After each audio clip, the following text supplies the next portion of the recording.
Okay, rulers, settle down. Ruler School is brought to you by Odyssey Games, where you can go to get singles for all your Force of Will and other trading card games, as well as these amazing patrons. Special thanks to guest lecturer member Vite Ramen. Thank you for your support. Class is in session. Hey there, rulers. Welcome. We're in person. Oh, what is this? We're in person. On? We are taking here. over. Yeah, we're taking over. We are here at GP Caseyville. Happy to see you all. We're getting ready here to start round one. Just waiting for player meeting and all that stuff. We are your commentators for the day. Jeremy Franklin, DMO73, and Babatunde. This is Babatunde. Yep. We're gonna have a good time today. Looking like about 43 players today. Gonna be a lot of Violet. Gonna be a lot of Feathmooge. Gonna be a lot of Excalibur. Some spice that we've got our eyes on for if they do well in the first couple rounds, so we'll see how that goes. All around but yeah, fun we're times. looking for some exciting stuff. It's good to see people. It's a grand time here. We're very excited. Of course. I do just want to go ahead and give a shout out to our sponsors as we get started today. Obviously, Odyssey Games. You can check them out right now. They've got pre-orders for the next set. You can also check out TCG Prime, who has over 100,000 singles from Force of Will, all the way back from Valhalla to now. And they also have a buy list for Force of Will, so check them out. Triple Sleep TCG, also a link in the description. You could go ahead and check them out. They have access to pre-orders as well for the next set. Obviously, the Online League Series, our very own Cal Tuma's Online League Series. Check them out as well if you want to play in a casual, enjoyable, any format you want Force of Will event over the course of, every month. Yep.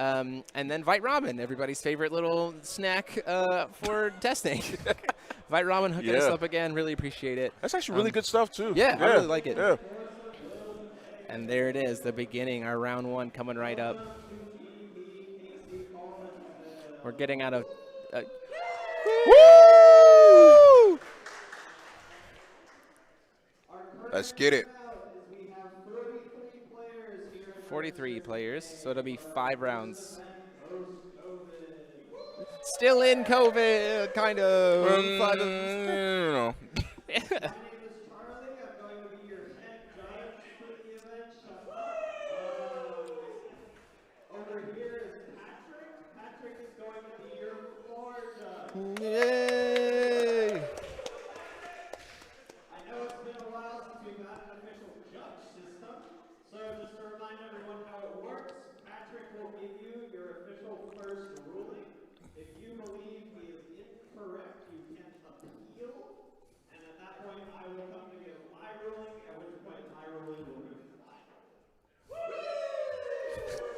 The excitement is palpable here today. Other than that, if you have any questions between rounds, you can always come and ask us, myself or Patrick.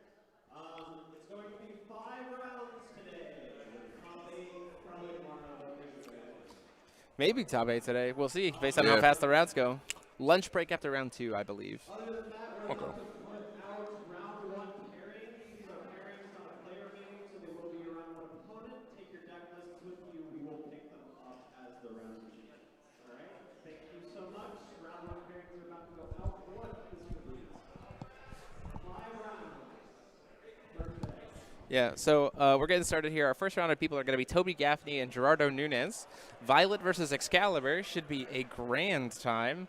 I'm excited to see how this works. Toby's been putting in a lot of work. Violet, we've expected. The most represented decks today are probably going to be Thief, Moonshard, and Violet. It's just going to be what we're going to see, so we'll see what can kind of compete and pull up against it. Because it's only 43 players, everyone will fit on one page. However, one name will be not there. That is the person with the box. Okay, so there we go. Obviously, just before we get started, if you want to be able to access the chat, it is for members only, so go ahead and click that join button down below to be able to participate and engage and support the channel. If we get 25 more members, we can actually unlock a new emote today. You also get access to the emotes by using that. So yeah, it's going to be really get started, and we're actually going to kick the camera over to there, and we'll get started here in just a second. So let's go over to the game. 43 players today. All right. Cool. Still setting up.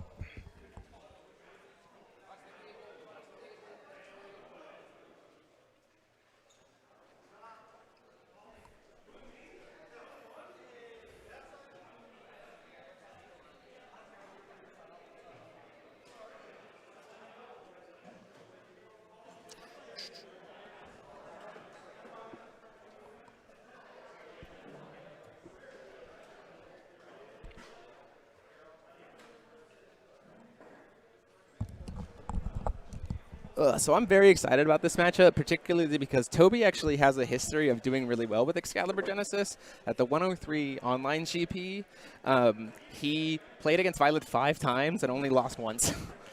Wow. As Excalibur Genesis. And that is due in part to this card, which a lot of Violet players aren't really thinking about, to be perfectly honest. What is it? It is AO4. Where are you? This card. Road to the Sacred Queen. I love it. It's very easy. It's in color for Violet, so it's super easy to be able to play there. Or in color for Genesis, so it's super easy. Okay, especially since they have the free will production on turn 1. They just like always have white to be able to cast it. Absolutely. And like if Gerardo's not thinking of like, oh, maybe Excalibur Genesis, he's probably going to ship Aegis's away, which means that like Road just kind of sits there. Yeah. And like Road is a really nice way to tell Baja to like slow down and like everything else. So it'll be interesting to see exactly what kind of comes out of this. I'm very excited to see how this goes. So we're in for a good time. Thankfully, unfortunately, we have to track life totals manually, but thankfully, this is a format where sometimes you're just dead. Yeah. So it should be a good time. Yeah, it's very, I wouldn't say not a out of nowhere, but instant death. Instant death format. Instant death, yeah. It's a combo format. Yeah, so, like, yeah. Combo format doesn't really need to track life. Sometimes, although I will admit that if we see Ragnarok players, that matchup gets grindy as heck. Okay. The Thief Mooch decks, the more that we've talked about it, the Thief Mooch decks against Ragnarok need to like transition to actually just being the control deck instead of the combo deck, and like slow grinds to be able to push through as opposed to trying to burst off, because they just don't really have much, especially in game 1, to be able to prevent Ragnarok from just wiping them. So It's true. 7. Seeing who's going to go first here. Both players wanting to roll low. 8. Oh, keep it going. Oh, that's not great. That's a 4. Okay, right. So Toby really likes this. So getting now he gets to start the turn. He gets to start against Violet, a deck with no counters, with 3 will. There is a very real possibility, because I've seen Toby's deck the last iteration, there's a very real opportunity that if you hit 6 Sage Stone on 1, you're just dead. Like, Excalibur Genesis, the nuts hand for Excalibur Genesis can actually just kill you on 1 on the draw if he hits 6 Stage Stone, which is hilarious. I've seen a deck similar at my locals like this. Like, that's why you always have to respect that deck. Yeah, you do have to respect you do have to. Like, And one thing that we can do, let us know in the chat. If we're going to start here with just doing our audio for us talking, but if it comes to a point where we want to try to put the player audio for you guys to be able to hear, let us know in the chat. We'll try to make that work too.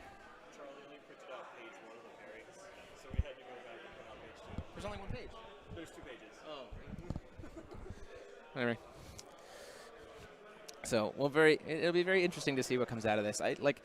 So the other question to me here is with the Violet decks, right? Is how much the Violet decks have shifted to being the black variants of Violet versus staying to what we saw before. Right, the right, black right. variants of Violet running things like Necronomicon Barrier, Smiles, stuff like that. So that to me is interesting. I'm not entirely sure. Necronomicon Barrier feels okay in this matchup, being able to, because again, most of the time doesn't have a cancel, right, as the Genesis deck. So being able to, like, in response to them trying to cheat in a Lenneth, do Necronomicon Barrier, if I could find it on my screen here. But I do think, personally, that's the better variants of the Violet decks that Do I've I seen. just not have it? I think we had it earlier.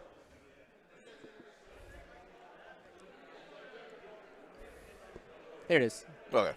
Necronomicon Barrier. Yeah, I think this is it also is a nice way for Violet to be able to, stop the Feeth Mooge like pop off and Absolutely. stop Melfies and stuff like that. Especially considering how Violet, making use of ethereal winds can recover that one black source multiple times. Like when we were doing testing yesterday, I cast the Necronomicon Barrier, it got Wellstered back to my hand, I used ethereal wind, recovered the black stone, recast the Necronomicon Barrier, and then still was able to push through.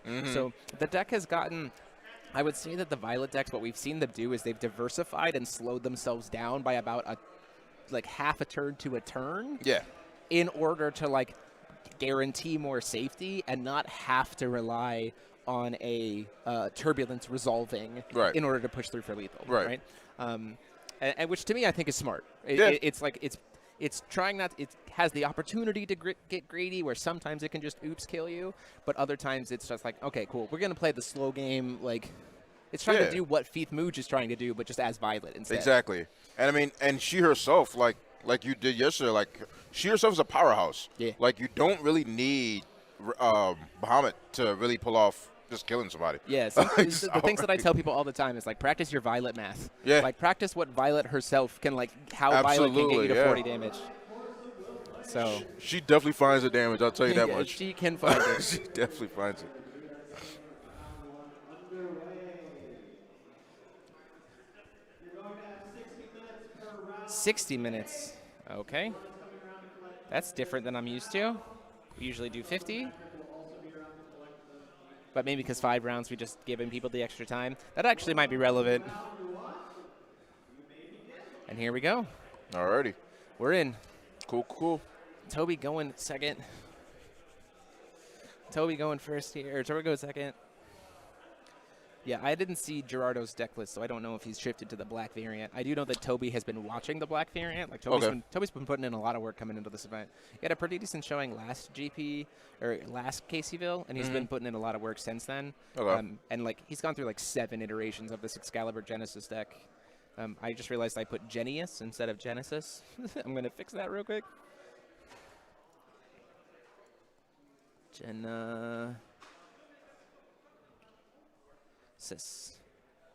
Is the heart. Oh, All right. Heart-to-heart talk is going to get That's the what you wanna blow. see. Yep, exactly what you want to see here. Ethereal Wind, recover that stone. Oh, and pop off into a Tiny Violet. Yeah, we're this is the ideal turn 1 for Violet. Yeah. It sets up a lot of just real good setup here, and you can just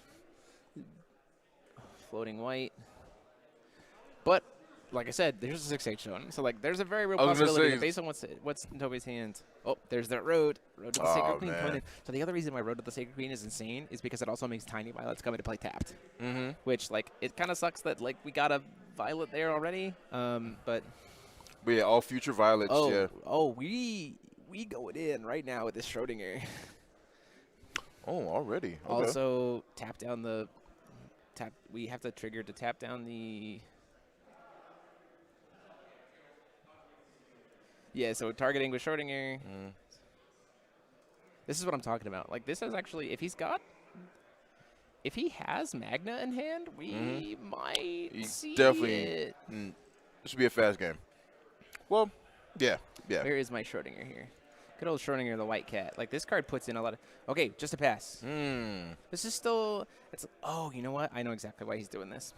He's saving up. I think he has Magna in hand. And what we're doing here is we're trying to save. He's got Intimidate up, which is smart to hold on to that, right? In case... to be able to... Oh, gain 1,000 life. Here we go. It's not technically really matters. That's the other thing is, too, is, like... Genesis's damage potential with Fire Knight is like, okay. I don't care how much, like it almost one-shots an Almerius comfortably. Like, because of the double damage, right? Faria herself is $3,000. Like, it's a lot. Dude, when I first learned about the double damage, okay. So we're going to try to silence here. So there's a world where... Interesting. I feel like we just... So it's interesting. So we've got I think we do the Intimidate here. The Intimidate? Because this makes Baja feel real bad, right? So Intimidate's going to come in here. This is a clutch card to main board. He's going to take the 10, but now Baja literally can't do anything this turn, which feels just fine. This is a card that I expect to see a lot. It's shifted from sideboards to main boards pretty quickly, which wasn't really surprising. So Toby is silenced for the turn. That's what you want to see. Another tiny Violet comes into play tapped. Yeah. Yeah, so we get some atoms back here. So now it becomes, it becomes Violet math. Like, that's the play here, right? Because Intimidation means Baja doesn't do much. And he did spend just 1 will to be able to. And he's used Violet this turn already, right? No, he used Violet last turn. Doesn't grab the Ethereal Wind. Interesting. So he must have 1 in hand, maybe?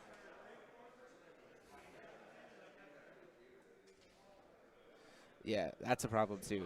Loveliness is a little bit unfortunate for Excalibur Genesis because it can tap down the Fario who's dealing the most damage.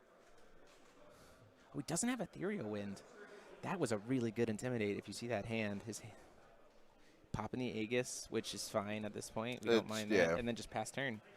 Wow, this is pretty good. Yeah. Like... The hand is, there was the Magical Lovely. He's got 3 cards in hand. Magical Loveliness, Tiny Robot, and a Baja. So, like, Toby just kind of gets to do what he wants. I was going to say, I was feeling a little some type of way about the Violet. Going to try to draw into something here. I'm guessing we... Good old Lenneth putting in some real value here. Where is she at? Where's Lenneth? On my screen. Do you see her? I hate when I don't have card images. Anyway, I'm going to go to here. Flame Boy. You have a floating white. We're going to call stone. Doesn't have the 6 Sage. It's a little unfortunate. We got to have an out to the Baja again. But, like...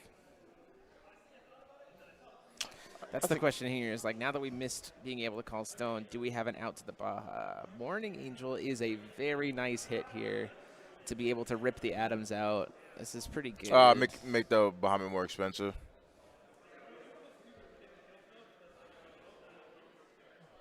Yep. Specifically different names, yeah. Yeah. Well, you can be anything, but, like, you don't. Well, you want to see this, I think, right? I'm thinking. You want to get rid of the things that are going to let him pop your vision, especially if he has a follow-up. Hey there, welcome. Welcome. You can pick up your syllabus and report to class. Thank you for being here and watching our stream today. Yeah. Oh, you see there's a Lumia in hand, which that feels okay. Oh, we don't have... Pitch the Void, so there goes the Yard. This is not a great hand for Gerardo. Yeah. Because we don't have a, like, we could technically still get to the Baja and gain some more life here, but we'd lose our heart-to-heart talk. Well, because it might be any number of cards, so. Calling Stone, so no second Violet here. It's like we don't have the safety. We don't have a.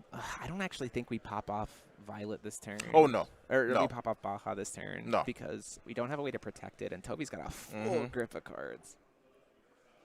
Gonna activate Violet here. There's another heart-to-heart that doesn't really do too much. Oh. Takes 4. Okay.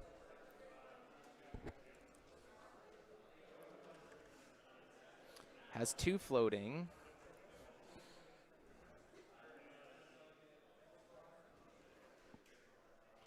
Two floating red.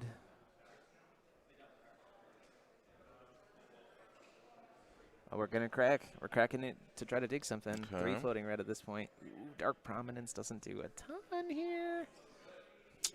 Atomic Turbulence doesn't hit his own tiny violets. No. No. The Flame Boy, the Shining Heart blew him up with Hope, which was a really good time, well-timed Shining Heart. Oh, absolutely. Like, just get that value off of it.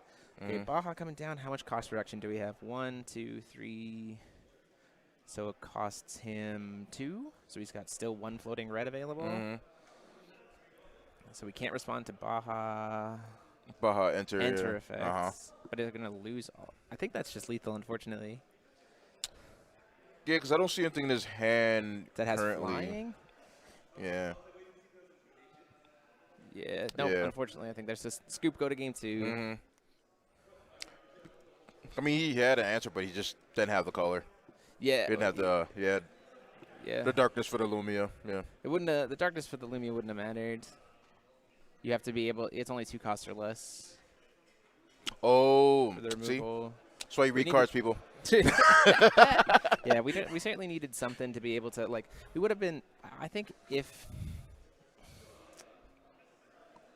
yeah, I'm not sure what he could have done differently there. He needed some kind of removal, or the Intimidate. Oh, absolutely. I think the Intimidate off the Turbulence was correct. We just didn't have anything else to be able to, like, get there, unfortunately, to just not be able to stop the Baja, because there was no way that Gerardo was going to flip there. Like, and that's the thing about any kind of response of, like, Turbulence in response, or Intimidate in response to the Turbulence, is it essentially tells the Violet player, like, were you going to play Baja this turn? Because that feels real bad. You probably don't want to do it, right? Yeah.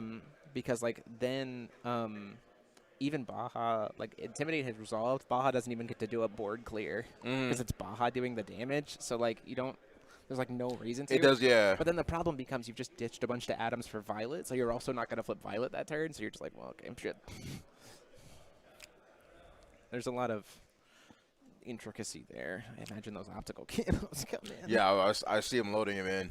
Yeah, those for sure Makes a lot of sense. are certainly cards that I would see coming in. Are they in different sleeves, though? I think he will change them. Oh, he switches them? Okay. Yeah.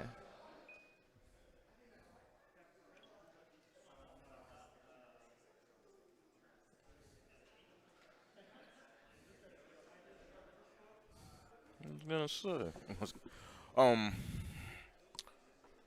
But I do like the intimidation. Those are cards that you forget about because initially it wasn't that great early on when the card first came out. It's like, all right, whatever. But with what we've seen, this 1 cost, like, turn off for a turn has been, like, super relevant for a lot of decks. It doesn't hit J rulers, which is why Amaterasu's Foresight, like, it's how it's different that's than, like, Foresight was.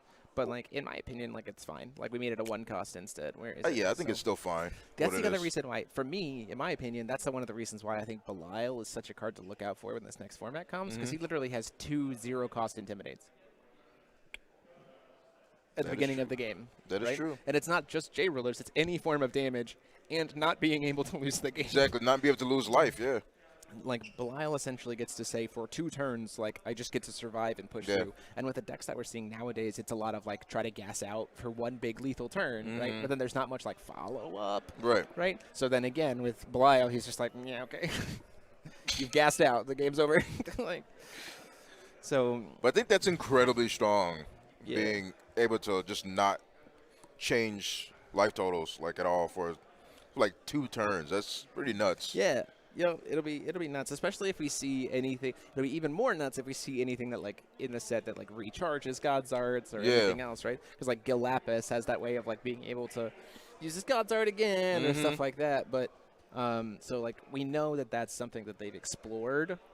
So that the question becomes with these new rulers, Right. are we going to see something similar, right? Mhm. And if so, like, prepare for this boy. format to slow way down. Yeah, I was gonna say, yeah, which is fine. Yeah, It's I'm fine. for it. Yeah, it's like it's combo formats exist, and that's fine, you know. Right. But I know that they're pretty polarizing. I'll be happy to go back to like a mid-range format. You know, but which I think we're close to. We're like a turn to a turn and a half too fast right. for to consider it like a mid-range format. I think if we slowed down just a little bit more, we would be in that space. I agree. I will say this is like one of the funnest formats I will say I've had for a pretty long time now. Yeah, it feels very different than old Force of Will, Yeah. but like that's not necessarily bad. Mm-hmm. Because, you know, one of the things about old school Force of Will is like decks, the only decks that like felt good to play were like the top tier competitive. Everything Right. else just felt like so clunky. Yeah. And one of the things that I think we've seen out of Saga Cluster especially is like the power of a set has been better spread out. Exactly. And you can just build jank that feels good to play. Exactly. And like that to me is just like, yes, absolutely. Let's jam it, right? You don't have to play Vaha Right, tried to kill you on exactly, turn. yeah. Like, what was I doing last night, right? I was sitting at like Violet with like 4 stones, and I was like, yeah, this is fine. I'm comfortable here. Like, you can play the decks in a lot of different ways, and I think we're in a good spot there. Time Yeah. Violet just off the cuff with nothing to hit. Interesting. This is really good. This is really good. How? That doesn't have swiftness. Oh, we're using the white during his main phase. Okay. Yeah. I was like, how? Use the floating white. Okay. Do we hit the 6 Sage Stone? We did. Oh, boy. Uh-oh. The question is, does he have ways to get 2 more crystal slimes? We have the second Schrodinger. That's not irrelevant. I don't think so, unfortunately. Interesting. Just have the pass. Okay. Do I see an oh, he's got double intimidate. He's got 2 intimidate in hand, so he's feeling pretty Yeah. good here. I think you'd be all right. Yeah. I think you should probably just wait for more things to set up because Well, so I'm here's the guessing gross he's waiting part for the- here is like this Gradius is coming here. Mhm. It'll kill the cat. So we have no turbulence here. The cute thing is here. Oh, don't do it yet, Toby. No. Oh, we're gonna. Okay, good. While it's still tapped, we're gonna do the Lumia.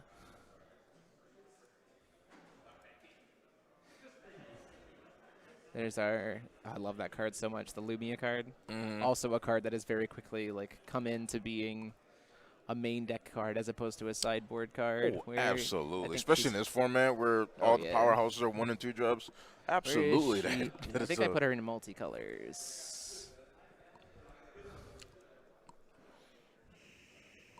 I don't know where I have her. Did I not grab Rebirth of Legend cards because I'm dumb? No, I thought you had it last time. I just try to remember where I put her. Like, I'll find her. Yeah. Just passed. Wow, we just passed as a Violet player without doing anything. That's a play. Okay, I guess I don't have it. I'll find it between rounds or something. Yeah. But No worries. this feels like really good. Float will. Oh yeah, beginning of main trigger cheat in. There's Lenneth. Lenneth is gonna get to go get us something else. That hand for Gerardo does not look good because we can.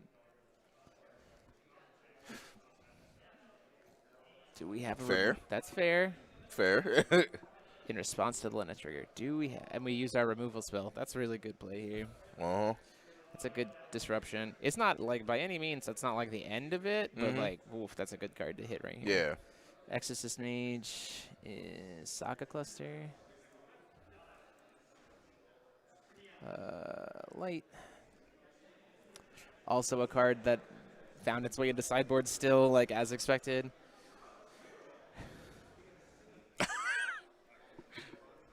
Just choose to fail to find. Yeah, we've is just fair. got Flameboy in hand, so that's pretty good. Mm-hmm. So we're not completely out of the woods. We're not like completely dead here. So there's a play line potential where if he hits a 6 Sage Stone here, we can play Flameboy and the Schrodinger. Mm-hmm. Burn the. Ugh, unfortunate. Unfortunate. So unfortunate. Okay. This is not terrible, right? No. Because we have Energize for Intimidate, so we can keep him alive. We have the ability to burn to board. This is actually still pretty good. Yeah, Violet's effect here. Dark Prominence is coming in. Flameboy Luke, I imagine we saved. We just let that die, I think, unfortunately. No. Or not. We're thinking about it. Yeah. I don't think it's the right play. Yeah, okay, cool. We're going to do Guidance. So he gets to burn the board for 8, gets to draw into another card, but now we're tapped out. Okay, so this is, with no heart-to-heart, Gerardo's in an interesting spot. He doesn't really have enough atoms, like, discarded here to really make Baja feel viable. Like,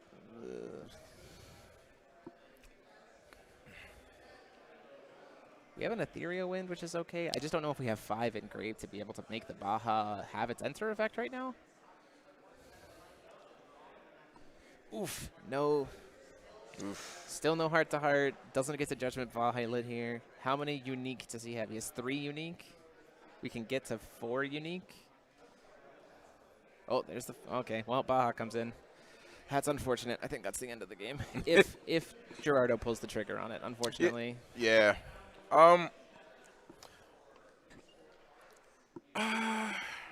Yeah. Discard. I wouldn't say it's in a completely terrible position. This is it. Like this is unfortunate. Like game. He gain a grand, crack it. That's 5 atoms. We have the will for Baja. Yeah. Yeah, and unfortunately there's the Baja. So this is why I said that I don't think. Yeah. I think you let the Flame Boy die. Like this makes sense to me. So. Oh man. Yeah, so this is the meta, right? Like unfortunately, I say this is the meta in regards to like the tiniest little like decision trees. Absolutely. Make so much sense. Absolutely. And, like make so much importance, right? Like having the fact that he tried to the fact that he did Lumia on the Tiny Violet instead of the Morning Angel. The fact that we popped Energize for protecting the Flame Boy as opposed to saving it for the Baja play. Like, there's so many little interactions, I think, in this format that can absolutely just make or break, right? Which I think makes it really interesting to, like, watch and, like, think through and play. But also, like, I get that some people are just, like, the risk reward in the early turns is so much higher. I was going to say, because people are more prone to wanting to save their resources versus, just letting things. Because, yeah, I agree. You should have saved up, a response window. Right. Literally, it's death. You let that Bahamut go. And sometimes it's just, dead, right? Yeah, you can't. But you got caught slipping. Yeah. So.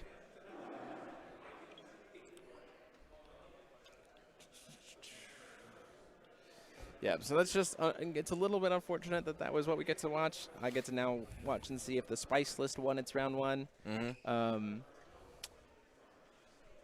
Well, let's get Toby on here. You want to step out of the way?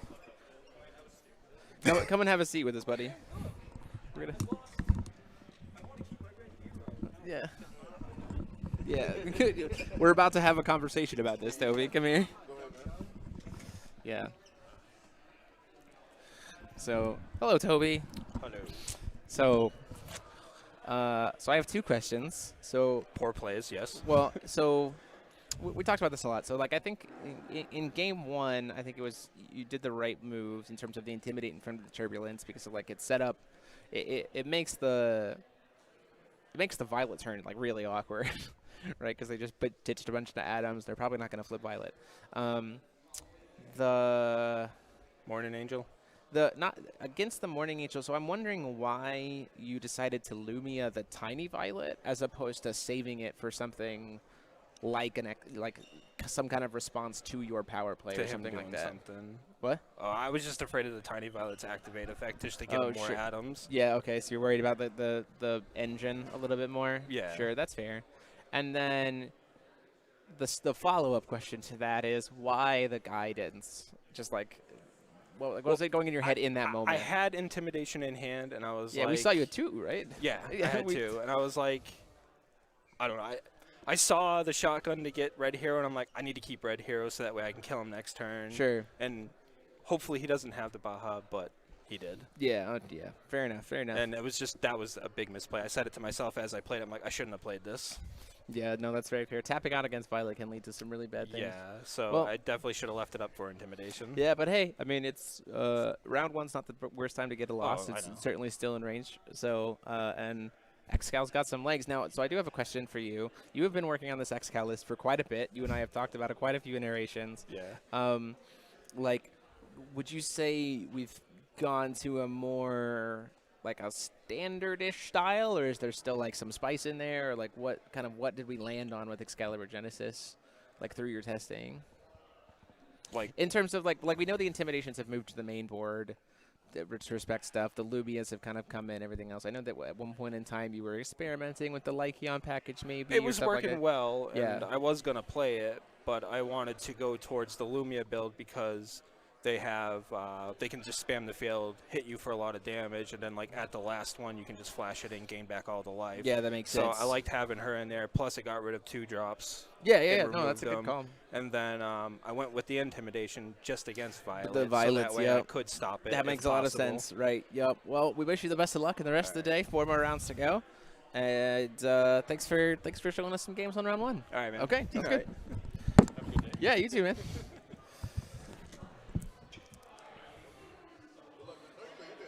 So this is gonna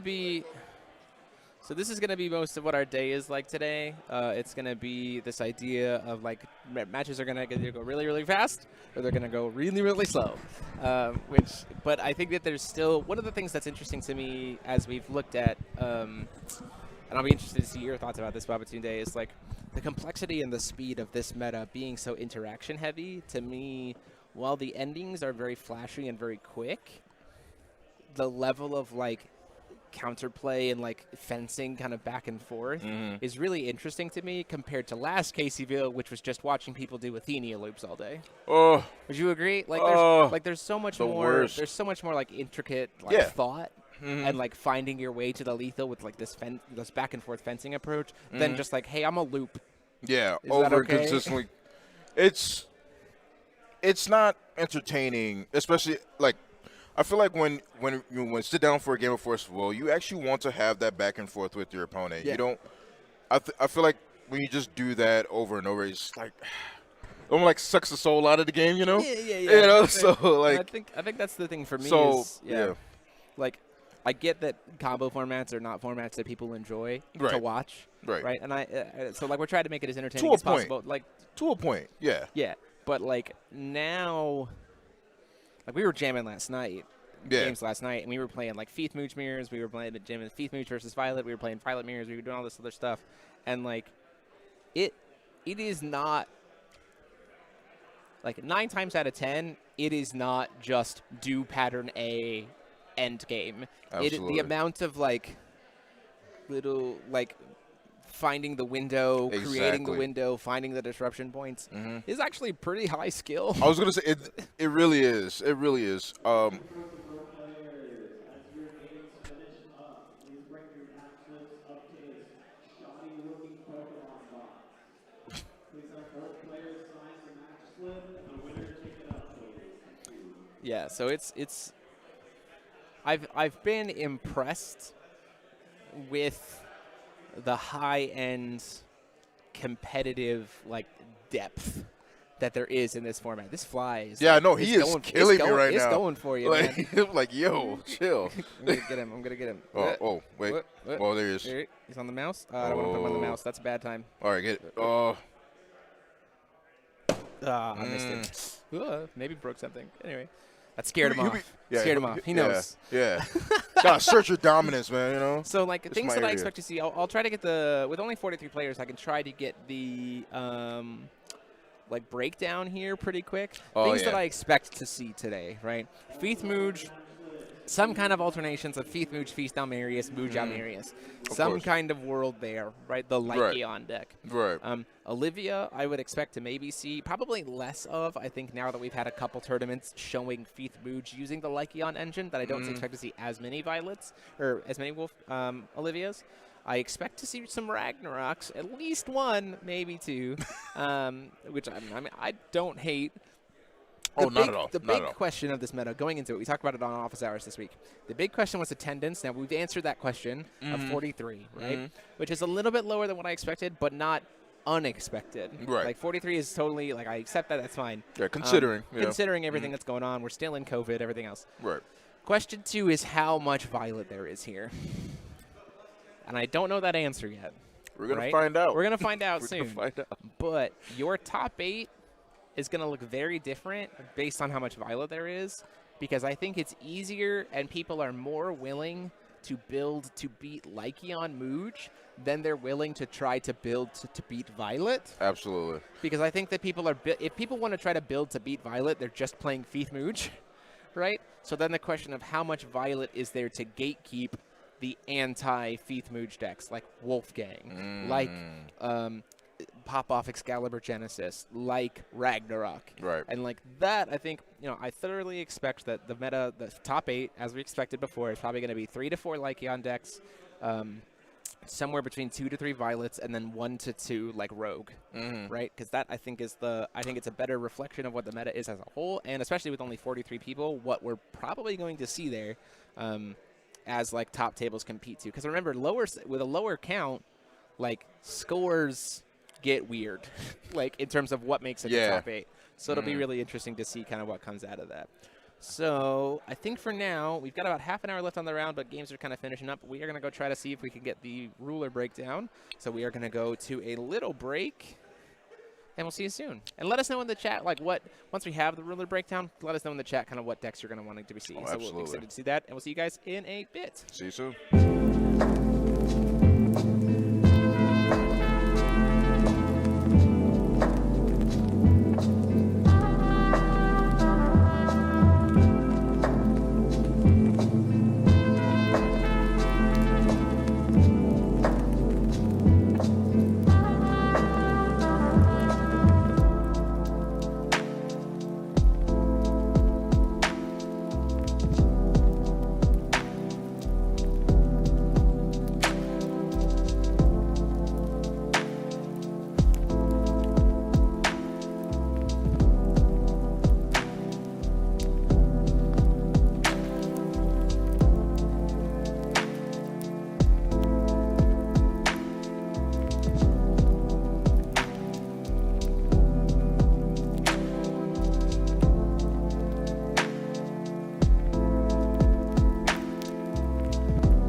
Hey everybody, we are back. And we're back. Time on round for round one was just called. There's about 5 games still playing, so I honestly don't expect that to go too much longer after this point. I do have our ruler breakdown today, so I wanted to give this to you. We have 43 players today. We have, as expected, 19 Feith Mooch darts. Not unsurprising. Yeah. 12 violets, which is actually less than I was anticipating at this event, but also not, like, unsurprising. Yeah, I was going to say, that's a pretty good number. Those were going to be, so that's 31 of our 43 decks. 3 Wolfgang 2-0s, a Mylist Feith Sing, a Mylist 0, a Mylist. Surprised me too. 3 Excalibur Genesis, 1 Dolly Faria. This guy is my favorite deck. I love it. It's so much fun. A single Ragnarok, who will be on stream next round. We're going to do that because it's currently 1-0. An Olivia, as expected. I expected more Olivia, but like we said before, like they've seen Feith Mooch do the same thing but better, so they need transition. And then a single Mikage, which is also 1-0. And so we have said that we're going to put the Ragnarok list on for round 2, and we're also going to put the Mikage list on for round 3, like guaranteed, like regardless of what we're doing, because we only have 5 rounds, so like hit decks. Yeah. So, and again, we're really focusing on whatever they get matched up against is what they get matched up against. It's just going to be what the day is. But yeah, like I said, Ragnarok and Mikage are our next 2 rounds, so I'm looking forward to that. So it's going to be a good day. Yeah, I think it is going to be good. Yeah. Ragnarok is interesting to me because, like, it's another deck that, like, you're just trying to kill Feith Mooch. Like, it is just trying to snipe the Feith Mooch decks. Absolutely. And with 19 of them, 50% of the field, you're not in bad shape.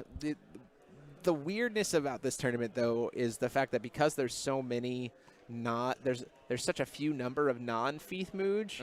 It's like how many Feith Mooches hit each other in round 1? Oh, I hope a lot. Well, that creates some weirdness, right? Because like if the Feith Mooches all hit each other, a lot of them hit each other, then now Feith Mooch is now permeating the entire bracket moving forward, which creates a very weird situation for some decks. That's true. Like, Violet has a better chance of, like, staying towards the top because it has more things to hit that aren't itself. Right. But with Feasting Mooch hitting 50% of the field practically, like, the mirrors, there's going to be a lot of them in round 1, which is then going to push a lot to be in the tie bracket, a lot of them into the win bracket, and a lot of them into the lose bracket. Right. So, like that's just going to be a thing. Yeah, it's going to suck for the other, the rogue decks. I mean, there is the question of, like, is Feith Mooch going to be pushing towards the Dolly package, or has Feethmooge moved back towards the Sigurd package? Like, there is some variety within Feethmooge. It's just a matter of like which direction they decided to go towards, Right. and how many Black Witches they're playing in the main deck. That is there. Yes. That card is Absolutely. the card to watch. I think for this meta I love that card. is 100% Black Witch. I love it. I love it. Good old Witch of the Fallen Kingdom. Where's she at? Let's put her on screen. If I could shoehorn There that she card is. in every deck that I played. Yeah, no, that this card is format, I significantly would going play. to have Oh a my good. God. That card is going to be the thing that shapes this meta in terms of like what the which Feethmooge decks come out on top in the mirror is like how many of these are you playing in your main board, and like how comfortable are you just slamming it on one, because this deck does not. The Feethmooge decks do not have a lot of spot removal, so in the mirrors, a turn 1 Witch of the Black Forest, like when you're just like, instead of playing Melfi, I'll just flash in at the end of your turn, I'll flash in a Black Witch. You're like, oh, I don't really know how I answer that. So like there's some tricks there, which is also why we've seen a lot of these lists still get grindy, right? And so a card that we started to see, it's a hot debate at least at our B&B, is in terms of Flute. getting mainboarded into this set, in the question of like when you're playing the grind game with the mirror, like your hand starts to get pretty low, and this essentially is 1 blue, turn Mooge starts filter into draw 3 or something of the sort, right? Which, you know, when your hand is empty can sometimes be really, really good, especially as a lot of them have gone into the Curse of Ragnarok playline. There's just a lot going on there. Especially with a lot of decks now playing the discard packages and everything like that, you kind of do want to fill up your hand because be able to recharge. Yeah, recharge. Yeah, exactly. Especially when you're dealing with decks like Violet. Like Violet just draws so many cards. I was playing last night. Effortlessly. I was playing someone last night, and I got like really early game Nidhogged, and like 3 turns later, I was back up to 7 cards. Yeah, it was ridiculous. Without killing the Nidhogg. I was just like, okay. Like, we don't care. Yeah, no, that's fine. You can have a Nidhogg. Right. I'm just gonna, use Radiant Garden over and over again to regain the life, and just like whatever. Yeah. And that's primarily because of this card, Everfrost. Just friggin' pay 0, draw 2. Okay, got it. Seems good. Love that card. That card is is very, very good. It looks like I think all of our games have finished. I'm going to double check. So we will be back very shortly. Just a quick little break with round 2, which will be Ragnarok versus something. So see you next time. See you in just a minute. And also, I think we should do it now. So we have 2 things to give away. We have an entry promo set. Ta-da! This is the you couldn't be here, but you can still win something prize. So there's this. And then we also are doing a second one, which is a full set of the Ruler School Uber Limit Break tokens from Gil Lapis, which is nice. Thanks to Tommy Rourke for hooking us up with those. So what we're going to do is I want you to email. I'm going to put it in the chat for you to be able to see. Ruler School Content at gmail.com. Send an email there saying GP Caseyville contest as your subject line, and telling us which of the 7th rulers you're most excited about. The ones that have been spoiled so far, the ones that haven't, what you're wanting to see, that kind of stuff. Just shoot us an email with which one you're most excited about. We'll draw and announce it later. We'll announce the winner tomorrow and email them. So again, rulerschoolcontent at gmail.com, Caseyville entry. We're going to give away 2 things. Who is your favorite 7th ruler that you're most excited for? And let us know, and then we'll be back in just a minute. It's Teeth Lady, but it's I mean, cool, it's clearly Carlina. I mean, let's be honest. Yeah, let's be honest.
And we are back. We here for are game back. 2. Steven Holsteiner versus Derek Muguneza. We got Ragnarok versus Violet. Oh, yeah. This will be interesting for Ragnarok. Yeah. Unfortunately. I think this is the worst deck that Ragnarok wants to see. Like, Yeah, they don't I want to agree. see any yeah, Violet. It's like, going to be tricky. And I think also Derek is playing the black, the dark Yes. Violet, which I Yes. think will be cool because it's very different than Gerardo's list. So that might actually work out in Steven's favor. Yeah. Maybe. Because the Dark Violet deck is traditionally a little slower intentionally, but then also Derek can just like hard mold that stuff away. So like, meh. It'll be interesting to see what comes out of it. yeah.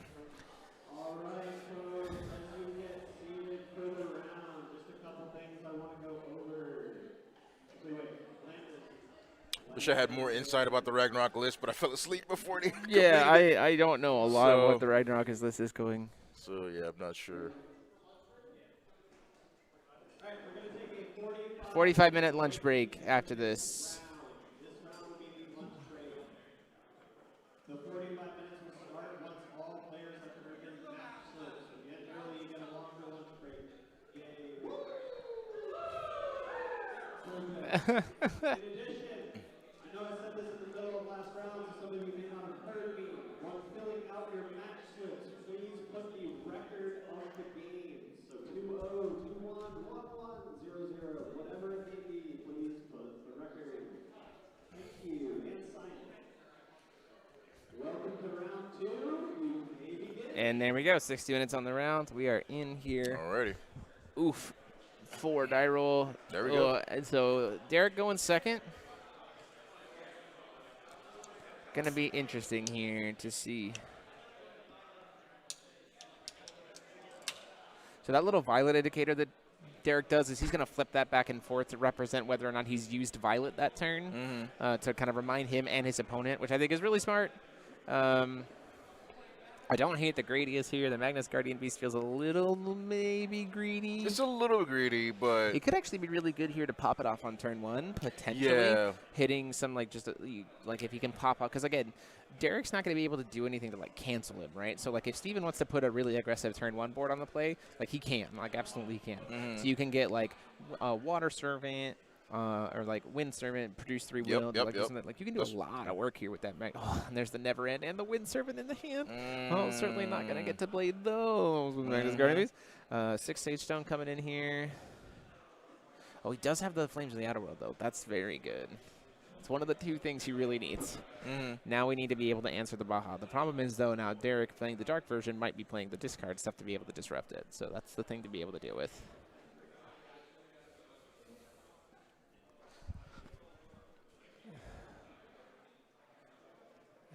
yeah, Wind Servant. That hurts me. That in my soul. Wind Servant's going to come in here. Yeah. Producing.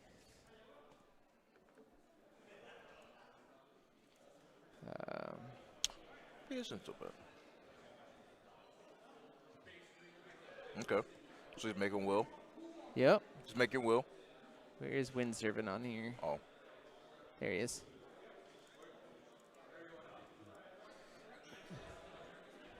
Magnus Guardian Beast with the...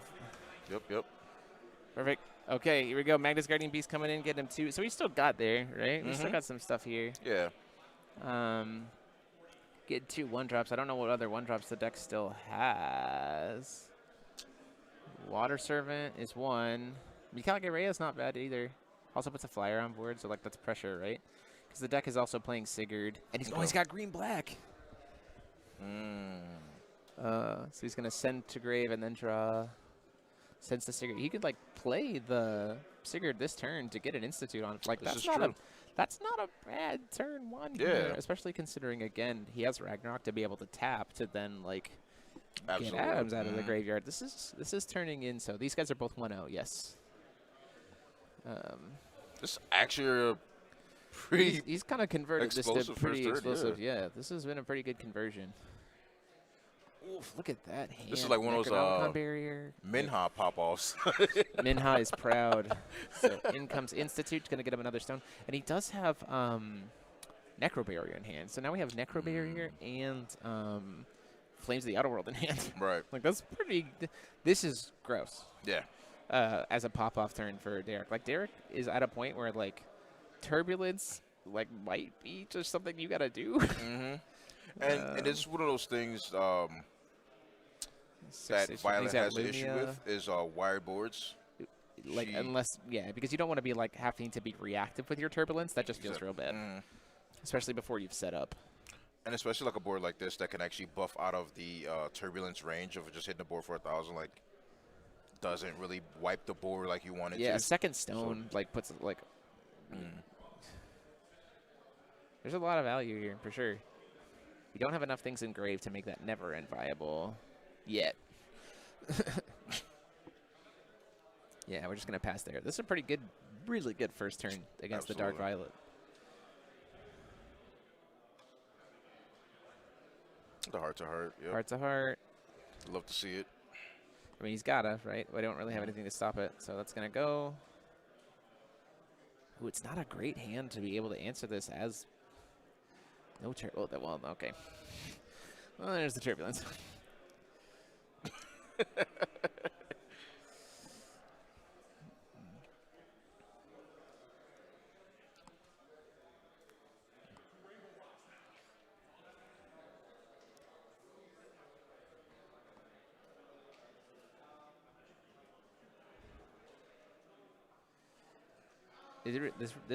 This point of the match is going to come down to when Derek decides to try to Turbulence, and if Steven has something against it. Yeah. There's so many one-ups. Yeah, there's a lot. The other thing, too, is that Turbulence also feels really bad with that Ragnarok being active, because, like, Steven can just, like, float Will and then, like, remove your graveyard. So, like, okay. Like, you want to be a proactive Turbulence. He's just going to pass turn. And go to draw. I'm going to see the Turbulence. So, unfortunately, I think this board is just going to get wiped because we already did Will production here, which is a little bit of the greediness here, right? It's like if we had waited for the Will production, we could have used that seal that's in hand. Yeah. But, like, he needed to go aggressive. We've talked about this before where he needs to just kind of get there.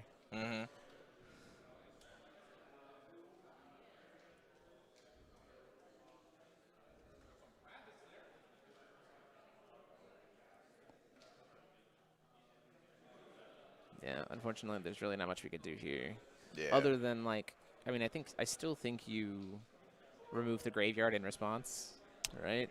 Like, with those atoms engraved. It just makes sense. Yeah, so Steven's going to take that 10.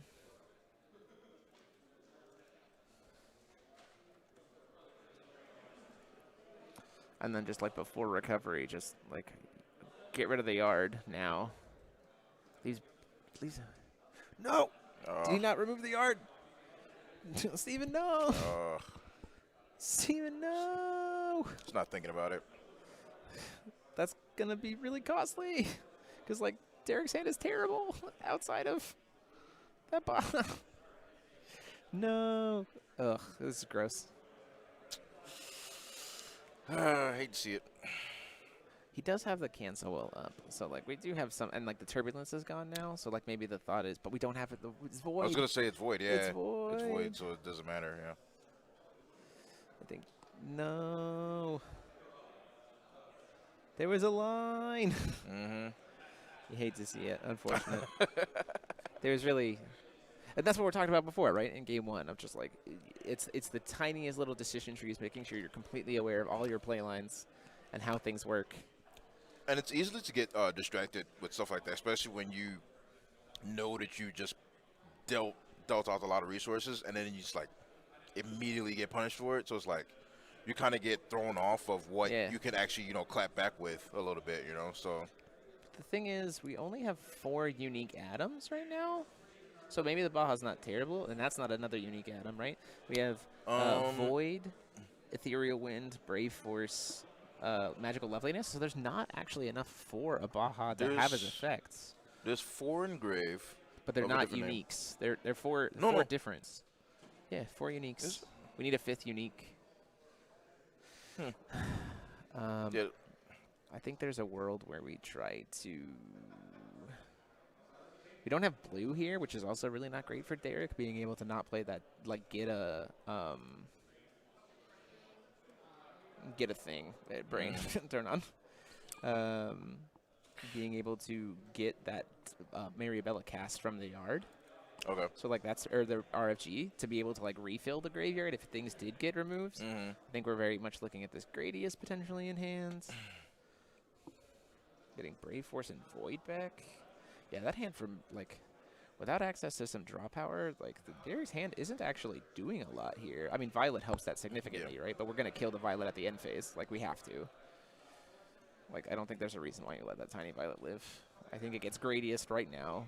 Or maybe you save the Gradius to be able to deal with the potentially have a second thing. Yeah, Lumia's going to come in here. So RFG, the tiny Violet now that it's gone. So this is pretty good, right? We're keeping grip. Now we get to call stones without having to worry about it. Got Violet back up. See the thing here, so this is the, in my opinion, this is the situation where like if he hits a 6-stage stone here for like not calling a stone, for like not having to tap to call a stone, you absolutely just like RFG the graveyard. Like just there's no reason to Void to hit his own graveyard. Oh no, to hit. Yeah, of course. Yeah. To hit Ragnarok's graveyard. Yeah. Wow. To get rid of the Sigurd. I think so. That makes sense. I mean. Yep, that makes a lot of sense. I still think you just RFG the yard here. Especially, sorry, I would do it after he tries to Violet my turn on my turn. So then you like get the most cards out of it.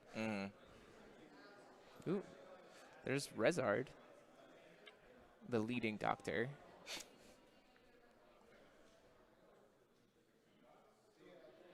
Check to see he's got the Brave Force back. This is significantly more grindy than I expected. Yeah. Still only have 4 uniques. Like, that's the other thing that's really killing Derek right now. It's only 4 uniques, so we can't pop off at the Baja. Like Steven, I think, is in a position where, like, because we haven't seen the discard package, I think you wait for him to do Violet during his turn. Don't play a single card here. Maybe, I guess, play the Neverend to cycle, right? Because Neverend can draw you a card. And it's a 5/5, so I guess that's the thing. Fair enough. Don't play anything else, though. Yeah, dude.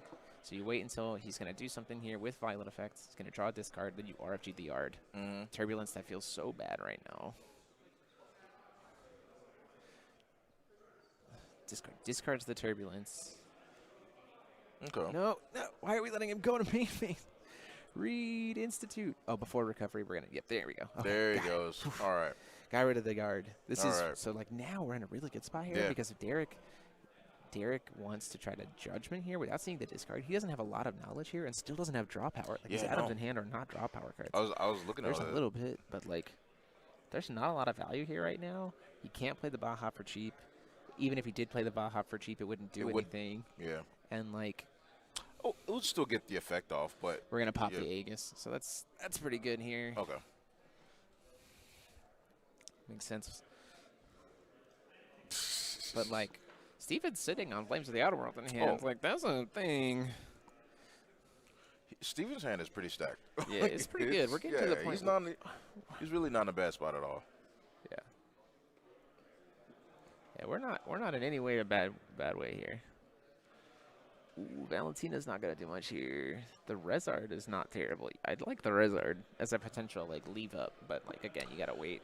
Losing the Institute is now giving Derek more comfort, especially since if he can hit a blue source, he can play the Mariabella to like refill the graveyard.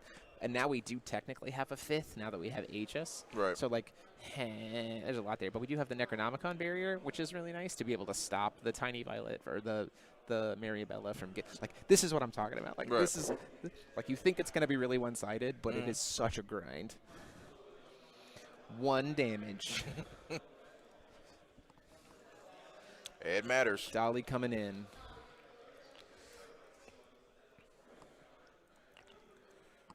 Alice Orange, Sakansur. That Dolly. Everybody's favorite little electric dolphin. Absolutely. Yeah, there's the 6-stage stone. So the question is, with what's in hand, how comfortable? Let's see. How comfortable does So we Derek got a heart to feel? heart. Muhammad. How comfortable does Derek feel trying to turbulence here? That's the trick. Or are we doing judgment? Oh, is it judgment? I cast a Maribella. Okay. I think you respond with a Necro Barrier. Because you either respond with a Necro Barrier or the cancel. I think the Necro Barrier is the better play.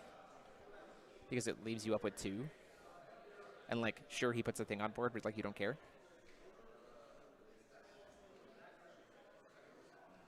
Put the stuff back in the yard. Yeah, Necro There we go. Barrier. Yep, absolutely the right play there. Because there's just nothing. So that Maribel just comes in and does nothing, right? Where is she? So attempts to enter and just comes in. Yep. So the question, the thing that I'm left wondering here is like, how much of a read does Derek have on the Flames? Right? Because right now Steven's doing a phenomenal job fending off the Baja. Right? Yes. That is legitimately huge right now. It's forcing Derek to play in such a way that like Violet Flip feels like it's your only option. But like sometimes you just don't have anything there, and sometimes your opponent just has the friggin' like thing field. Because like I wouldn't be surprised if he does pass here if we see like, you know, Steven using another a cloning spell or something like that. Like we still have a lot of modes for Steven. We've literally only used Will Production. I'm actually surprised at like how he's really just fending off this Violet deck right now. Yeah, this has been very impressive. I'm really impressed. We have not enough cards in graveyard, unfortunately, I don't think, to be able to make Never End a 15-15. But the longer this game goes, evenally that Never End. I was gonna say that Never End will get there. Trust me, he will get there. Yeah, He will definitely get there. This is a good game. Yeah. Another Eterna wins. Recover the 6-stage stone. And also, like, the other thing is, too, is Derek pitched one of his turbulences. Yeah. Like, Derek is down 2 turbulences. I think he's only playing only 2. We're out. Oh. Wow. Yeah, we're out of those. Those are not being cast. There's no more. Like, for Steven, that's huge. Yeah, yeah, absolutely. That's absolutely gigantic. Like, not having to burn through a turbulence anymore. Like, we're in a position where this Ragnarok list could absolutely grind it out. Yeah. Yeah, there's that's the board wipes right there outside of Bahamut. Like, how do you just wipe out if he goes white again? I don't know how Violet gets rid of that. Are we about to try to expensively cast this Baja just to have it have the swiftness and stuff? That's even worse for him. He's just gonna pass. Yeah, I was gonna say it seems bad. The bodysuit. What? This is a Kusanagi Motoko bodysuit card. What? See, and this is the thing about Ragnarok that we talked about yesterday, right? Which is why we thought it was like somehow, you know, there was realms of viability for this deck. Is that the longer the game goes, the general value of the cards that Ragnarok gets to play are huge, right? Yes. So like his cards just do more than yours. So as the game goes longer, his hand just becomes more and more and more and more stacked. Absolutely. And like that feels great. Like Melfi, like he just gets to play that. Like no problem. And like Derek, looking at hand, Derek doesn't really have much in hand to be able to interact with Steven's turn. Like Steven just gets another turn here. It's gonna go. Produce, doesn't matter, the will production's gonna go away. I don't hate the idea. Yeah, just double green and draw to something. Alvarez don't do much. We're actually, wait a minute. We're at a point where Derek, where Steven actually might be able to draw his entire deck. Because Alvarez plus Doctor plus Melfi is draw entire deck. What? Yeah. What? Yeah. I'll explain it if we get to it. We gotta get to it first. You can literally can draw your entire deck in one turn. How's that? Please explain that one to me. Yeah. If we get there, that is pretty nuts. Is that hitting for 15? Do we have enough cards in? Oh no, you only need 10. Okay. So that's 15 damage. With Eternal, by the way. I love that card. I really do. Down to 24. I believe it's 10, right? Let's look at Never End real fast, because I believe it's 10. It's hard to read. As long as you control 10 or more. So between There's 1, 2, 3, 4, 5, 6, 7, 8, and 2 cards in grave. Yeah. Well, so, counts the stones too. yeah, it counts your stones. They're entities. Yeah. Yeah. What? Wow. See again, people. This Oh, is why you read cards. down comes Gradius to try to remove all abilities and kill the Neverend. Right. Don't cancel that. I think you just let the Neverend die. I don't think you do anything. I think you let it. Lets it die. That's fine. Okay. Wait, so did he take the damage or he just did in response to attacks? No, I think the attack got the. I Okay. think so. I saw them write down damage. I'll go check real quick. Yeah, okay.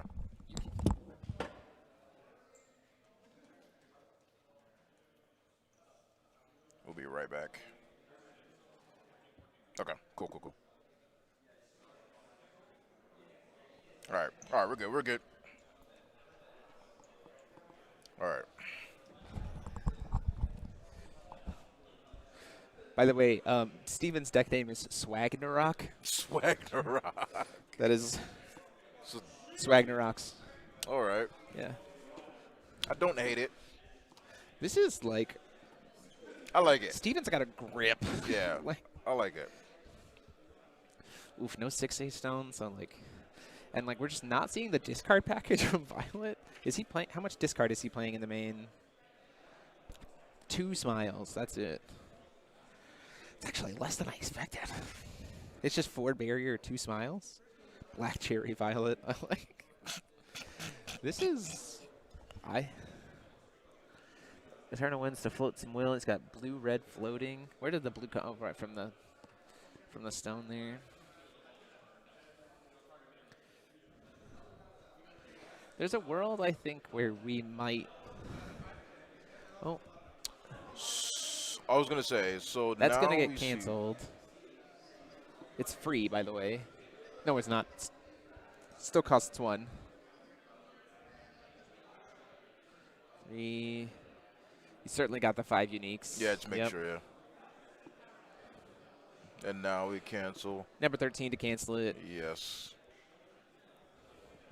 That's Yes. really good. Like, that hand is not great No, right now no, for Derek. absolutely That not. hand is a lot of not good. Absolutely not. And so what happens here is, based on what Derek does, we're going to see the Rezard Doctor flash in, and then you get to actually see the Alvarez loop, and it's hilarious.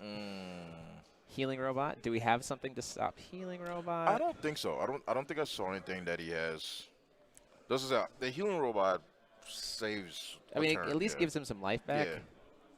Some cards and life back, yeah. 13, so he gains an extra 52 life back.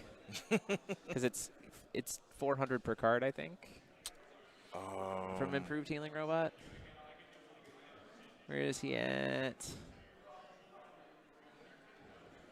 I know I have him. I just. Arf?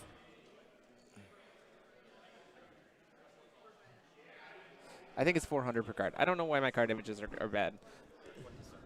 Yeah, that's what I thought. Yeah. 5,200 life. It is 400 per card. Okay. And then swing in for 5, so down to 25.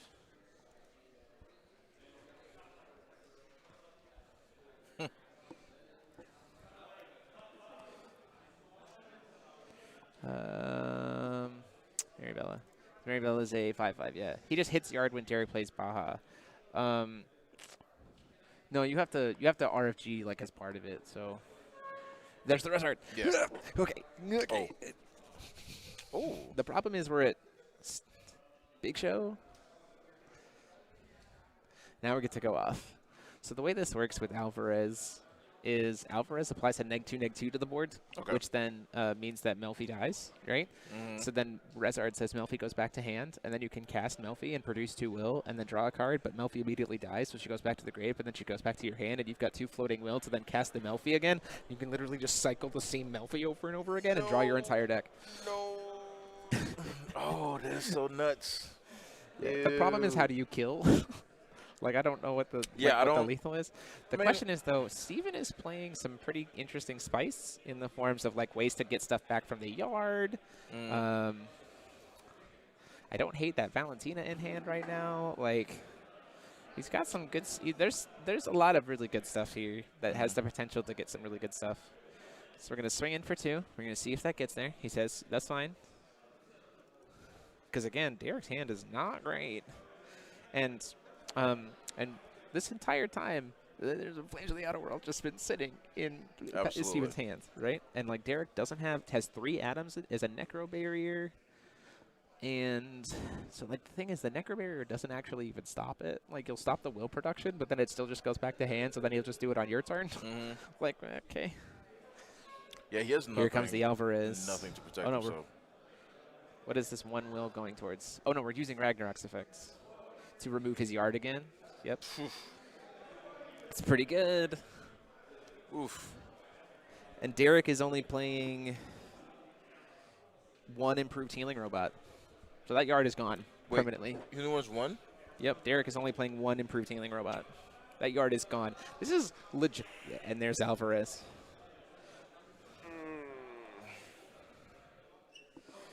Oh, I love this loop. And he gets 2 tokens, which is, again, is not anything to shake a stick at.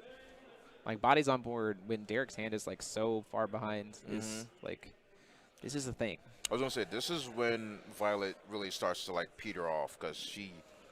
Yep, the longer the game goes, the worse it gets for Violet. And Yeah. Steven's done a really good job. Like, this might just be a game 1, which Yeah. Ragnarok is fine with. Yeah. Like, Steven just has a grip in hand. You just pass. Yeah. Don't even. It's a little bit surprising of not swinging in the res art, I guess. Prominence. Okay, well. Gets rid of the Alvarez, so we can't loop it now. But again, you're just like, yeah, whatever. I still have the Melfi back in hand, which sets you up for later. Like, Absolutely. I think you let that Prominence hit, and you're like, okay, that's fine. So I can't draw my entire deck in a single turn. No. Because the other thing is, Steven is still sitting on the ability to do clone. He can kill a J-Roller. He can wipe Derek's board if Derek tries to go wide. Like, okay. So now we're at a little bit of a scary situation. Yeah. Because now Derek doesn't. I don't think Derek has enough cards in hand to feel comfortable flipping here. But like, Flames is a problem. Yeah. That two of Smile coming in clutch here to try to potentially take that. Like, taking the Flames of the Outer World is potentially really huge here. Flames is probably the biggest target for that. I mean, there's other cards you want to hit, but if in this late of the game, you kind of want to hit that Flames. Like, yeah, you for gotta sure. Get that out of there. Smile You coming have in to here. Get that out of there. Yeah. And they're talking about the Flames, like, oh, geez, Yeah. Luis, look at all this stuff you have. Like,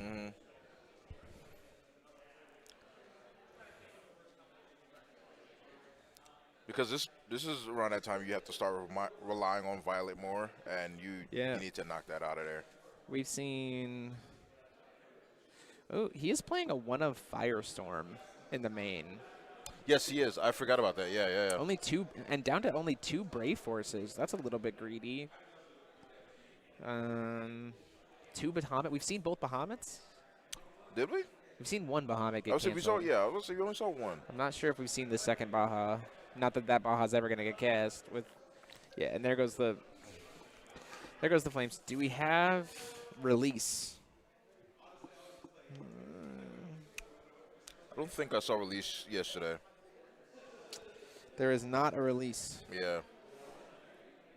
There's an Ultra Magic Stone Golem. That's a thing. Oof, we're starting to need to get. It's going to get grindy. Is it in a sideboard at all? Let's see it. No. No. Well. This is gonna be a grind. But the problem is, the problem for Derek is, like, with the current board state, right? Like, he doesn't have a good way to deal that 25 damage. And if he doesn't kill with Violet, then Steven's just going to wipe the Violet off board, right? So, like, that feels awful. And the other thing is that we're getting close to is we're starting to get to the point where Steven's going to try to do Big Show a bunch so that we have the access to potential instant speed Golem, which is actually an out to Violet as well. If they can't pump the Violet big enough, you just board wipe. That is so true. Like, this is still a game. Kill a token with the Prominence? That's very strange. Interesting. not kill the A fall- Rezard? Yeah, I was gonna say that I would have killed the. We can't draw cards. Gonna see a judgment here.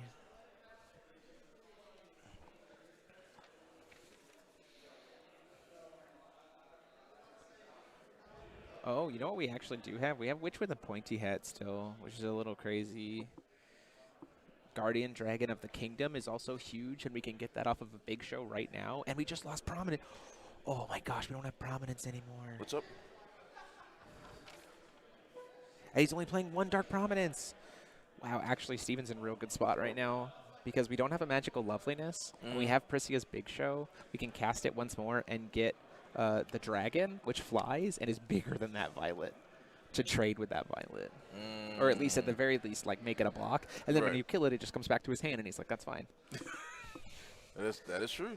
This is crazy what this game is turning into. And that's also another, like, huge threat, right? It's a little bit unfortunate to try to have to use your Priscia for that. Yeah, I was so surprised he didn't kill that Rezard. Like, I wonder what his thought process was behind that. Like, that's... Yeah, I'm going to talk about that, too. Yeah. For sure. Here comes the Tiny Violets. We get the Brave Force. Yeah. Do we have anything to be able to mess with that? Brave Force and maybe the Prominence. Yeah. Oh, he's going to get the Prominence back. Yeah. That makes a lot of sense.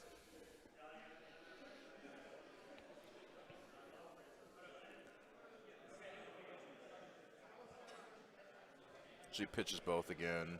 I don't think he's pitching them both again right not? now. Okay. We're just using that die to track her current stats. Gotcha.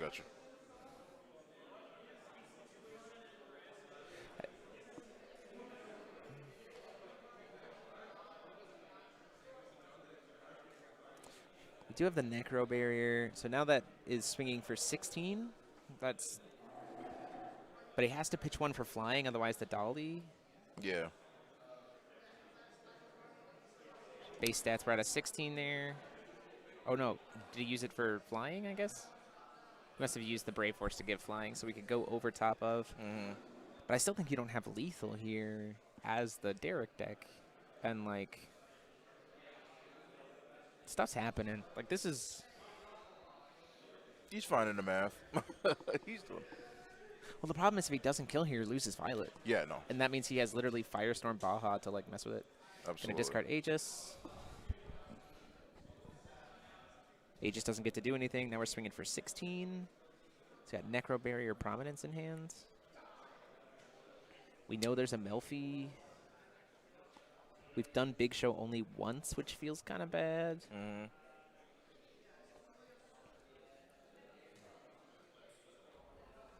Floating black.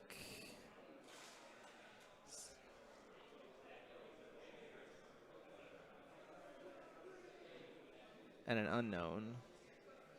But I still don't think you have you don't have lethal here. But like you gotta try something, right? I feel like you still reach out and touch him. Yeah, no, I still think you at least play the Priscia, right? Because if he has the Necronomicon barrier, then you're like, okay, I'll take 16. But I still have the Priscia, which is bigger than your other stuff. Like, and then if you kill it, like.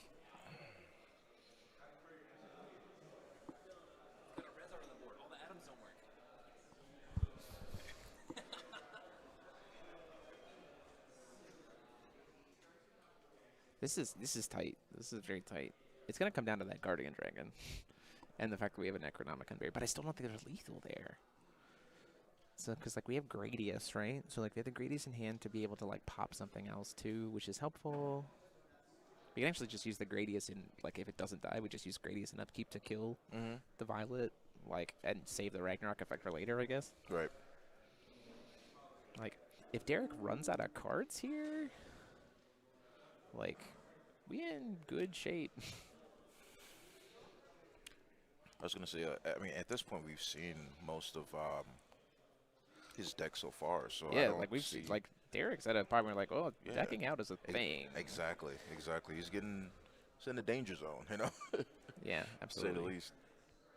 Guardian Dragon. This is the card that we're talking about, by the way. Guardian Dragon. Gets +2/+2 for every stone. Yeah. Which is currently getting a +12. So it's a 15/15. It's very large. But it also flies, which is super relevant. Derek still hasn't seen his Firestorm.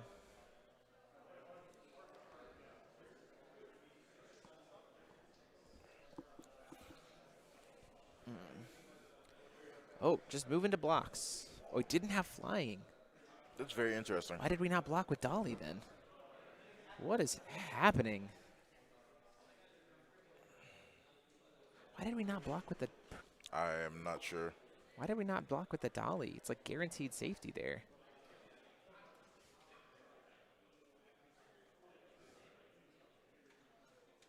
Another Everfrost, so that's just cycling. That's just more gas.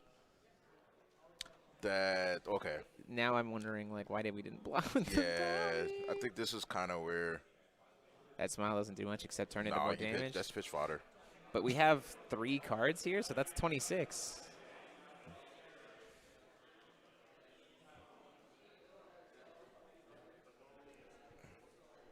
What do we have here to save? Because it's got barrier. I'm wondering myself. Cast Priscia for a 1 cost. Necro barrier comes in.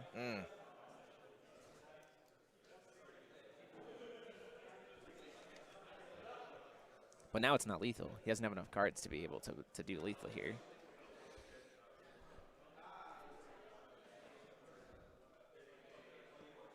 So he still gets the Priscia. But now we're swinging. Me too, Travis. Me too. We're swinging This for format's 22 pretty good for me damage. as well. Swinging for 22. We respond to this by casting the Priscia, right? You said what? You respond to this Necronomicon barrier by casting the Priscia, right? He cast Priscia, then the Necronomicon. I'm sorry, yeah, you respond by casting Melfi. Yes. Oh, you did Melfi, yes. In response to the Necro. Absolutely. Just to maybe draw into something. Produce red so that that would you be could use fair. Radius. Like, yeah. Because Derek at this point has not enough for lethal. Like, just doesn't have it. Because right now he's using the Necronomicon barrier, which means that we're only swinging in for 20. We're going to go to 22. Right. And then with one other card, it's 24. And Steven's at 25. Right. Lives at 1. Melfi in response to the Necro barrier. Produce double red. Or red something. Red-green. Did we get a cancel? I don't think we have a cancel. Pointy Hat Witch would have been good there to cancel the Prominence. No, he just concedes? What? Yeah. Yeah, what's that damage? Yeah. Yeah, but no, yeah. I'll say same thing, Travis. Like, I haven't really paid too much attention to the going-ons with the format, but it's kind of cool to see, like, every deck that's basically come out right now and what the interactions are and everything like that. Of course, you still have our control decks. As much as everybody hates those things, but, I mean, they're necessary evil. I think Violet, to me, is the most, is the best. Literally, should have just blocked So her what? Dolly. He was at 2,800 damage. Who's at 2,800? That die was the amount plus to her +8/+8. Ah. So we had missed a Brave Force cast. And this is why we block with Dolly. Because he double Brave Force. Yeah, we missed that. Okay, gotcha. Okay. And this is why we have Dolly. Yeah, Like, why? I don't understand why he didn't block with Dolly. But then again, like I was saying earlier, sometimes you don't want to give up those resources because they're so valuable. Yeah, but you're staring down lethal, so like you have to win a trade Exactly. there to survive, as opposed to throwing out Dolly when he didn't have flying to block. There was no reason when he passed priority and not have a fly to not block with Dolly. Like, because there's nothing that Violet can do there outside of having atomic turbulence, which at that point in time you're dead anyway. Absolutely. To prevent you from dying. Like. Yeah. Yeah, I don't. You know, I agree with you. Missing the token, because then also Rezard's going to put the Dolly back in your hand, and that's another card. Like, that felt like a real big misplay. Yeah, it was weird. It was weird. I'm going to go yell at Steven after this.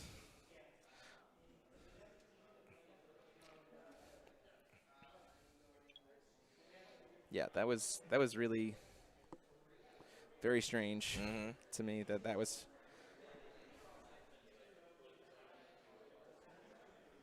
More surprised the Violet didn't have flying though. Yeah, that's to me. I'm just like, you only need to do 25. So for me, you and I talked about this yesterday, right? I was like, the first Brave Force cast, give yourself flying. Like, Yeah. You've got barrier at this point. Now fly. Yeah. Like, you lose 2 damage, but because you'd already dealt damage to Steven, like, you were going to get to the lethal there anyway. Exactly. And if he had given himself flying, that having lost the flames, then the game's over at that point, right?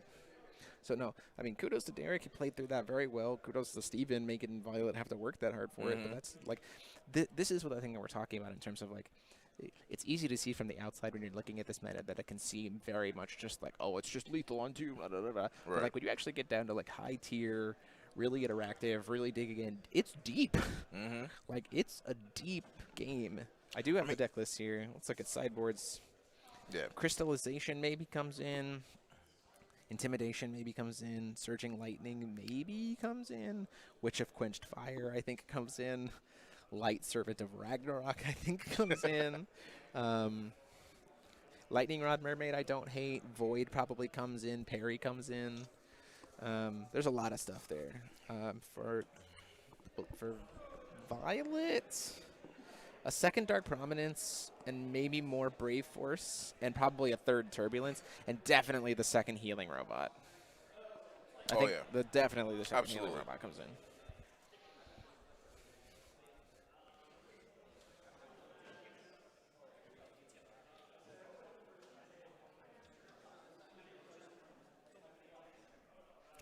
But that was I like Steven's list though. That was actually really impressive. Like, Yeah. That was a good game. Yeah. I mean, I knew going into it, like, the longer the game goes, Yeah. Violet has to struggle, right? Gas, yeah. And then it's all about, like, trying to answer the healing robot. So, like, kudos for Derek to, like, finding the way to get to the healing robot, right? Absolutely. Like, he played that very well to get to the one, to be able to reestablish, to, like, have more comfort zone. But, like, man, sometimes it's just, like, and it's that kind of, that was not easy for either of them. No. Like, that was, and that, But that's like the back and forth, like, I like seeing in this game right now. You know. It's yeah, right. You know, like.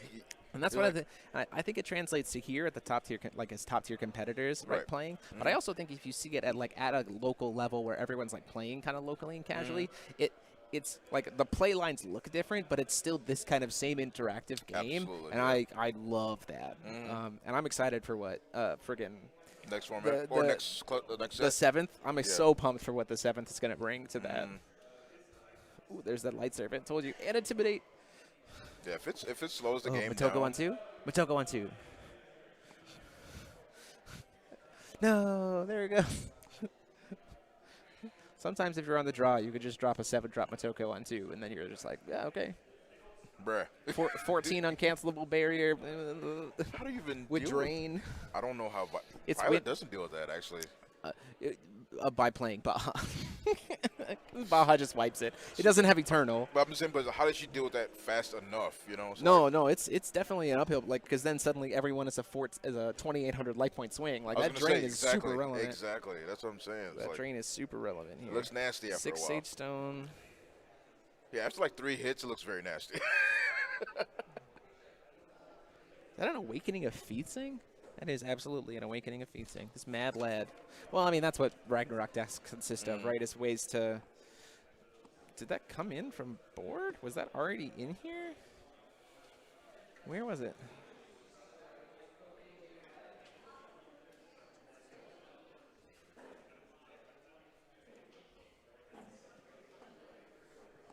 Hey-oh.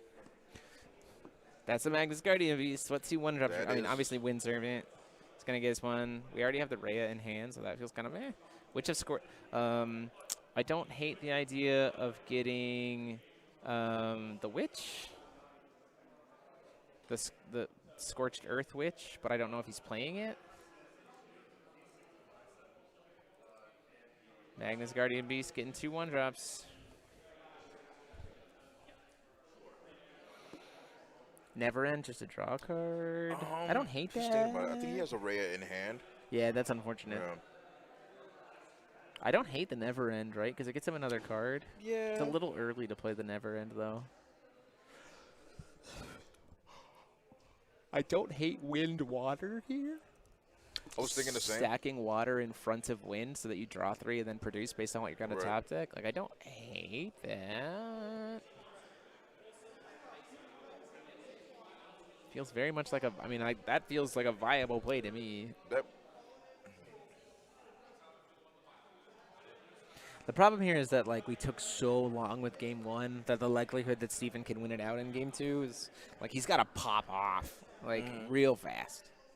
And Derek gets to be in a position of like, I can just, you're a grindy deck. I'll just, I don't hate the Dolly either. You know why? Because you can produce Will and bounce the Magnus Guardian Beast back to hand, or you can bounce the Wind Servant back to your hand. And I don't hate that. And then I don't hate the idea of Dolly, put the barrier body on board, refill Magnus Guardian Beast for later, or refill the Wind Servant. Making Will, oh man, I didn't think of that.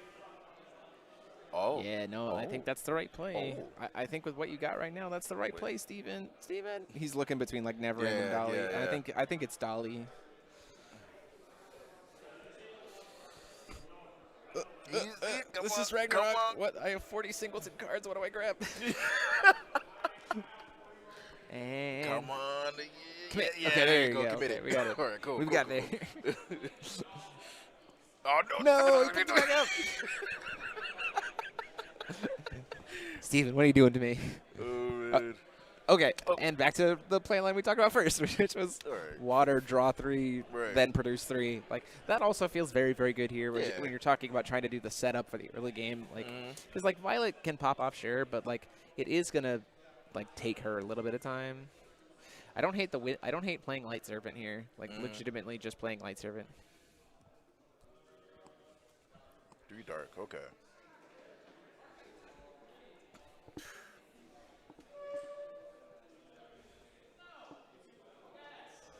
Okay.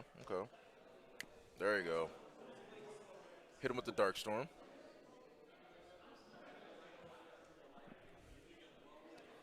Whoa, are we cloning Lapis Darkstorm with the production of the Will? That's actually devastating.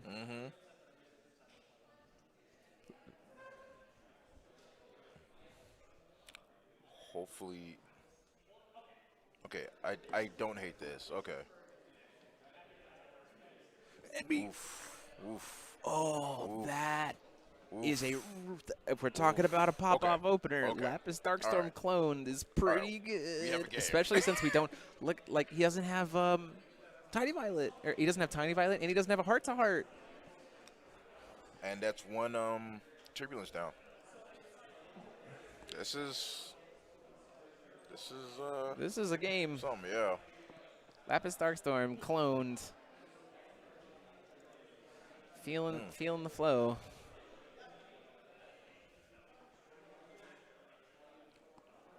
All right. Ragnarok put it on the pressure. Here we go. All 13 right. minutes. And this is damage. I mean, like, that's not nothing. And Steven has a full grip of cards. Oh, yeah.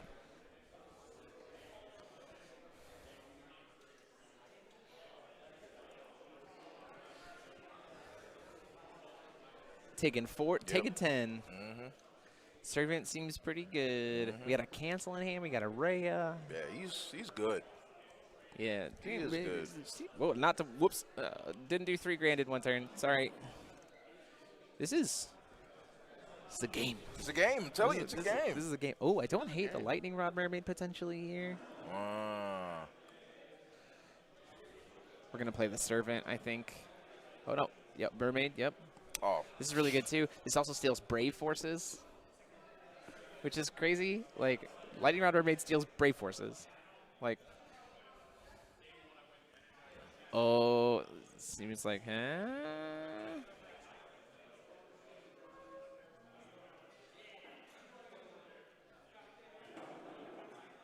Trying to figure out what to discard. Ethereal Winds. Makes sense because he wants to be able to do Violet before recovery on his turn. Oh, absolutely. Ugh, not seeing much here. There's that Turbulence isn't doing jack right now. Like, I mean, it can wipe, but like, meh.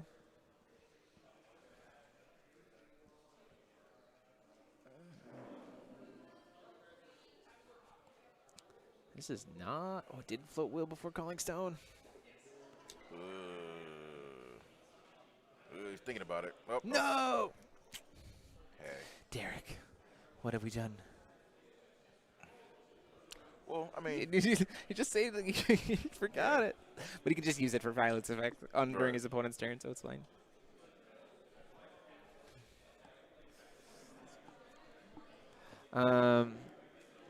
let's see. What is? Oh, geez, Louise.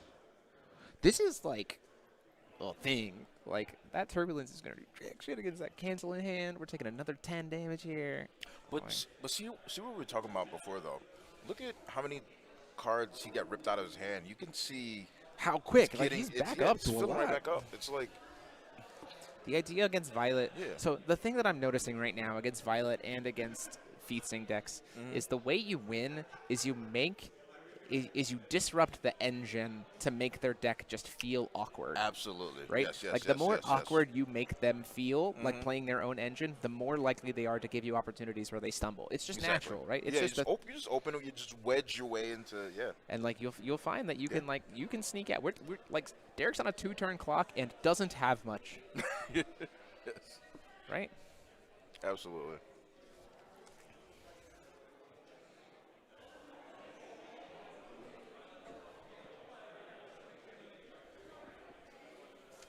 Oh god, there's more cards on the back. Oh, Okay, there it is. Okay, there's the Awakening of Feasting. okay.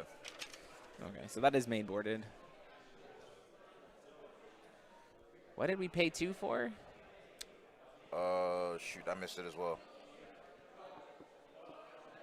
Okay, so I missed. okay, What did we pay Exile those this 2 bill for? graveyard. Oh, to hit the yard. okay, yeah. We're using Bahamut to RFG the yard here. Yes, yes, yes, yes, yes, yes, yes. I don't hate that either. No, not at all. Like I don't hate that Not a at lot all. either. Like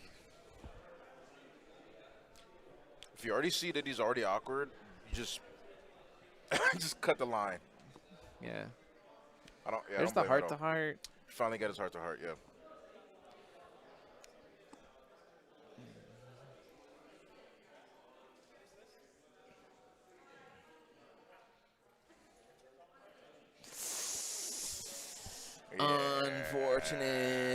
Unfortunately timed healing robot.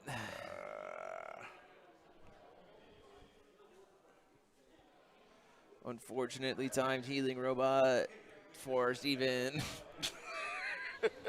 It's not good. Brave Force discarded, so now his she has +6/+6 barrier and swiftness. Or +6/+0 barrier swiftness. On Derek's turn. Wait. That's fine. Derek being smarter this time. Mhm. We could see Violet Lethal. There's not enough atoms in hand to No, make yeah, Violet no, Lethal no, no, Math. no, No, no. not enough atoms and not enough tiny violets to make Violet Lethal Math from here. Heart to heart. Oh, he's just casting a Mariabella, which makes Interesting. sense. Gets a tiny violet. It's gonna try to go get tiny violet. Okay. Necronomicon Bear. Ooh, Witch of the Black Forest. Witch of the Black Forest. I apologize. That's not the right card. I think you Necronomicon Barrier in response to this instead. Because, like, Derek still has the opportunity to be able to spot remove the Black Witch. Right. So I think you actually do Necronomicon Barrier here to just, like, say no. I think that's the better call. Like, you don't want a tiny violet to come in No, right now. absolutely not. Yeah, Necro Barrier. Yep, absolutely. That's the right There call you go. for sure. Just to say, like, we don't want to deal with this today.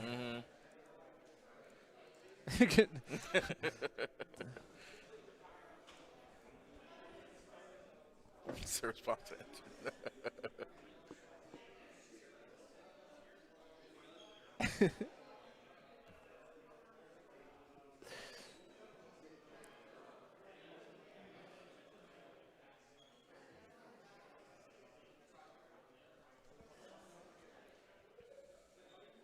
Heart to heart. So now our violets only cost -1. So we recover a stone when we use violet. Wait a minute. That's not how that works. Yep, yep.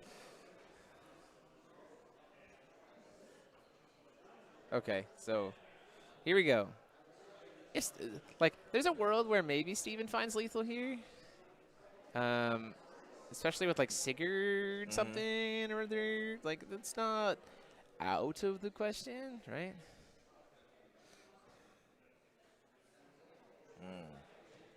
Targets.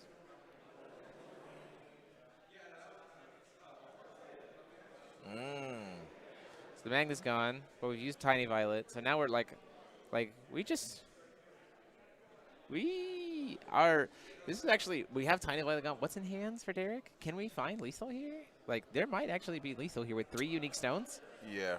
We got to find a way to get rid of that Maribella, but like, Yeah. if we've got, It's building, and like we're saying, it's. She just finds the cards. She digs hard enough. Because right now it's plus 18 if we get an Institute here. Okay. Which is like there's enough damage there. Yes. And Derek just uses Aegis, and no longer has Violet. Like Turbulence in hand is like the out, but we have an out to that. Do we have a cancel in hand? We do have the cancel in hand. Do we? Like yeah. Okay. Okay. It's tricky though. Like this is what I'm talking. Like, like the timing is so weird. But this is a game. Like this is like I love it.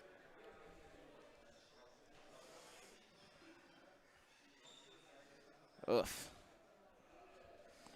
All right, 6 minutes. The Turbulence is really huge, potentially based on how many atoms he has in hand. Needs 2 atoms. Do we have 2 atoms in hand? No, I don't think we do. How many atoms are left in that hand?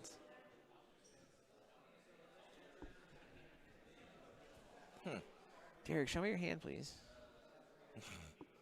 Derek. No, Derek, pick up your I cards. think I remember seeing. Rhea. Okay. I don't think there's 2 atoms in grave. There are. There's only one. There's three No, atoms no, in in grave. hand. Oh, in hand. He has 0 atoms in hand. That Turbulence can't actually wipe the board. No. There's not. I thought I saw Brave Force in there. Nope, that's Turbulence. Oh. Interesting. And the Turbulence doesn't do anything because it has to target the mermaid. Yeah. Okay, if Steven has a way to remove this Violet, we actually just win. Or this Yeah. Maribella, we actually just win. Yeah.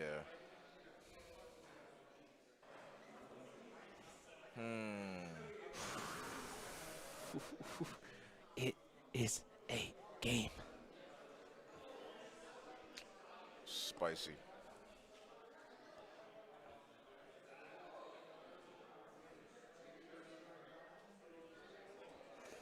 Okay, Steven, do we have Institute for lethal? Some kind of removal spell. Swinging in for 7. Takes it down to 13. 10. Removal.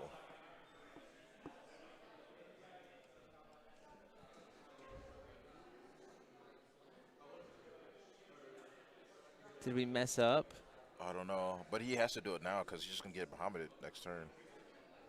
It's not necessarily over, but like Steven's actually still in a pretty good spot because we have access to like, which is how much? Does he have anything for Bahamut though? He has cancel, Oh, he could cancel. You're right.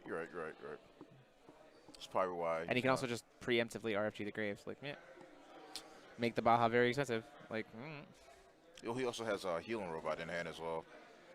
oh, gross. But then we just cancel the healing robot. Like, You're true. This is what we're talking about before. This is a game. Yeah, This is a game. Yeah. I am digging it. We thought this was going to be Just a blowout. Yeah. blowout, You're but thinking, no, yeah, this is look at but that it was me Turbulence. the whole time. That Turbulence with 1 atom in hand, which has to target the mermaid and then does nothing. Like, gross. All right. Just goes to show children a deck in the right hands. We're floating some will. We're calling a stone. Hitting a 6-stage stone. All right. Okay. Okay. We got the Rhea, though, so, like, that's a thing.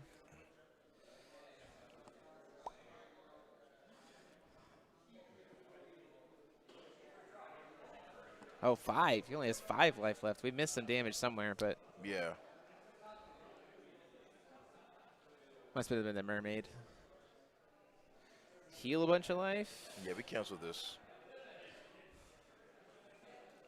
I think we I definitely agree. canceled this. I think you cancel this wholeheartedly because this Yeah. means literally Violet, and he doesn't have enough cards in hand to make that. Absolutely. and the first Brave Force has to target your mermaid, so like that feels bad. Like, Oh yeah. no, you straight cancel this. Mm-hmm. The problem is, here's the trick, right? Here's the rub, is that like he's got the Maribel in yard, so like if Derek has the second one in deck, if he did board into the second one, like, meh. Like, you're kind of out of luck there. We're like one will short of being able to do like something really comfortably. Right. Because what you could do here is you could cancel it, and then when he goes to try to cast a Maribella, you're like, okay, cool, Black Witch. Oh, we're just putting all that stuff back. Oh no, he let it go. Leaving the one heart-to-heart that can be there. Oh, both of them. Gaining 20, back up to 25. So that's not like, that's a lot of life, right? But that's not.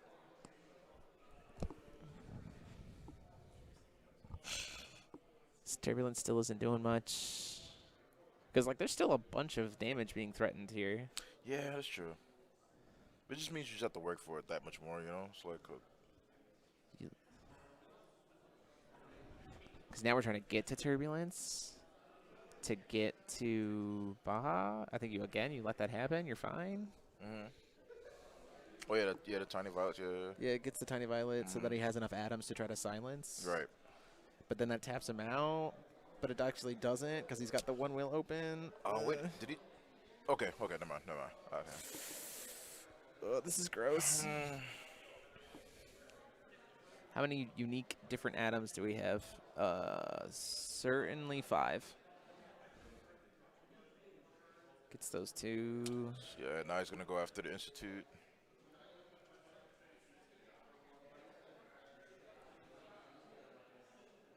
Yep. Pop the Institute. Ugh, man, what a game. Time on rounds. All right.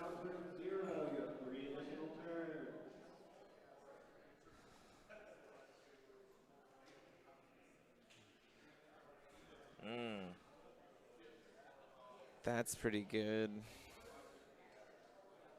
I think it's probably game, unfortunately. Yeah, that's... Once again, the top deck smile just like saves the day. Yeah, I was like, you definitely should have canceled that blue robot. So, like, yay and nay, because, like, if you did, he's just going to act. You might be right. Yeah, because, like, because then he's not going to get the Tiny Violet. If he's going to heal, sure, but he's not going to get the Tiny Violet to then recharge to be able to play Turbulent. Like, but I think you're still just, like, dead there because you put all those engrave and then Baja just comes down and you can't answer. Super tricky. We're, like I said, one wheel short, right? And what did we say about this format is, like, there are matchups where it feels like one turn too, like, you just can't, one turn too slow. And that's, but, like, both of these guys have been playing super, super tight. Yeah, the defense stance wholeheartedly.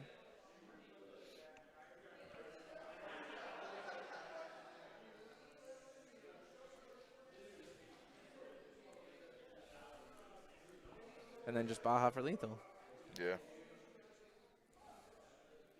Well played from Derek. Well played.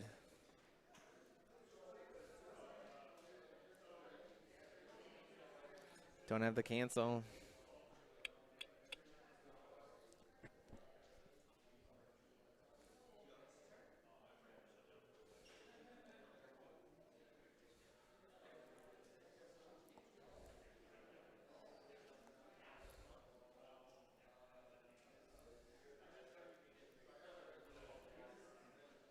Huh. Baja finds his way.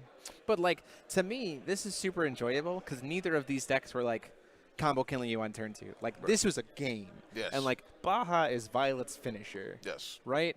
Like, and this is Baja being a finisher in a game of Force of Will.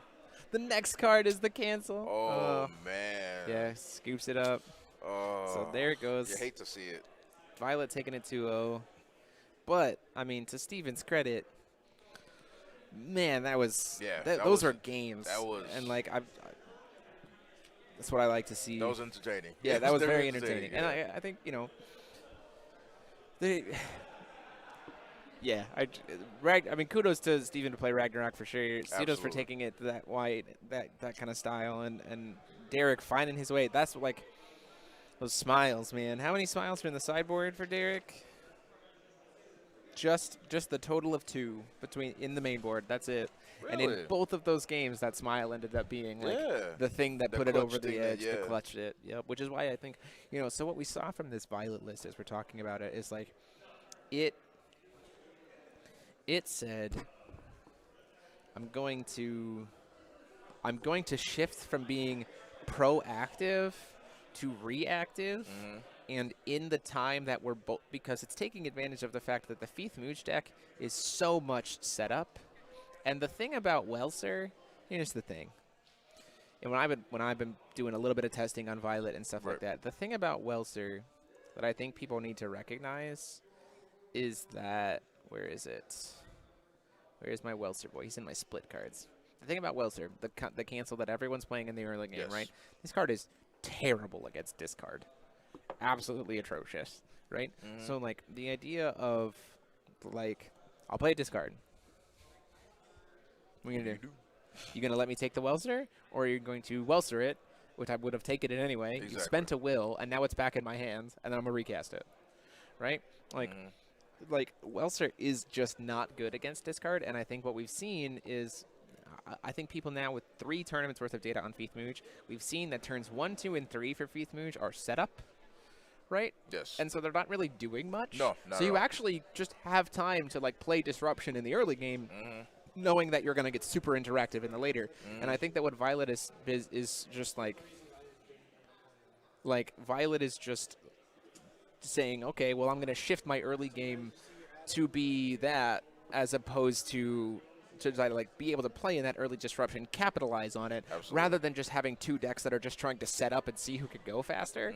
And I think that's the proper play for Violet. Like, I think that's the reason why that Violet list won the GP Win-A-Box. Like, I think it shifts that matchup from a 60-40 to like a 55-45, which like in game 1 is sometimes that's all you need with good play, good skill, and like playing it out. Like, you could absolutely win that match. So we said this before. This meta is not solved. No. Like, it feels.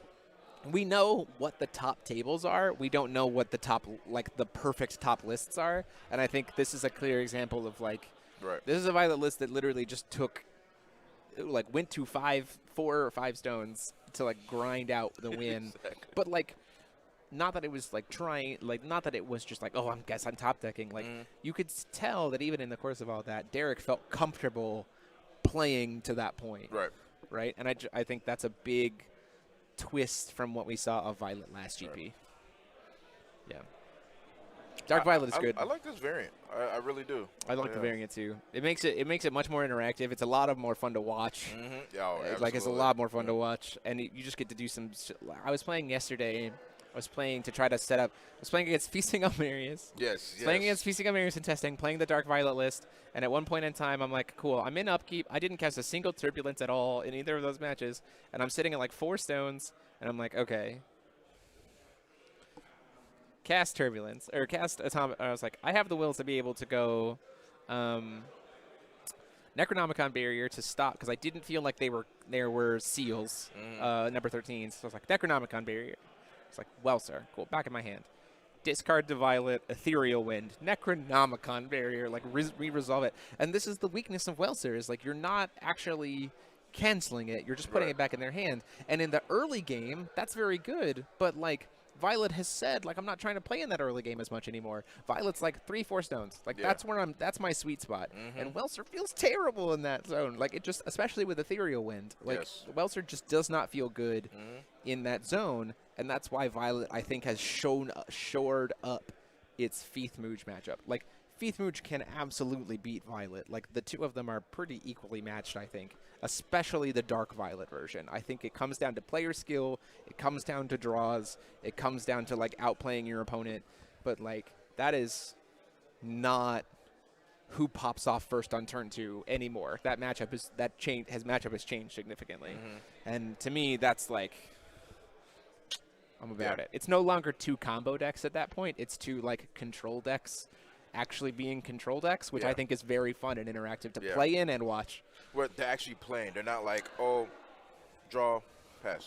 Yeah, that's the other thing too. It's not like it's not draw, call, stone, pass. It's like actually like throughout the entire game, these 2 decks are interacting with each other to try to get like these incremental little values finding the moment where, as a control deck, you have the safe path through. Yes, exactly. As opposed to trying to play your out as a combo out, which I think is great. Like, I'm about it. So, yeah, it'll be interesting. I'm excited to see what the Mikage list did. We're going to have that on stream next round regardless. Yeah. We are about to hit a lunch break, I think. I'm going to get Steven over here. 1 second. Yes. Steven. Holstrizer. Steven. Come here. Yes. I want to talk to you about Ragnarok. All right. I want you to hop off. I want to talk to you about Ragnarok.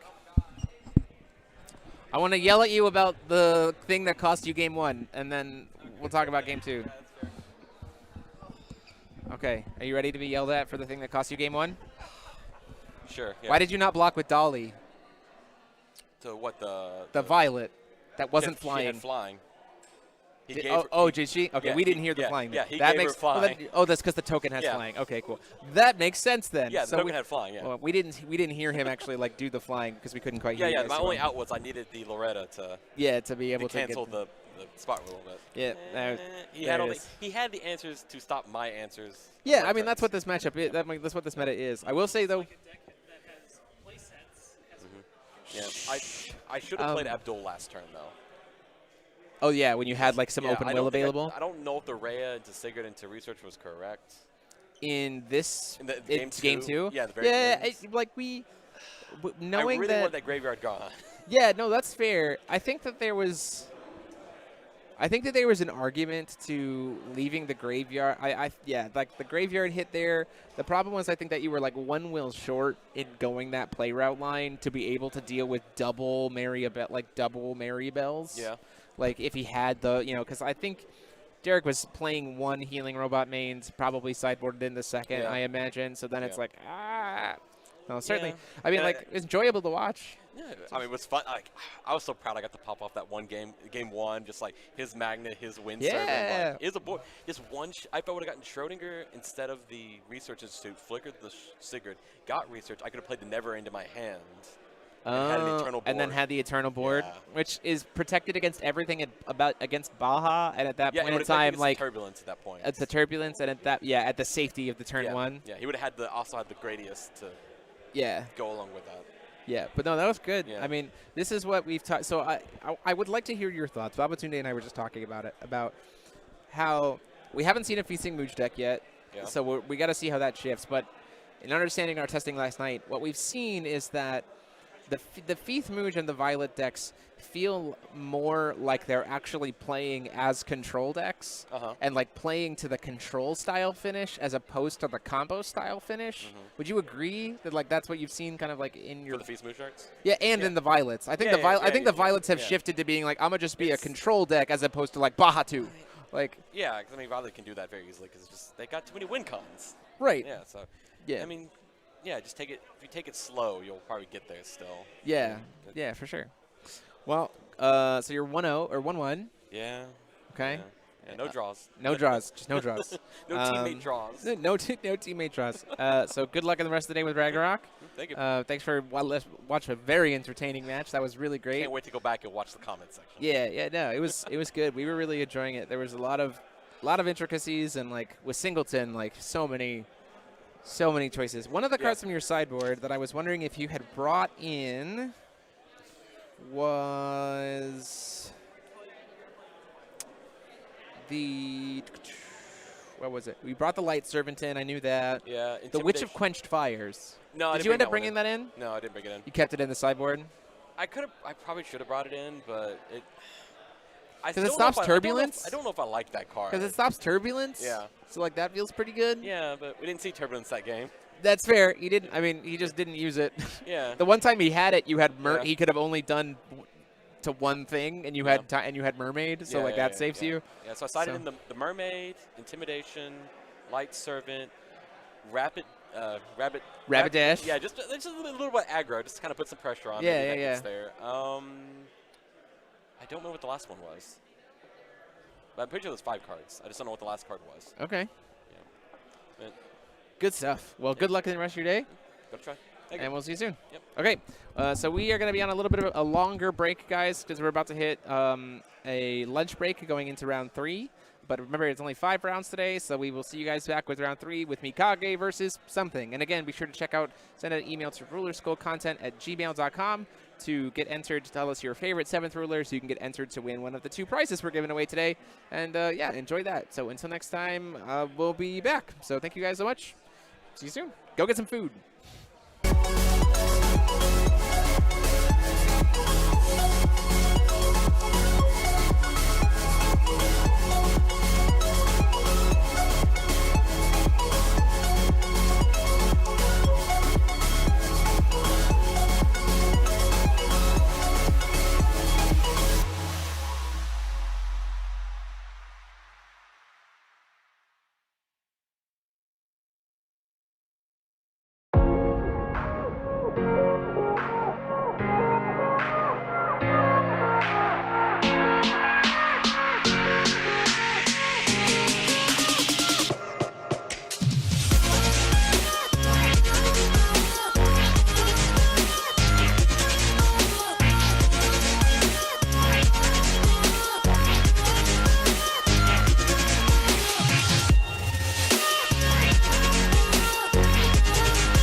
everybody, we're back.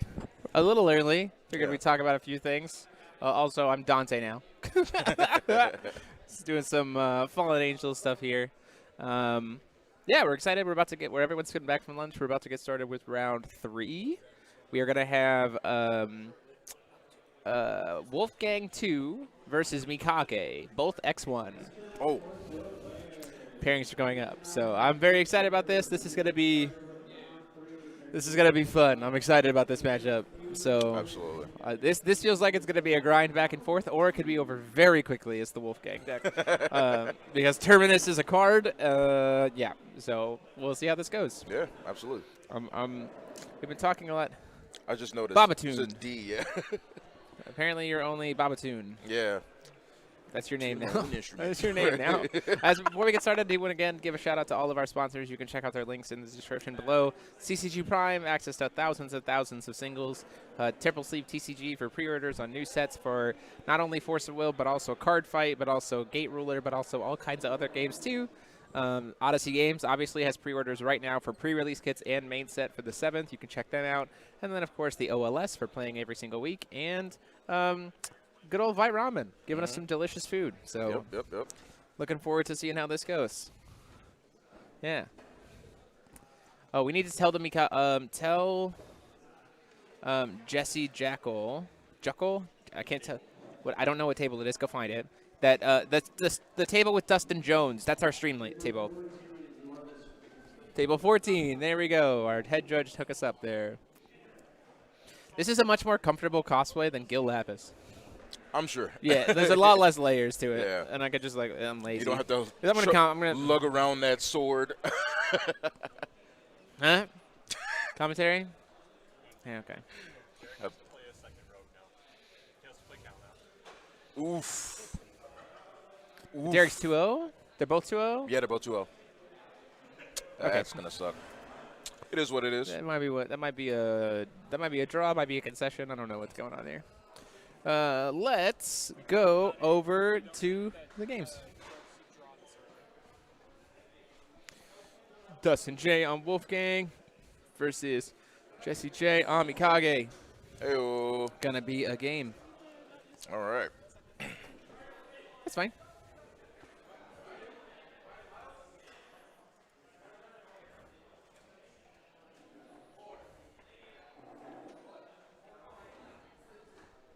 Yeah.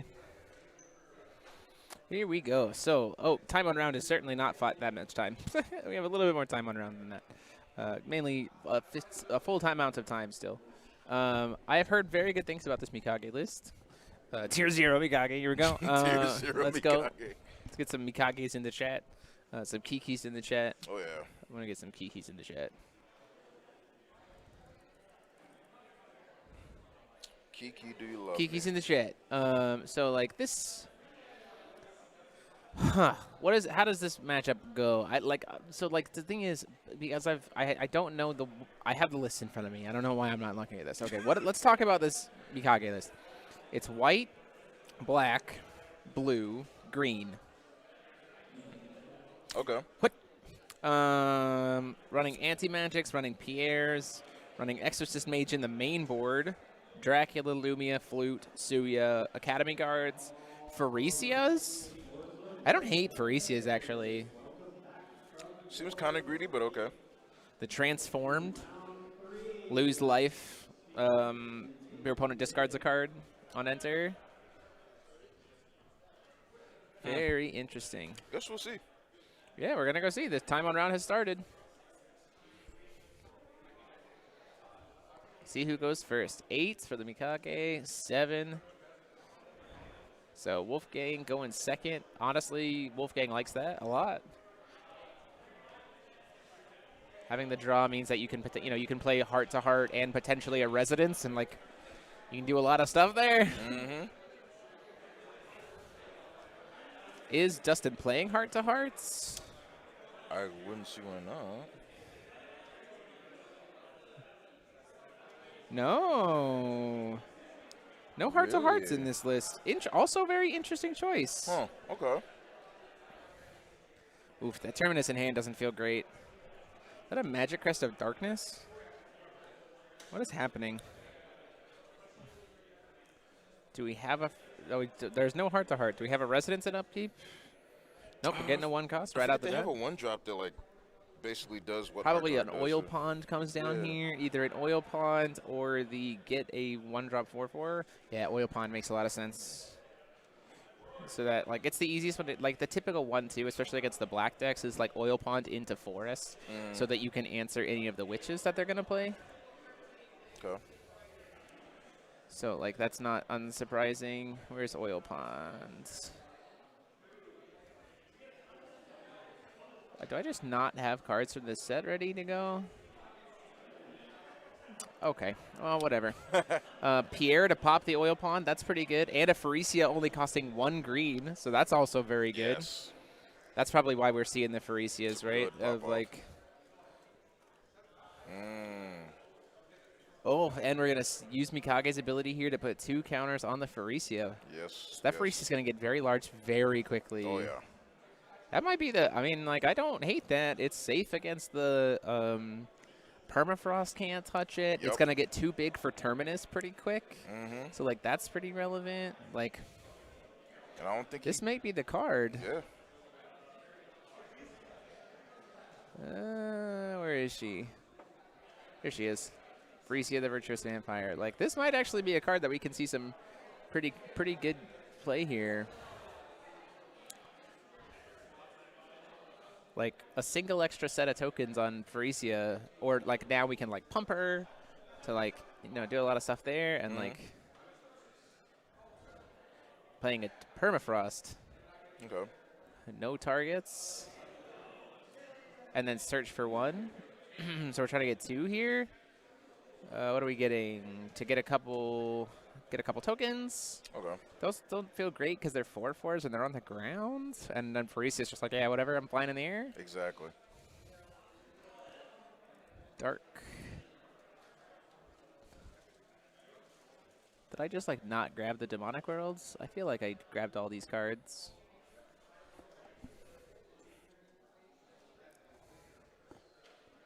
This is on me. Okay, Suya coming in to sack a token. Ooh. Putting in some work. So this is really nice because like we can just use this. Oh my gosh, Curse of Ragnarok. Ripping this hands to shreds. Sheesh. Terminus, I think, is the grab, right? Oh, no, actually, no, the Demonic World, I think, is the grab. Yeah, that's right. Okay. Because Terminus costs 3, and, like, Pharesia can just kill him, potentially. Yeah, about to say, just Like, in down. a black deck, you're not going to necessarily have to deal with as much. Like, you're going to have spot removal for him.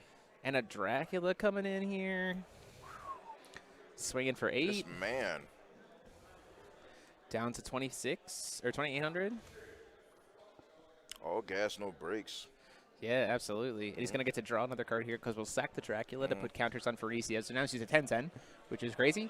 And then, like, the Dracula gets to come back, and, like, this is real good. This is some spice.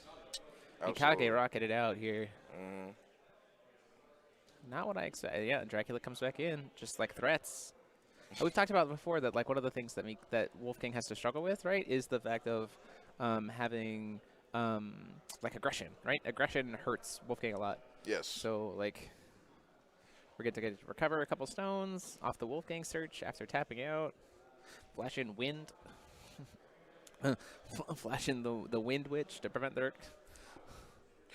I mean, it doesn't really do much in this format, but like Judgmenting Wolfgang. We don't really have much here. I'm guessing he's trying to get the So we Fallen do Angel. have the ability to do Terminus. We can get a Terminus here. We're at 4, right? And we technically have believe double so. wipe. But again, like the Pharesia gets to survive that. Like you have to double wipe. Right? And so the Pharesia just survives. And like the Dracula just comes back even bigger. So like that doesn't Absolutely. also feel great. So he's going to try to give it swiftness. So we have to have enough pumps to try to either kill. We're trying to use the Terminus here to hit lethal like right now, right? Okay.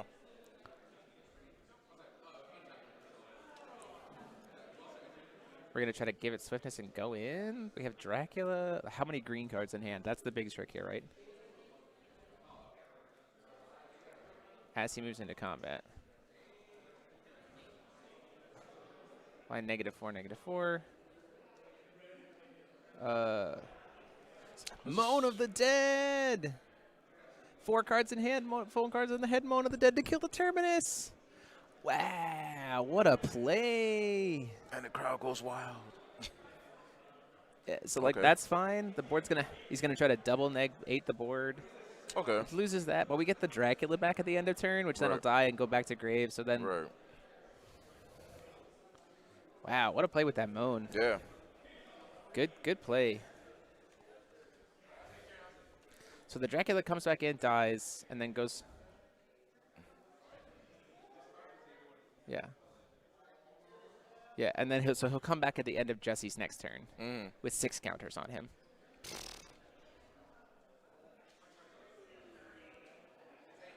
So that's still like, oh goodness gracious. Absolutely.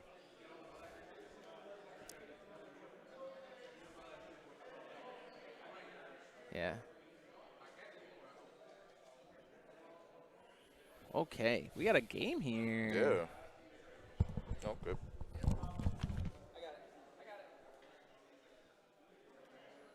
Not sure which the issue is.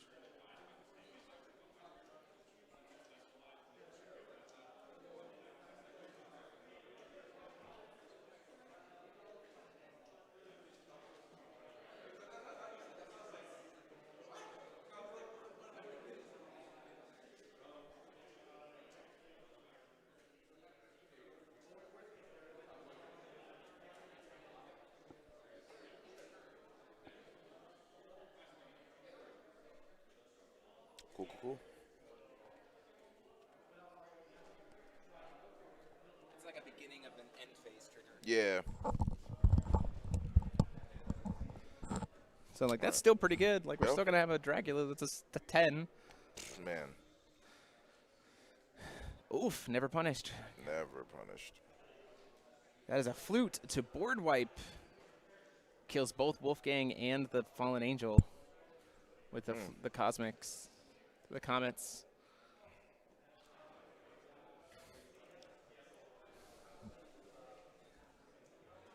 Good old flute, Fallen Comets. Splits. Flutes. And now that Dracula is once again in having to be double Terminus range. He has to have 2 Terminuses to kill it. And Wolfgang can't search out another Amadeus to get another Terminus out, so that Right. feels pretty good. We're back in it. This is certainly either of them's It's a game. good game. Yeah, I mean, you pay 3 for Terminus, you can board wipe, but you can't. Oh, you just got a hard cast a Terminus? What's going on? We could technically use Necronomicon Barrier to get a Terminus. Like, that's a play line. To, like, get we could use a Necronomicon Barrier to get another Sanctuary, to then play the Sanctuary to, like, try to push off again. But again, you have, like, yeah, there's a lot of stuff that needs to happen there. We have 2 floating. We have the possible search off of the Wolfgang. We can't do Permafrost, so that's a play.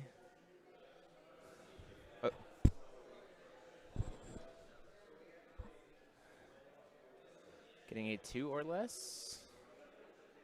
3 or less? Nope. It's going to make him discard his whole hands, because that's 5 uniques.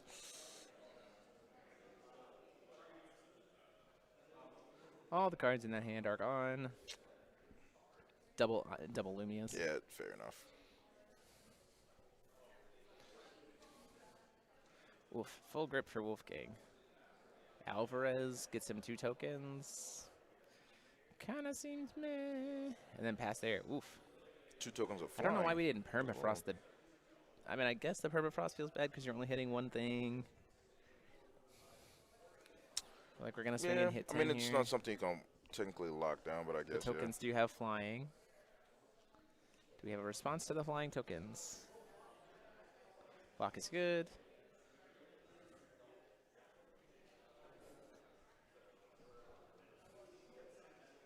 So he'll come back with 8 +1/+1 counters next turn. At the end of this turn. Gets a draw free card here. I don't think we ever Judgment Mikage here. Oh, never mind. I was gonna say he's going for it. Let's.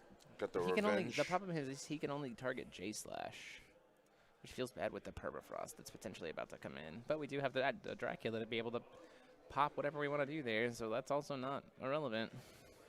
This is true. RFG with Dracula. So like now you have to be proactive. Yeah. So Dracula's now going to come back with 10 +1/+1 counters. Jeez Louise. So now Dracula is what? Eternal? Scorn using one of the floating blacks. Yeah, the Mikage does have Eternal. He's also at 20/20 right now. Yeah. ISM, welcome. Thank you for joining us as students. Glad to have you here. Hope you enjoy. Let's talk about Dracula. Trying to do here. Saga cluster, dark. He has Eternal. He has Eternal, so it doesn't matter. Doesn't resolve. So that's we just wasted that fizzles, resource. Yep, that fizzles.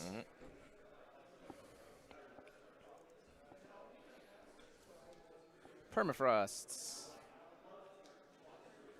So now it's tapped, but like, meh. Yeah, but how many times did you waste? You wasted a bunch of cards trying to deal with this Mikage that's still just going to sit there, and like Dracula's coming in for a bunch. Like Dracula's coming in for a bunch of damage here. We are at a point potentially where we've got that first layer to deal a bunch of damage. We we'll have 6 different uniques. Search for a 1-drop. No, a 2-drop. So now we're applying a neg 6 to the board. So that's not irrelevant. But now once again we're tapped out. And like Dracula's just gonna come in and dome me in the face. I don't hate the idea of next turn using that Curse of Ragnarok to get the Terminus out of hand. That's fair. Like I like that idea. That's fair, yeah. Because like we've killed the Wolfgang. The Necronomicon period not doing much. Like swing, and then sack it.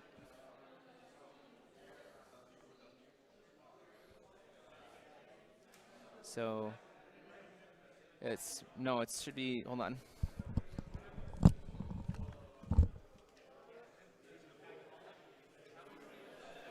All right, Jeremy's heading over.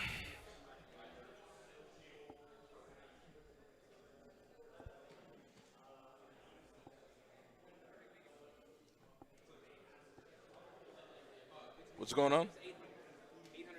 800 damage. Gotcha. So he's a 2K. Yeah. Cool.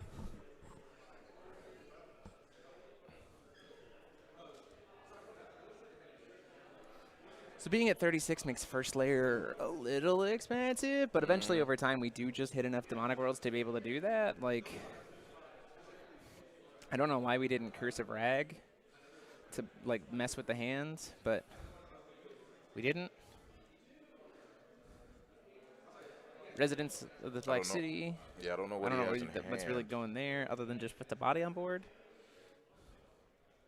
This also gives him a really nice target for Mikage. That's the other thing about a Terminus too, is Mikage can just like in response just like sack, because Eternal is not a trigger, it's just a state-based action. So like if you try to board wipe with Terminus, I'm still Eternal. Like that's still a thing. Exactly. Oh. No, you name it Resolution for that card. And you just have Dracula target itself. Mikage target itself.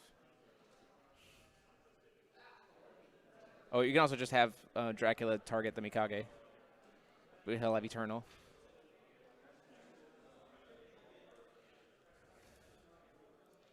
Yeah, so then the Mikage won't die.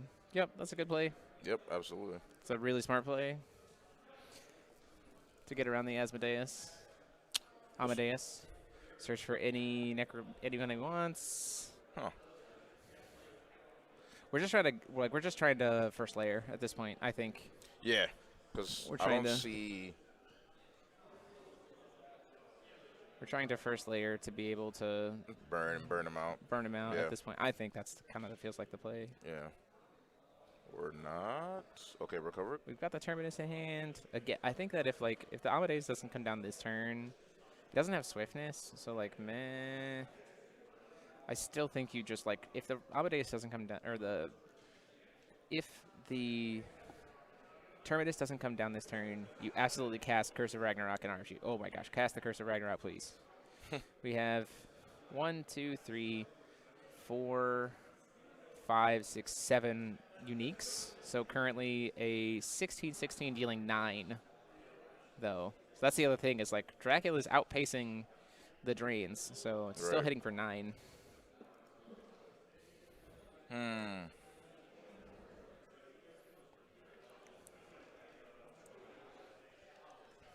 Down to 11.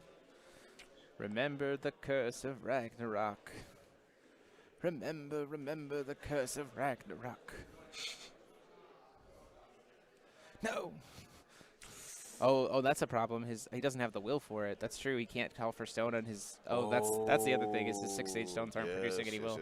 They're voids only. That Wolfgang in the upkeep.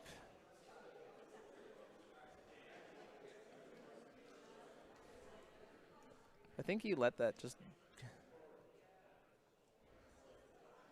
I think you just let this happen, right? You're just trying to make Dracula survive.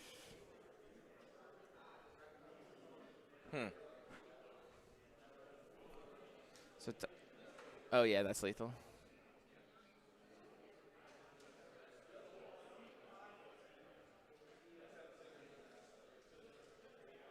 Oof. So he would die as soon as he goes right back, right? So how does that work? Okay, so if Mikage dies on this side, flips back over. He can recover. Okay, just making sure. But like now we're at 10 different uniques. So first off, we're gonna have Terminus. We have Terminus here, so that's just gonna be lethal unless we have a response. But unfortunately, I don't think we do. So this is probably just gonna be the Terminus hit. Right. Because we have the ability to give swiftness and one shot.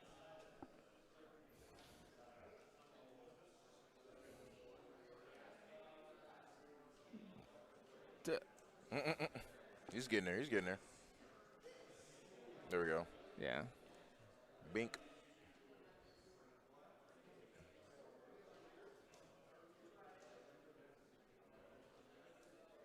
Yep. Go to game 2. All right, cool. Yep. There it is. Yeah. I think there was a world where we should have cast it a lot earlier. Looking at Dustin's list. I mean, obviously we have the list and they don't. He's only playing 2. So if we had done Curse of Rag when we had the opportunity, like, okay, game's over at that point. And we eventually just get there. I wonder what Mikage has in terms of like addition removal. If there's anything like that's black. the trick. Let's check it. Let's check like in the sideboard here. We've got 2 Dispelling Stones mains. Okay. And Pierre's and 2 Oh Pierre's. yes, I remember. We saw that. Yes, we saw that come in at the beginning. Yeah, I remember. Yep. That killed the burn. Oh, okay. So I guess he only runs one of the burn edition. No, he played the.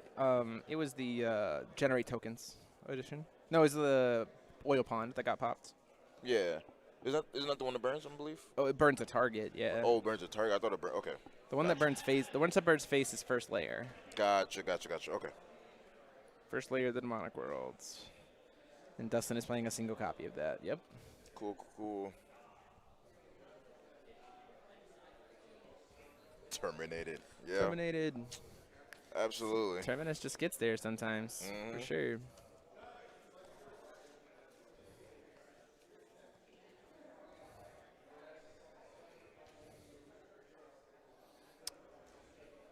Looks at those. So Alvarez is coming out, which makes sense. Not going to do much in this matchup. Let's see, what else do I think comes out here?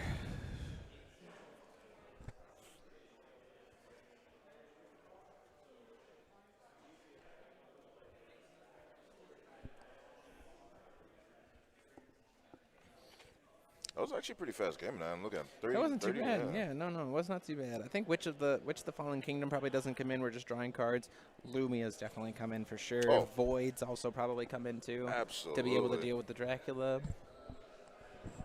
Like, the thing is, you can't really, outside of something like Lumia, you can't really deal with Dracula anywhere other than, like, you can't deal with Dracula on the field. Like, you have to mess with Dracula in the grave. In the grave, exactly. And so, like, stuff like Void, I think, honestly, probably comes into play here.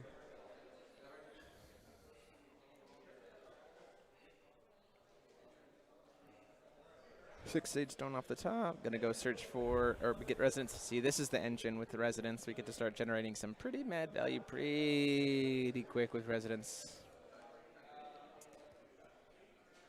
Where is she at? I know I have her.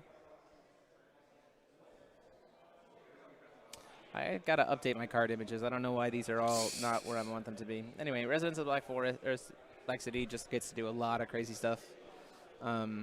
Like, you just every single turn generates incredible value, especially if you have Demonic Worlds in your hand. Right. So you can, like, banish, produce black, play a Demonic World from hand, bring her back, banish, produce another black, like, then go get a 2-drop, bring her back in. Like, you just can go. Yeah. It's such an accelerator. Oh, yeah, I've seen it go off first hand, and I was like, oh, okay. You don't really need heart to heart, really. Yeah. So it's kind of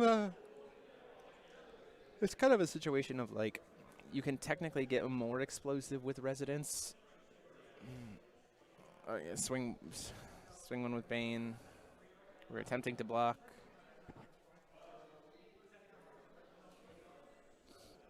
RFG it with Lumia. Do we have something to stop that? See, we do have Dispelling Stone.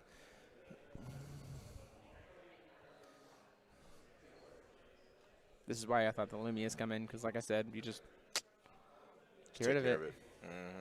It is gone for good. One damage goes in. And then you can sack it. Value. 2-drop comes into play. Probably going to be Forest, which is then going to get to recover his 2 stones. And then pass there. Yep.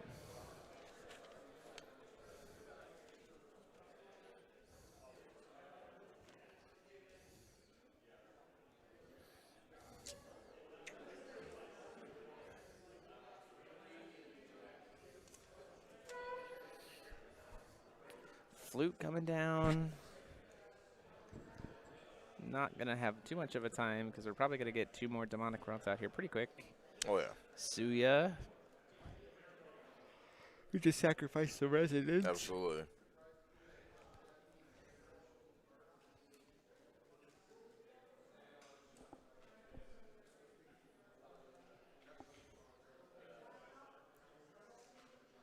Woof.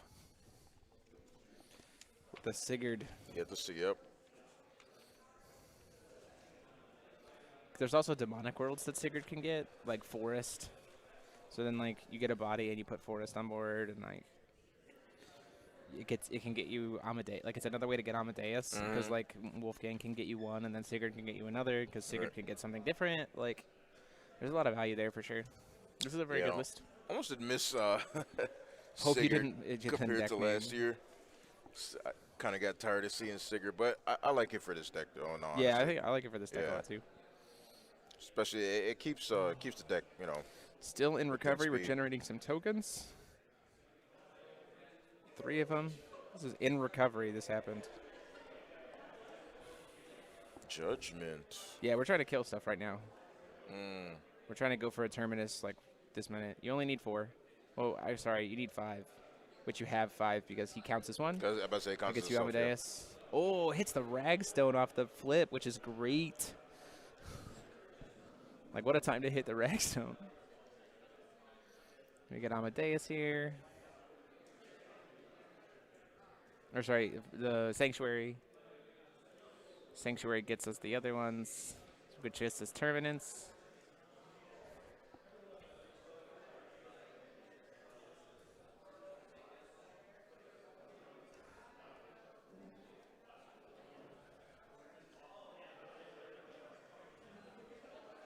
We have a response for the Amadeus. Yeah, it's 2 costs or less. Correct. Yeah. Specifically black, right? I believe it's specifically has to have black darkness edition. in it. Yeah, darkness edition. Ooh, optical camo to put it back in the hands. We're going to neg the board in response. Yeah, there's no reason to not that's just fine. Clear stuff off.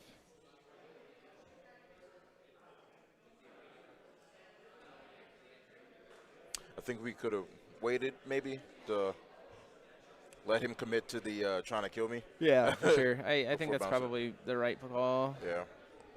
Because then we don't lose the board in response.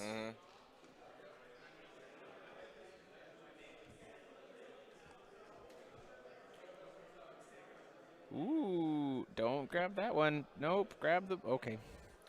You grabbed the, I think you grabbed the wrong one there. I think you used Dispelling Stone to hit the one that's generating him tokens. Because now you've just said that if he does kill the Wolfgang for some reason, the Wolfgang gets to go grab another Sanctuary. Exactly. I mean, he's got Sigurd to do it too, so like maybe it doesn't matter, but I think that there's a world where that kind of is relevant. At least the one that burns out. I mean, at least, you know. Oof, hard cast for Isia. Sick. Do you have a nice little 5-color Bradstone coming in?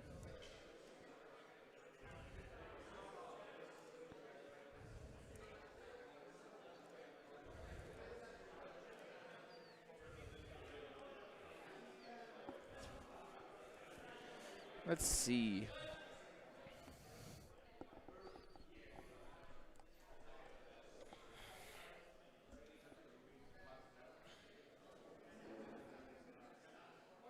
Casting the Sigurd.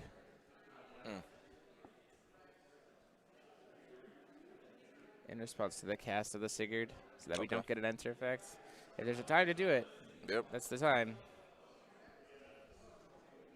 Take 4, take 4. Down to 21 or 28. Or sorry, down to 31. Oh, blocking the second one with Blocking the second Faurecia, one, yeah. so down to 35.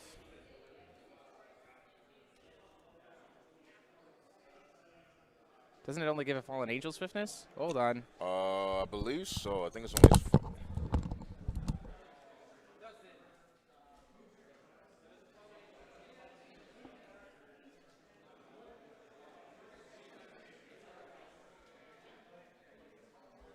Interesting.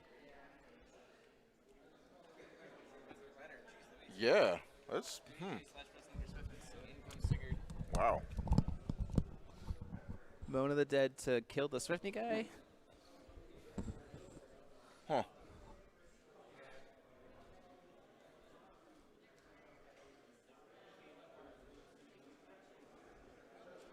So we're burning. Yeah. Burning him for 5. So okay, cool. So he should be down to 25. No, down to 30, and then another from Sigurd. No, Sigurd was attacking into. Was attacking into the Faurecia. Faurecia? Yeah, Okay, yeah. sounds good. So it just burns him for 5. Yeah. Flute. Comets. It's pretty good. Yep. A little bit slow, but and it's a tap out, but it's a Yeah. thing. We can call Stone. Oh, no, we called Stone to hit the 4th stone. So Absolutely. the group of comets is a little gross. And Especially one card in since. hand. Oh, no, actually, this is really bad because we Yes. got rid of. This is why we didn't pop that Sanctuary earlier. Mhm. Right, because now we can cast Sigurd, get And get the sanctuary. the Sanctuary, Uh-huh. get the Yep. one that gives swiftness, give them both swiftness, Yes, sir. and push in for a lot of damage. Especially if he has another thing in hand to be able to play this turn. Mhm. Like that can just be damage. Oh. Oh, Interesting. has to grab this one to kill his own Sigurd.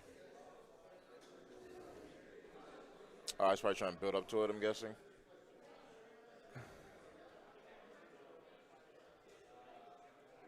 Oof, there's a demonic roll there. Oh, okay.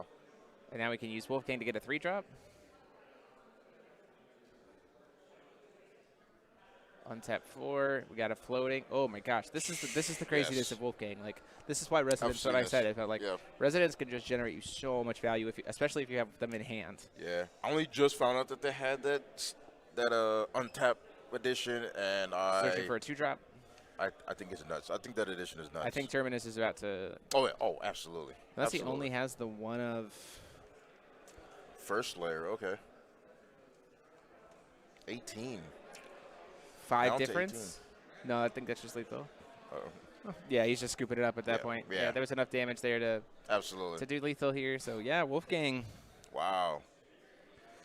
That was fast. That's the thing about Wolfgang too, is like if you let him start keeping those additions on field, They steamroll. Like, and there's not a lot of mass addition removal in the game. Yeah, so especially with only one Olivia currently in the format. Yeah. Like only one Olivia here today, and that's like his only weakness. So Right. that's there's a lot of pressure that can come from that for sure. There's a lot of like I've been looking at this idea of, so I'm not gonna look at Dustin's list. I'm not gonna reveal every card, right? But like this is kind of similar to what I wanted to play, what I've been considering playing, and what I will probably play at locals this week. Or not this week, but next week when I actually get to go back to locals. But like this is the only thing that I think that I would put different is I would probably have Flames of the Outer World main boarded because my locals like Violet. So that I have like something in the main board, something in the main to be able to deal with the Violets. Fair enough. Fair enough. But yeah, this is very good. I like this a lot. The Voids obviously are to help with the Violet matchup now. Like this is a very good deck. I'm very impressed by it. And also just like Wolfgang's just cool.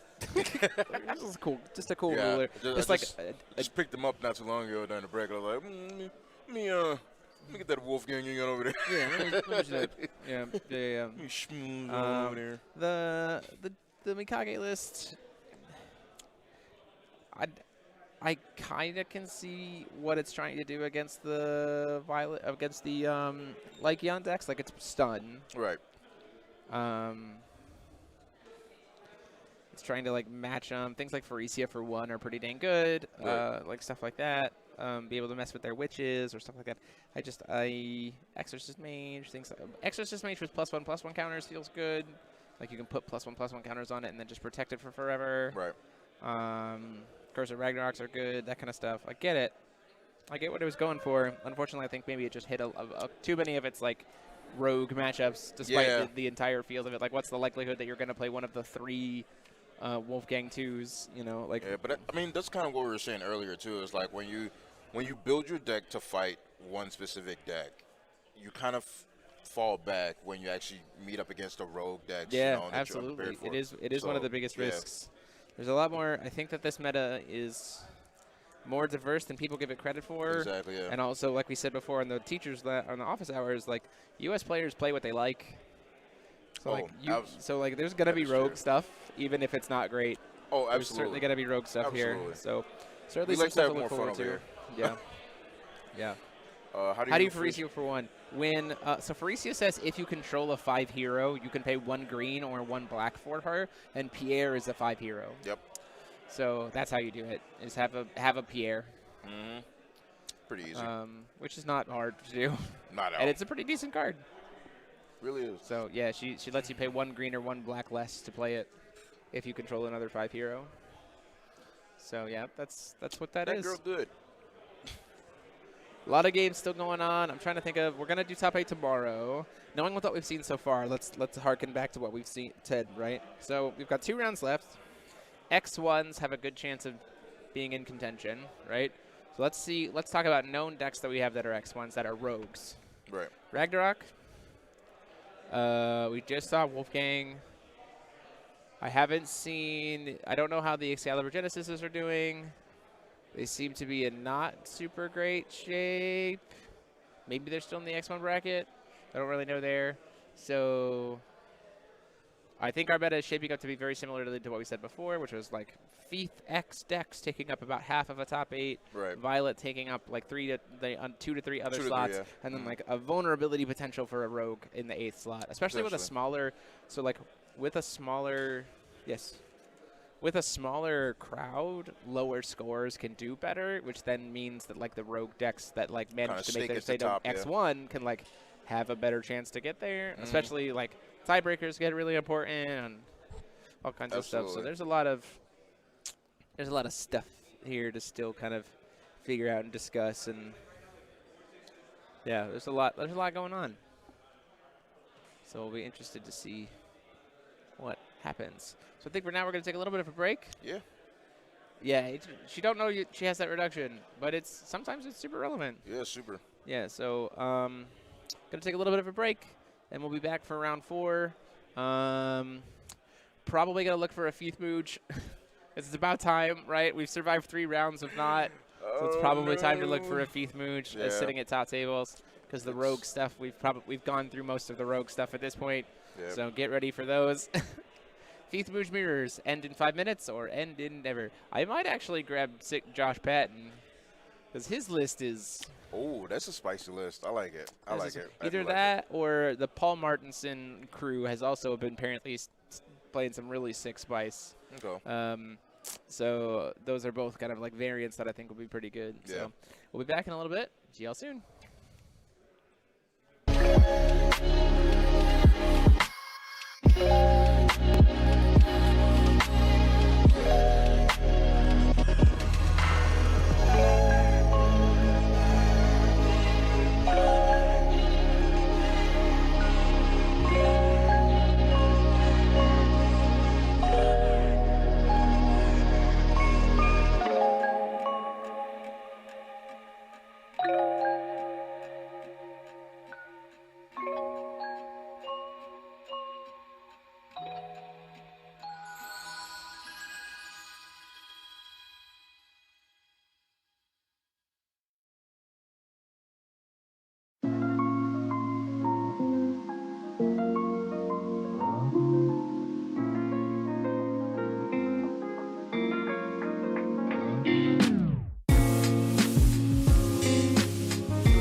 apologies for the delays, everybody. I'm not Dante anymore. I'm back to being Jeremy. But we're still waiting on some pairings for some matches for round 4.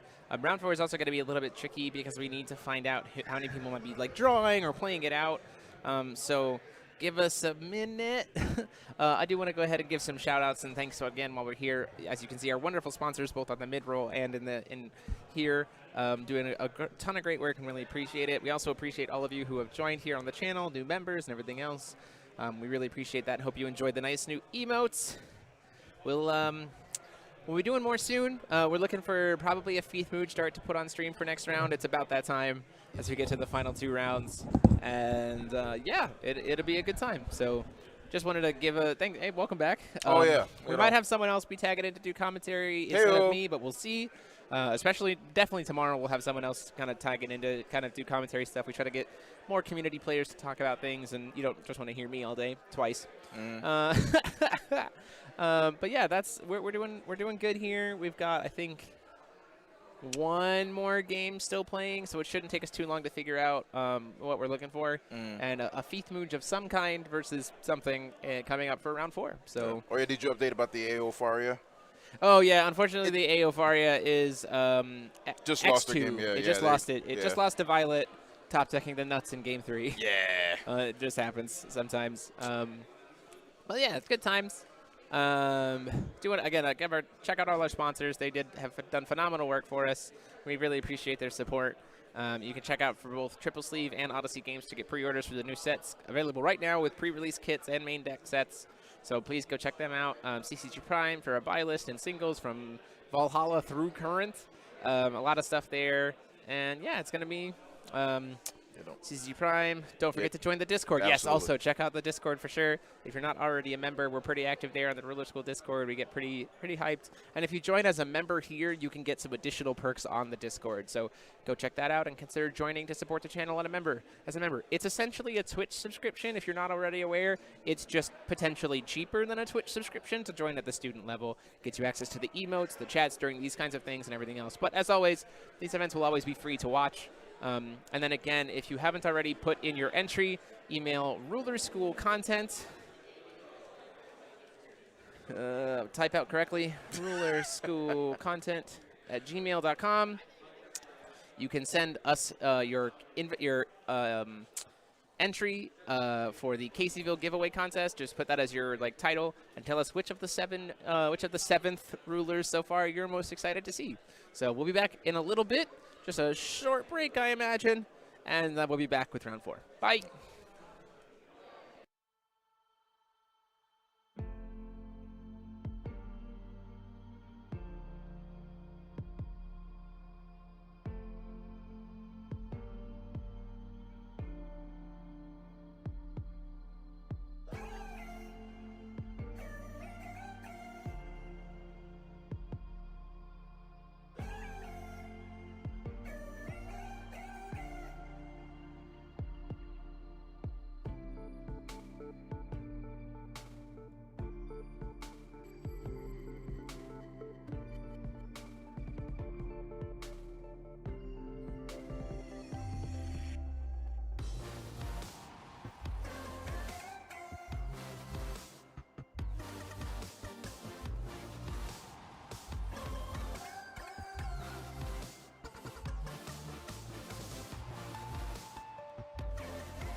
Okay, everybody.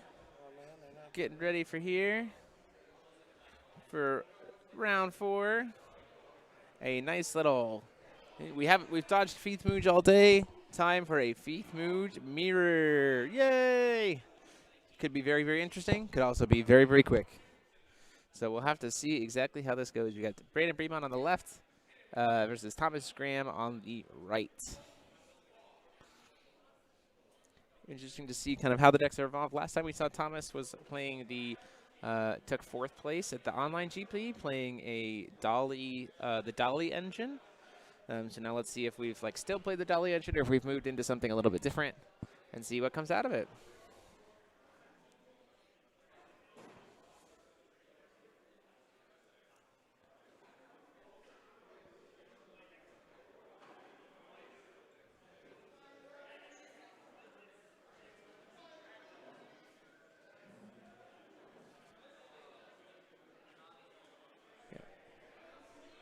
Seeing how this goes, missing my co-commentator.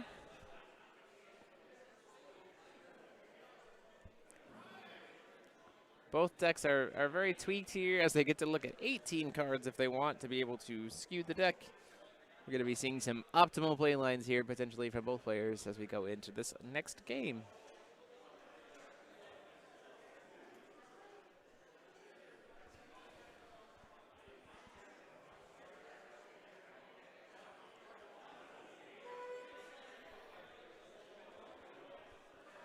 Let's see.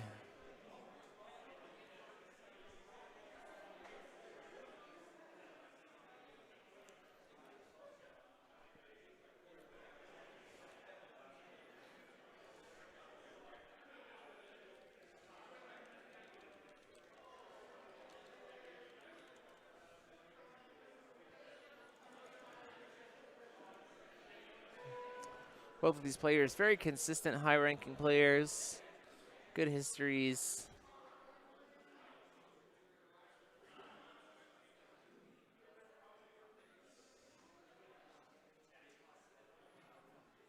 Oof, strong hands from both. Looks. Ooh, deciding to ship the Necro Barrier there. Interesting choice. No, it's not. Go. Sorry. When he starts it, you guys go. Your time is there.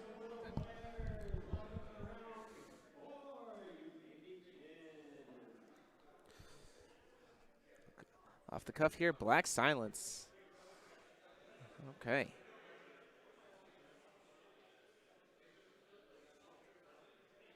Ooh, nice. Just recovering Feeth. Ooh, gonna pass. Okay. Necronomicon Barrier. Ooh, nice play there to steal the Melfi. It's going to be a lot of these really, really quick interactions at the beginning to kind of see who can set up the space. 6 Sage Stone recovering that Feet Sing, and then just a pass there. Filtering with Mooge.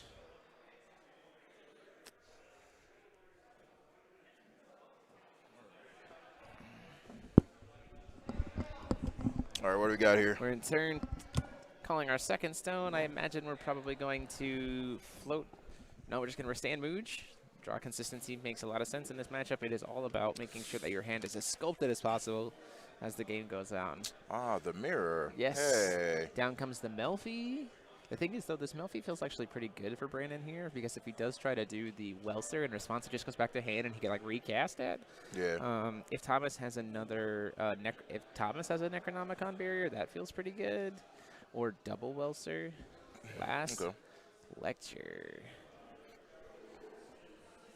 Says that's fine. Filtering Mooge Dart in response.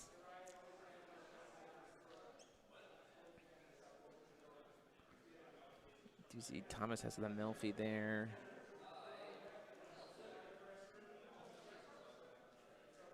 Goes back to hands. Players being very careful here. Yep, Brandon just shipping the turn to Thomas. This matchup is very much like you can't really ever tap out because sometimes you just get punished super hard by that, Absolutely. and that never feels good. So it's going to be a bit before the Lycaons come out. We're certainly not going to see nearly as much of the early game pop Melfi and to do the thing and to do the thing on turn 1, as these decks have been significantly more tweaked to be able to answer each other. We're in for a very grindy back and forth game of 2 control decks as opposed to any 2 combo decks. Exactly. 6 Sage Stone, still recovering Mooge Dart. It's back to the days of quick cast deck. A little bit. Yeah. Down comes this attempted Melfi. This is the exact same scenario, only reversed. Only it doesn't look like we have... Unfortunately, it doesn't look like we have a Welser on the side of Bremont, unless those 2 cards on the far right are... I can't quite tell what they are, whether they're Lycaons or whether they're last lectures. He doesn't... Oh, looks like the Melfi's going to resolve. So 2 green comes in. Looks like they might be Lycaons.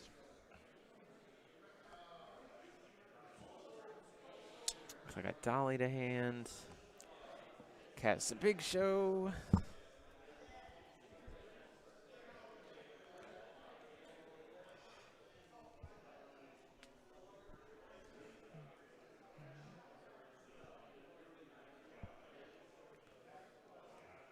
Filter. Good old big show, putting in some work. This is the card of the match. For this particular match, it's gonna be Prisia. So for people like me that's very unfamiliar with the Feith Moonstart decks, like, Sure. So what does Prisia really want to see when she? I'm guessing she wants to produce multiple copies of herself. But what is the end result? The end result is one of 2. There's one of 2 lines, right? And so we saw that in the last GP, so that's a great question. So the end line is like one of 2 lines. It's Magna's Guardian Beast to then get yourself like double Never End. So you have like these really heavy hitters and able to give yourself Board Eternal and stuff like that. Okay. That was more in a Violet Tech meta where we were worried about turbulence and things like that. Right. Then now it's kind of shifted to more the Sigurd, back towards like the Sigurd package. So we're using Prisia to hit Sigurd, to hit Institute and buff them all up. Okay. And this is more geared towards the mirror, particularly because of like things like Duet of Darkness and stuff like that, where you want to be able to keep your board safe. And the stones just get diverse, so they just get very, very large. Gotcha. Okay. Thomas played the Dolly variant before, so the question is he still playing that? I see a Dolly in hand, but how much of the Dolly package is he playing versus anything else? He still has the floating green here. We're attempting to cast the Lycaon. He's going to attempt to cancel the Lycaon. I think that's actually pretty solid here. That steals good value. Has another one in hand, but it's, like you're one for winning there at that time. You're getting more knowledge out of your opponent's hand. The question is, like, how much further is Thomas going to extend from this? Unfortunately, it looks like he has Melfi and Dolly in hand, so he's pretty much free to do whatever he wants here. Looks like he has a... And he has a floating green. Oh, he does have a floating green, yeah. Yep, so this is going to come in to cast another Melfi. This is going to produce him 2 more. He's probably going to use one to make a blue. Oh, no, just triple green. Not going to play the... Interesting play here of not playing... The Dolly, play the Dolly so then he can bounce the Lycaon and replay it to, like, use it twice. Instead, optimizing for just hard casting. This is... an interesting point of just using the Prisia right now. I think the question here is, like, the threat is, like, I've got potential cancel in hand to be able to deal with a board wipe, so I'm just kind of being proactive, which I don't hate this play line here. I'm especially seeing that Brandon already has only 2 stones. Magnus Guardian Beast into double Dolly. So double Dolly isn't super great here. Or Dolly isn't super great here because Never End isn't super great here because, like, we don't have enough fairy tales or ways to make fairy tales. Right. Because what, 1, 2, 3. and it doesn't have a last lecture in hand either to be able to recover. The Black Witch is very, very good, though. It's very sticky. Yeah, no, that's really good. I love Black Witch. I have to say. Yeah, the problem with this deck is we see before is like spot removal is at an all-time low. Yeah. For this deck, and go There's wide. no space, I feel like. Yeah, I in some of agree. these And decks, go yeah. wide spot removal is even less. Exactly. Like this is Thomas trying to take advantage of The opening. that opening and tell Brandon, like, look, I'm gonna make you spend your entire turn dealing with this. Exactly. The problem is here that if Brandon does have a way to deal with this, like, that's not good. Not good at all.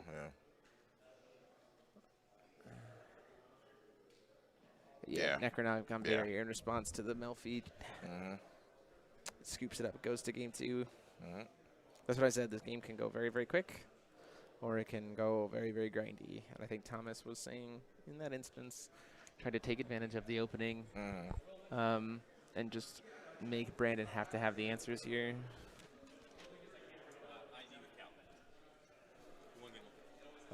Thomas did. So going into sideboard here for Bremont, probably another Welsard comes in to the main. I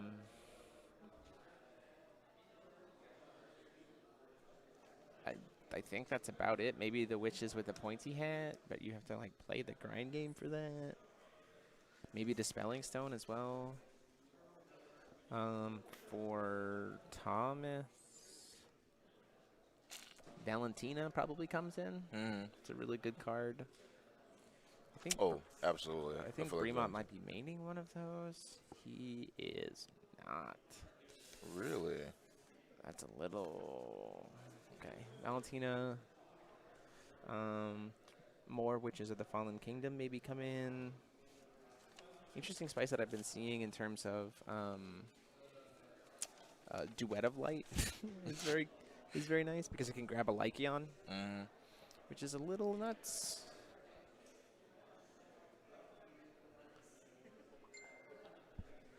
My timer isn't changing on stream. Resume. It's because I paused it. That's a good. Thank you for letting me know. They have certainly a lot more time on round. Can you go check and see what time on round is so I can match it up? Gotcha.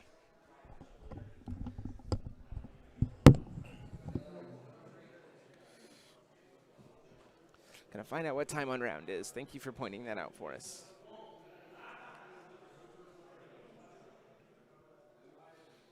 Yeah, there's. Okay, cool, perfect. So I can reset time on round here. We've got 50 minutes left. There we go. Yeah, Rustin, there's an argument there to doing Lycion Guard, of getting like Never End plus Academy Guard there, just to tell Brandon like, hey, proactively can't do anything. We'll see if this game starts any different here. Yeah. Same exact stones from either side. Do we have the answer for the Melfi? Welsard doesn't feel super great here.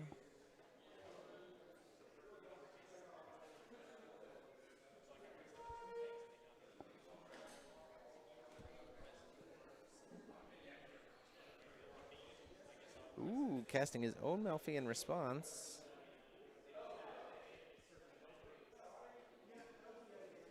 And just hard cancel the Melfi. I don't hate that play at all. Yeah, I don't hate it either. I don't hate that play at all. Hard canceling it as opposed to putting it back in his hand is, I think, absolutely the right play there with number 13.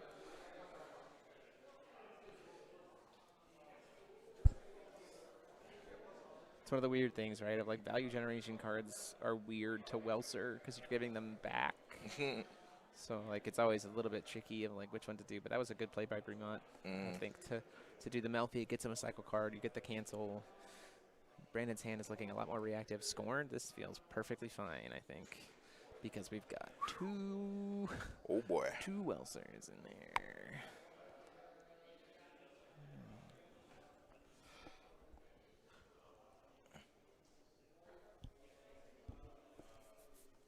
Let's see here.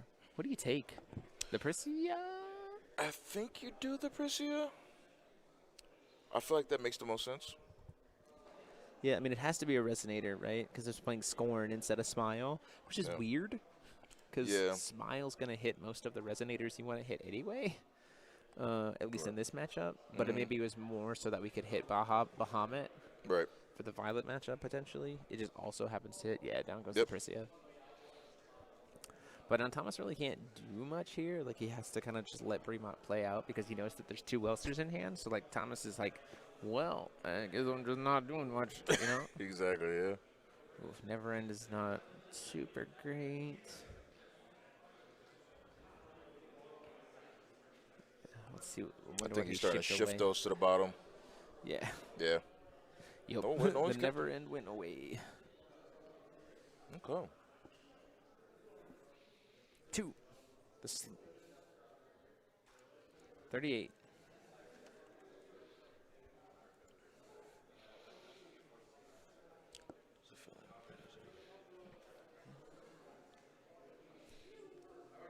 Yeah.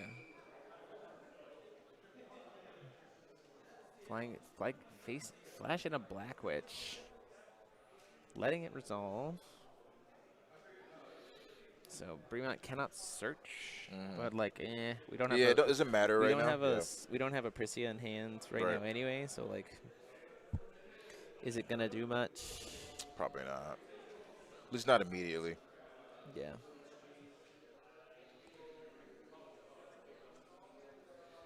It is chip damage though, which is relevant in this. I mean, it can be relevant in this deck. It can. It very much can. Sometimes this matchup is literally just chipping with witches. Oh yeah.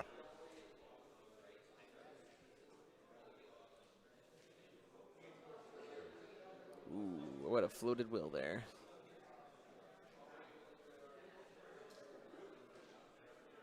I feel like you should have, but before the mood start, just to be like safe, right? Yeah, like, you're gonna recover it, so like have the float. But still, you're just like, yeah, you know, you want to see it.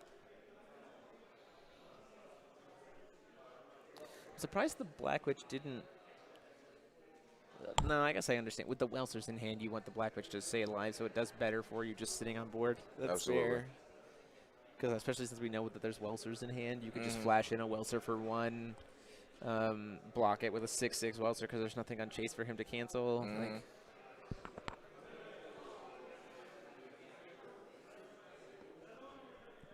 okay. tempting to Melfi, Necronomicon Barrier comes in response. Ooh, not much in. Thomas's hand's pretty dry.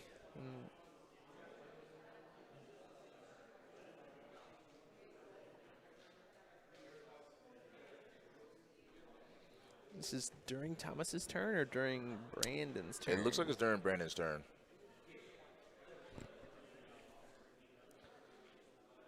Attempt to Prisia here.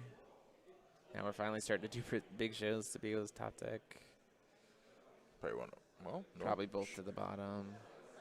Yeah, I guess you don't want to see the cancel really right now. Yeah, Thomas's hand not super great.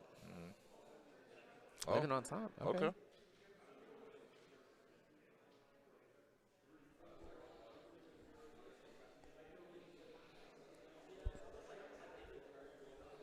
Brandon playing nice and slow and steady here.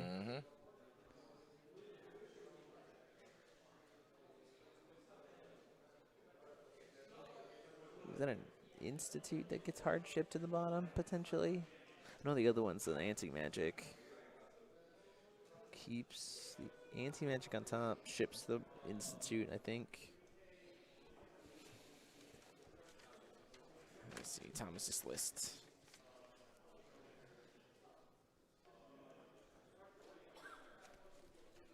Yeah, still playing the Institute package, yep. Gotcha. Pass the turn there. Lycion pass. Dispelling Stone. Coming in clutch there with that Dispelling Stone. Number 13, anti-magic to cancel it. I am okay with that trade. Second Dispelling Stone. See, that's like, it's...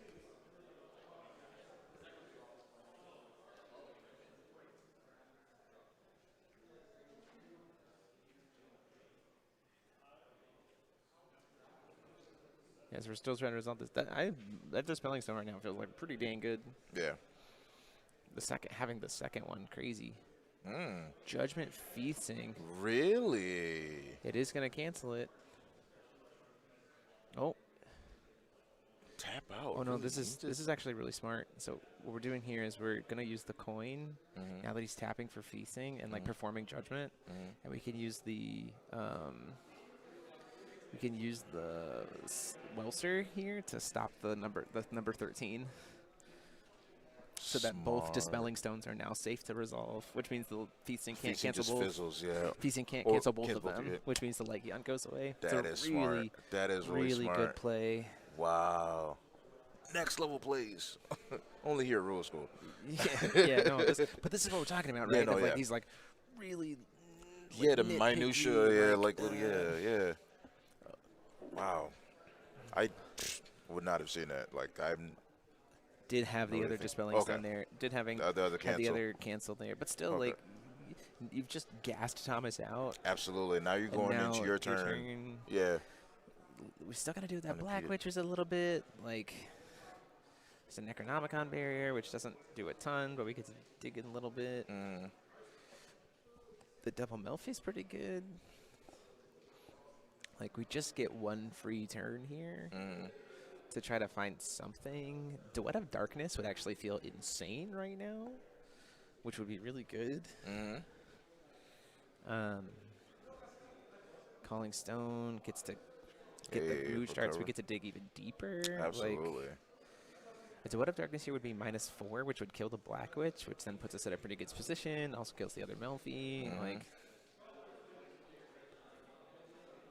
floating white-green. Uses it for another Melfi. Looks like he saw an anti-magic there.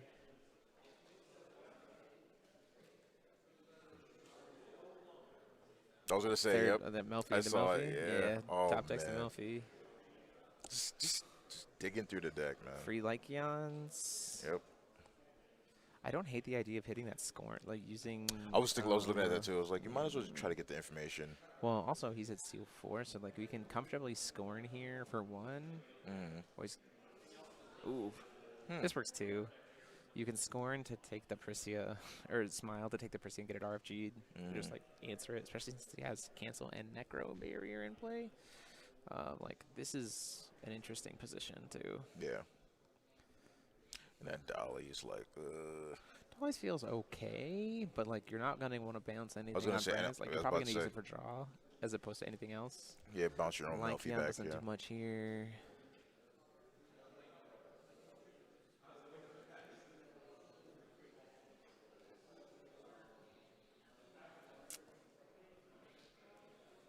People say this format's over turn 2. It can be over turn 2. It can also be over on turn 28. Like, oh my God. sometimes these games just go that long. Yeah. We just about the hard. Okay, yeah, down comes the Dolly. Makes a lot of sense to me. Draw a card.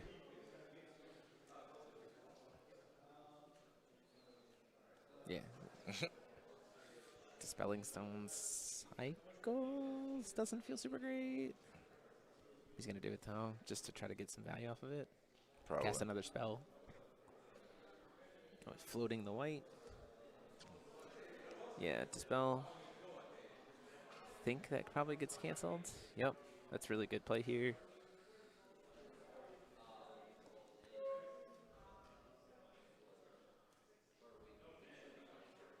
And, oh, this is really good. In comes the Melfi. What did we talk about last game of just having all the answers? Because there's the other one. Yeah, this is a pretty good spot for Brandon. Like, so this is the time where Flute would be really relevant. 5 in the air, down to 35. Flute would be a very influential card for either of them to draw, and I don't think did Brandon end up taking it out. Nope, he's still playing it. If we see the Flute, we're in real good shape. Because like this what happens with this matchup is like you're both just sitting there doing nothing. So like sometimes you just need to refill your hand. Right. And so Flute really helps with that. Because you just like cast it, draw 4, and you're just like, oh, okay, now I have cards and you don't. You know? And The one thing is that Thomas missed the draw trigger off of Thief Mooge. Yeah, I saw that. Noticed that. Yeah, I but noticed it's an that. advantageous trigger, miss trigger. So like, these things can just start like bouncing off of each other, which is a little silly. We have a floating Lycion and 1 card in hand for a Lycion and 1 card for shipped it away though. Yeah. Looks like a Duet of Light. Doesn't hit you much because you can't grab a non. You have to grab a non-alternative card. Another 5. We're down to 3 tails end. I think we might actually see a Mooge Dart Judgment here, which would be huge. Yeah. Because now we're going to start being able to swing with the Mooge and, like, hitting your face and drawing cards. Just thinking about it. It's not going to be a ton of damage, but, like, it's an extra card every single time it hits. Absolutely. And, like, there's nothing, I don't think there's anything in Thomas's deck that can interact with the flyer like that. Yep. Resolve the Judgment. So we don't get the draw, but now we just get permanent draws every single time. Right. So, again, we're going to really start. This is also good damage. 6 in the air. Judgment the felt Mooge for the Mooge.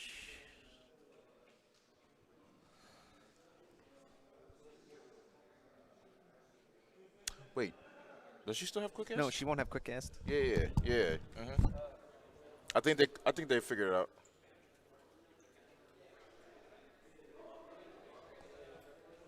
All right, we got it.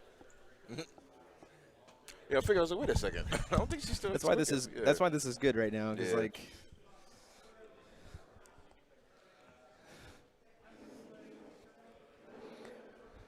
So did the 6 go through? I missed what was happening. I think. He's floating some white and going to see if he can draw into something before. Yeah, that makes sense. Got it.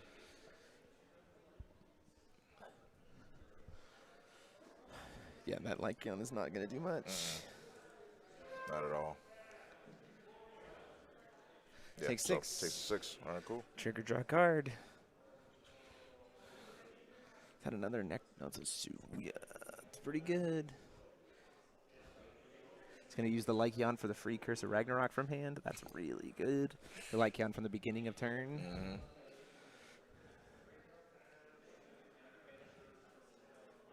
This feels mediocre. Yeah, very. Gets to recharge the life, draw a card, but then he gets to initially steal it. Back up to 38. But now the curse resolves.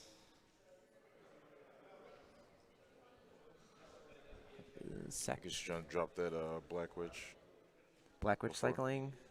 Yeah. So 2 Black Witch to deal with. Well, now the Black Witch into whatever's in the sideboard, we get a second Witch out of it. Yeah. But Brennan does have 2 ways. Like, he has the answers for the witches at this point. He does.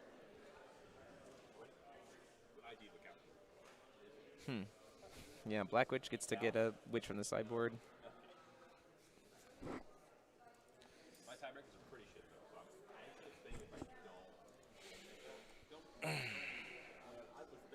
Trying to think of which witch do we actually want here now. Fire Witch doesn't do anything here. I think that's the only witch in the sideboard there. So we must have brought them all in. Because the only witch in sideboard is a Pointy Hat. What's that? You don't That's weird that it really Pointy want to Hat bring doesn't her? do anything right Yeah. now. Quenched Fires is just Not another now, body. no. You It's let just the like witch point. yeah. Witch pointing. Yes. What card did we RFG? The Duet of Light? Yeah. Yeah. It's the card that we ended up RFGing. Yeah.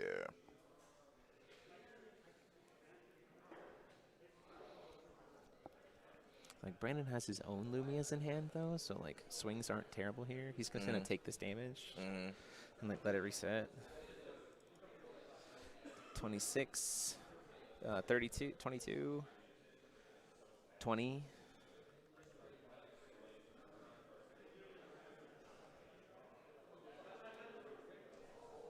Another 2, down to 18.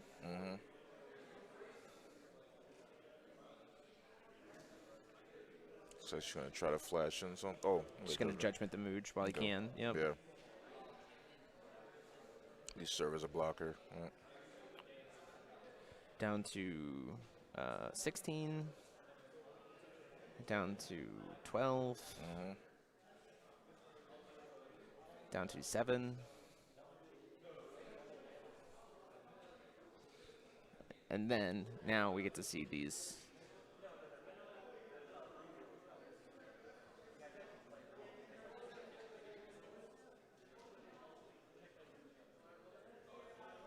Yep, when we win this trade war because of the feasting judgment. Absolutely. So it goes to go back up to where he started this turn, which was what? I forgot. 32? Yeah, 32, I think. No, 3 counting, because he had taken 2 feasting swings.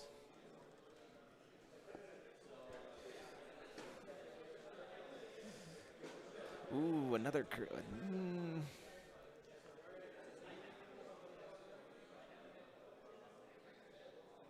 What did he RFG? With the... Hold on.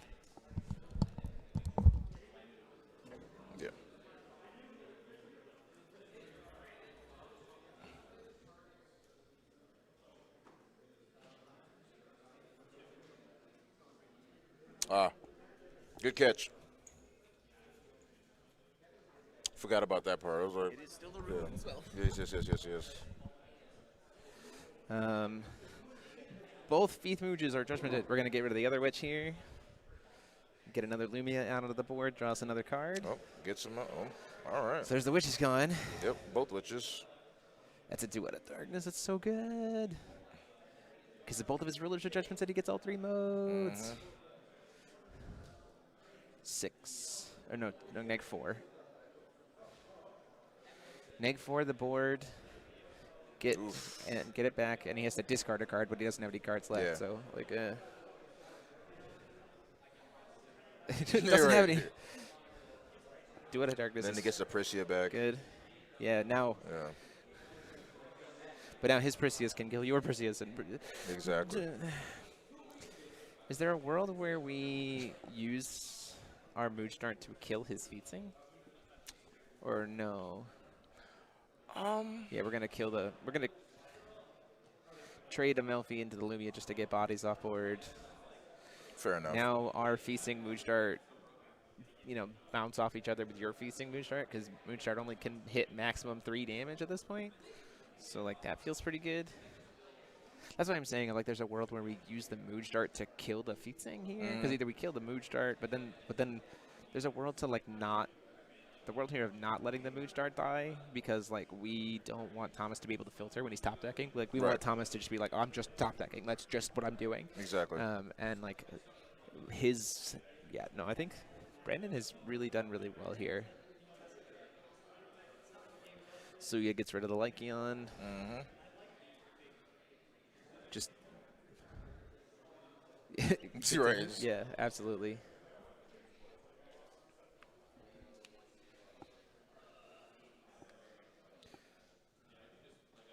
Brandon still has a full grip here. Yeah.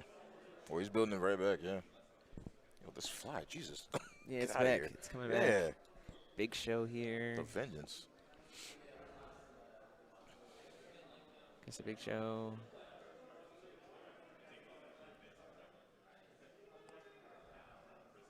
Wait. What? How was that before recovery? Hold on 1 second.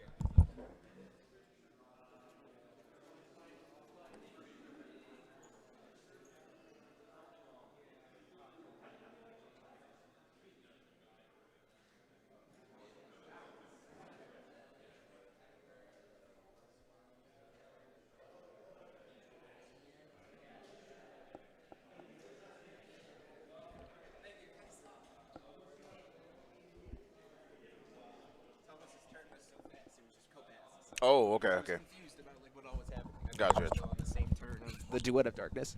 It was so fast.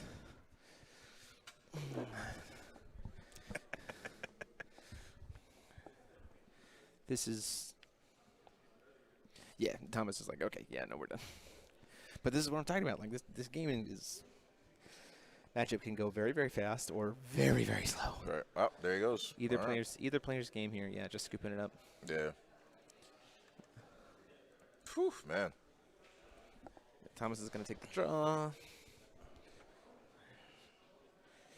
And, like, that's the thing is,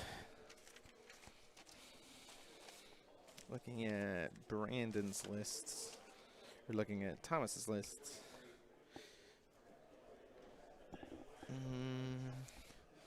he is not running the Dark Duet, whereas Brandon is running 2. Right. Which I think is actually very good in the mirror. I think Duet of Darkness, be able to get again, because the game gets grindy, and so like being able to like pay 2 off of a Lycion for free, apply a neg board, get a Prissia back to my hand because we've been playing this cancel game, and force you to discard a card. 27 minutes. 27. Yeah. It's such heavy interaction in this format for this mirror particularly. So that was excellent games 1 and 2. Yeah, that wasn't bad. That wasn't, yeah. Let's see. What am I? Game 3. Thomas is finally getting to go first. Pointy Hat's back in to the sideboard. Maybe. I think the Duet of Lights maybe come out. If they came in, I think they come out. Woof, what a hand that is. Thomas side.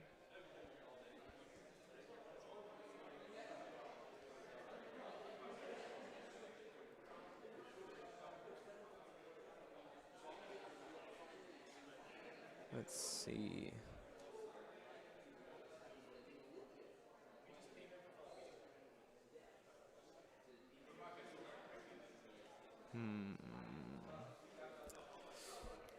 This way of mulliganing that Thomas does is pretty interesting to watch. Where he like stacks them on top of each other. Yeah. Wow, both of these hands are looking. Wow, these are some hands from both sides. There's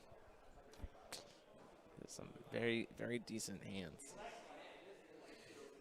Ooh, Windstone off the top.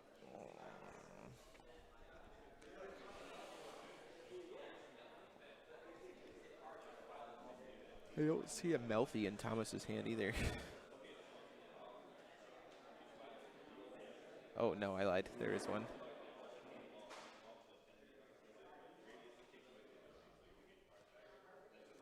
Or do you wait?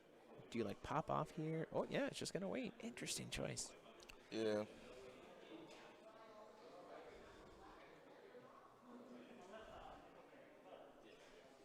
Is there a world where you Melfi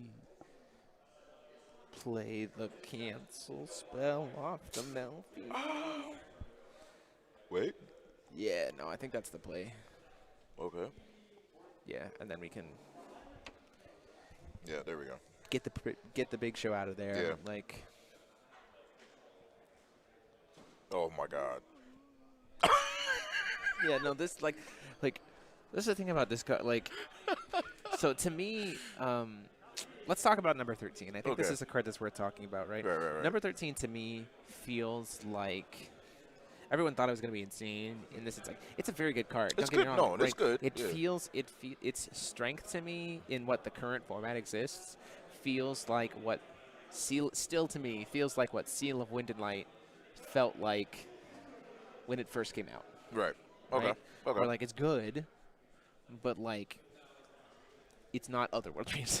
It's No. not Severing Winds. It's You know, never. stuff Yeah. like that. It'll never be that good. Yeah. Yeah, so Those- like it's and things like Melfi sure make it good, but like again, you know, you have to like you're still spending resources Yeah. for it. Like I mean, discounts are nice later in the game, but it's like, yeah, it's a good card. yeah. Brad's sad that everyone else is playing it over And him. his but it's all a his good, but cards it's a but good him, card. yeah. Yeah. We are proactively big showing so that we have a Lycion. Curse of Ragnarok. Getting this proactive is interesting unless there's a Welser, in which case this feels real bad. All right, he still does have. Like Yep, this. there he goes. Fair enough. I mean, you kind of technically got the card. Yeah. Wow. We knew the second right. Oh, that was clutch. We knew that second. You got to put a card on the bottom. We knew that second Lycion was there, so we cursive ragged. Do you cursive rag again? Because now you've played through the Welser? Why not? Yeah, there it is. You know what I'm saying? At that point, you're like, whatever. You take We'll the see. Melfi, right? I think you take the Melfi here because the Prissy is like the Big Show's okay, but the Melfi is like a That's draw. true. Yeah, And will yeah. production, right? Yeah, you're right. You're Like, right. Prissy by itself doesn't actually get you cards, and he hasn't cast a single Big Show yet this game, so like meh, Exactly. it's pretty bad because he's going up to 2 will total. Like Yeah. I think you're right. You took the Melfi. I think the Prissy cut off just his catch card up. draw, have the knowledge. Yeah. If the Prissy gets crazy, just he took it. Yep. Yeah, I think that's the right play. Yeah.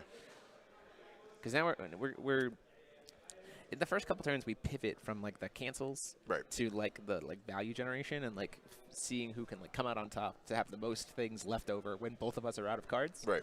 And I think Brandon is playing well for that. Yeah. Very much playing for the long game at this point, Yeah. which really matters. Like I've seen previous 2 games.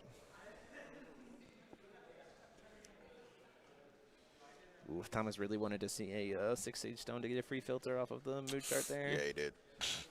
Because that hand is not great. No, it's Because not. we also can't play that dolly at all. We don't have a mood chart. Like, woof. Woof, that hand is not great. No.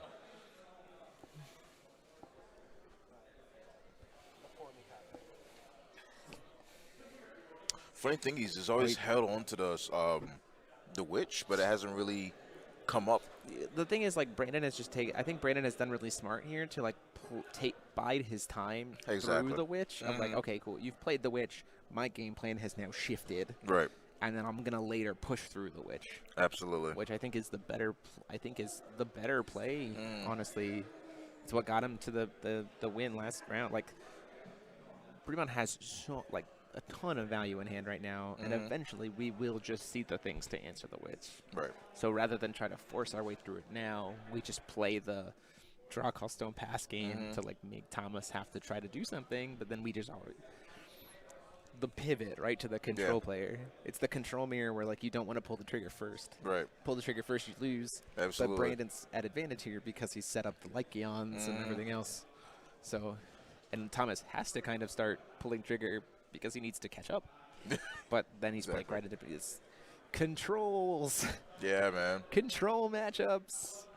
So Too big brain for me. I'm okay. just violent. Just turn things sideways. Yeah, exactly. But even Just then, turn- though, it's just been so. It is still skill intensive. You're right. Yeah, this meta is very skill intensive Yeah. for sure. Sometimes it isn't. A lot of times it is. Yeah, it's very with Violet. It's very much okay. I gotta find the damage. Like I have to Yeah, I gotta find it. calculate. I gotta What's get in there. The violet math. Yeah.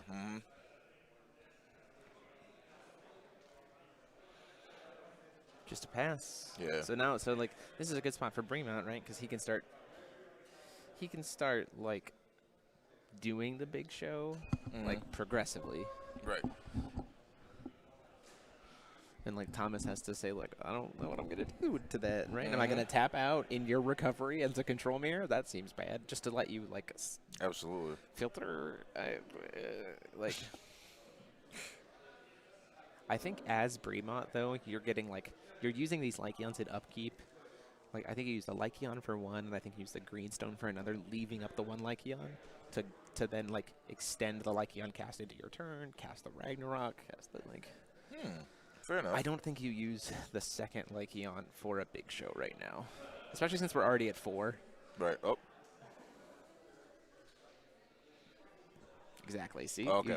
you push Fair the enough. Lycion into your turn so that you have, again, it's about having the resources ahead of your opponent, and I think big show it, yeah, because it's free. All right. Because the thing is too is like, I'm not entirely sure how with Remnant Welser would work, but again, if he does Welser here, like, okay, I still sell a card.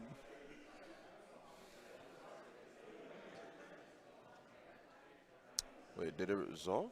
I'm trying to see, I think he's trying to debate whether or not to Judgment Feasting in response, but that feels real bad. Yeah, because then you just completely tapping yourself. Yeah. Draw from the Mood Start. We didn't miss it that time. But, like, look at how much value he just got off of that. Like, he just baited out the friggin' like, Thomas is tapped. He is not. Those got cut, I believe, ISM. Let me check. Trust and love. Those did get cut. Okay. Those are not in the list anymore. We're playing Lumias for the witch removal instead. What did we just draw cards and then, like, pass the will? Yeah.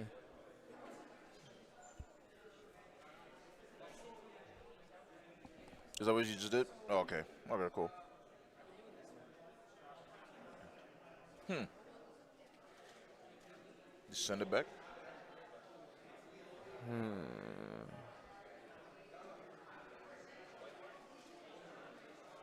You just draw cost on pass? Is that, sorry? Yeah, that's what it looked like. Okay. Which is, like, exactly what Bremont wants right now.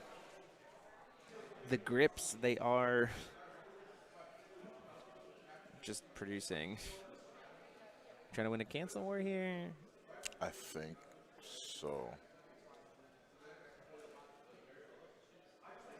Judgment Feast in Just response. feed you and back, yeah.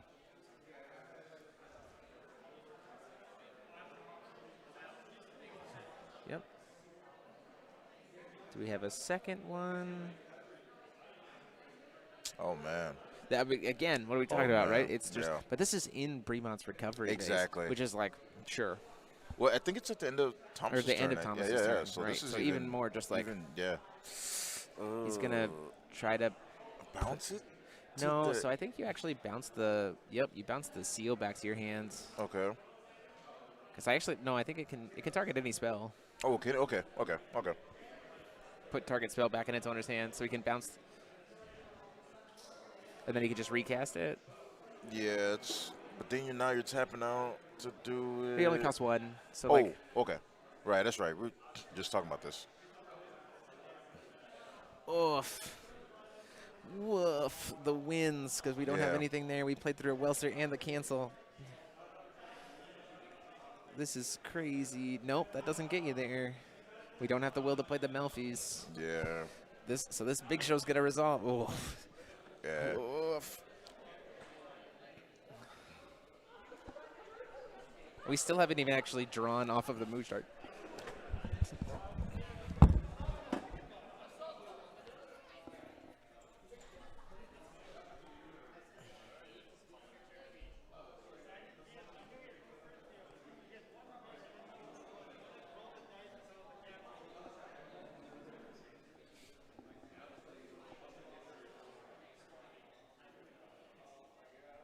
Where they at? In draw step. Interesting. Okay. We just got to sequence what he does here. He's got to remember to, Okay. he draw from Mood Start first, Okay. then scries, then draws for turn. Okay. Gets to do it in the right order. Oh, and he hit a Lycion. He So that's did. just a free. He did. This is free. Another free Lycion. Yep. Oh. Well, he just put the fourth one at the bottom, I think. The what? I think he just put the fourth one at the bottom. Because I saw one off the Oh, push here. sure. Yeah. I think he just bottomed the other one. What's my eyes It's paying just tricks gonna, on me? again, we're just going to rip hands apart here. Yeah. Oh, yeah. Take the big show. There's nothing really for Duet of Light. I think you take the Persia, right? Again, it's just like slowly picking apart. Is that another Melfi? He gets to take 2 cards. Oh, no, the Melfi actually. But the Melfi, he can't cast the Melfi this turn, so like. Oh, that's true. And then yeah. he can just Oh, rip that's- the that is true. Melfi out. Curse of Rag. That's the fair. Melfi. Woof. It's that one super deep interaction. The dolly. Interesting choice. I feel like I would have hit the Melfi. I was thinking, yeah. Does he have another one to be able to cast? Like, the dolly's not going to do too much. I guess he could just dolly to bring back his own Melfi, so, like, either way, you're like, eh.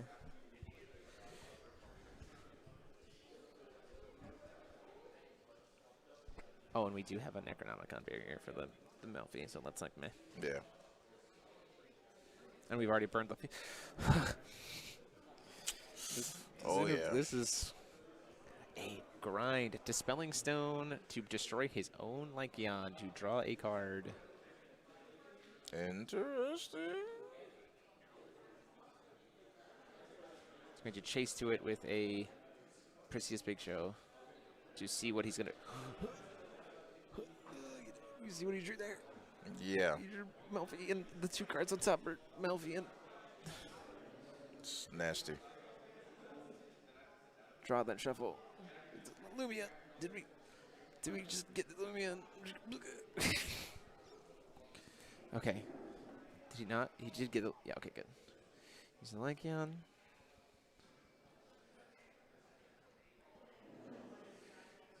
To awaken. He gets to awaken the Lumia, draw another card, and kill the Black Witch. Get that out of there. Whoop. Oh, baby. My gosh. This is like the biggest of brains. Draw another card.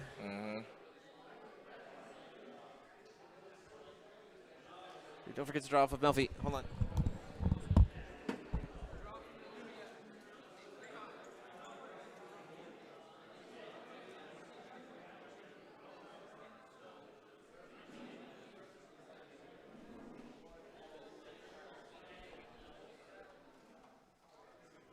Oh yeah, no, it's a really good spell.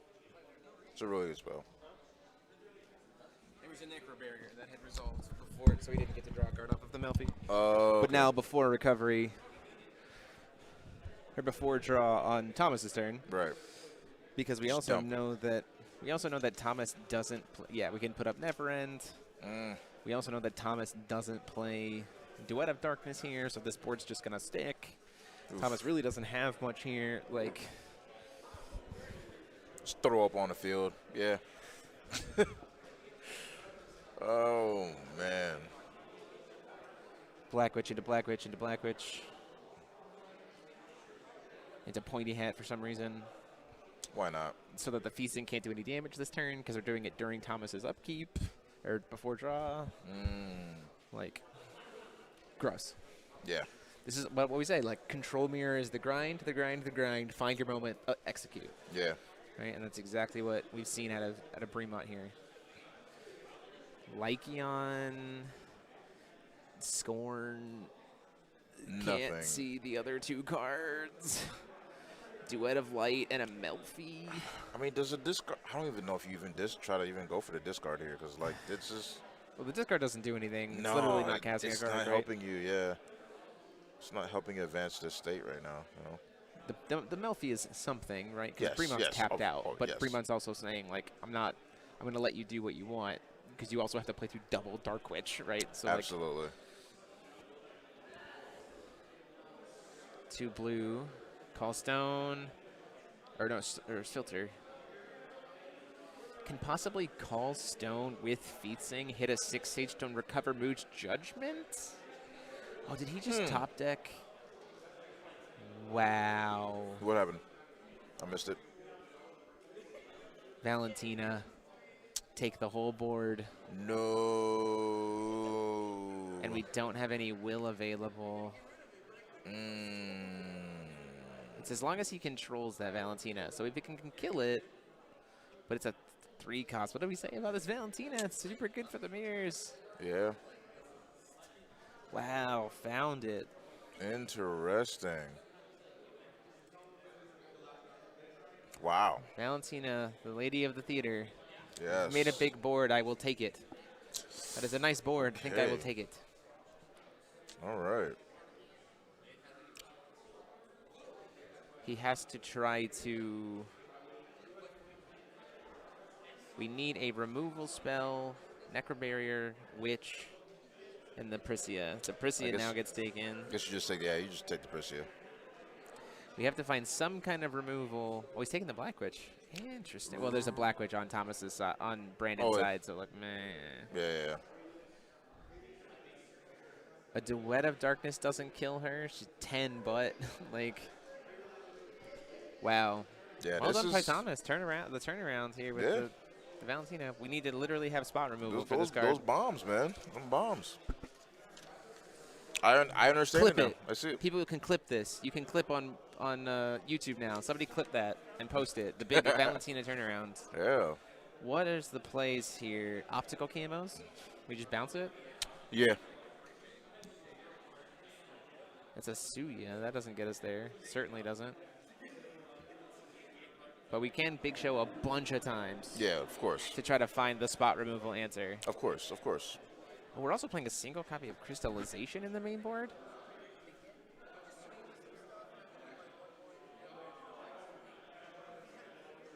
Trying to look at everything he still has. Lumia won't even kill it as a 3 cost. Lumia only kills 2 costs. Yep. Okay. Crystallization. But the thing is and now 2 he's also optical tapped out. camos. Oh yeah. But now he's also tapped out to do that. So I think this kind of gives. Right, thinking it gives him what he needs. Blood of Darkness. Is that the way it was like? Yeah, but it's not gonna. It does let him kill the Black Witches and then have Prisia again on his side. Okay. But it doesn't kill the opposing Prisias.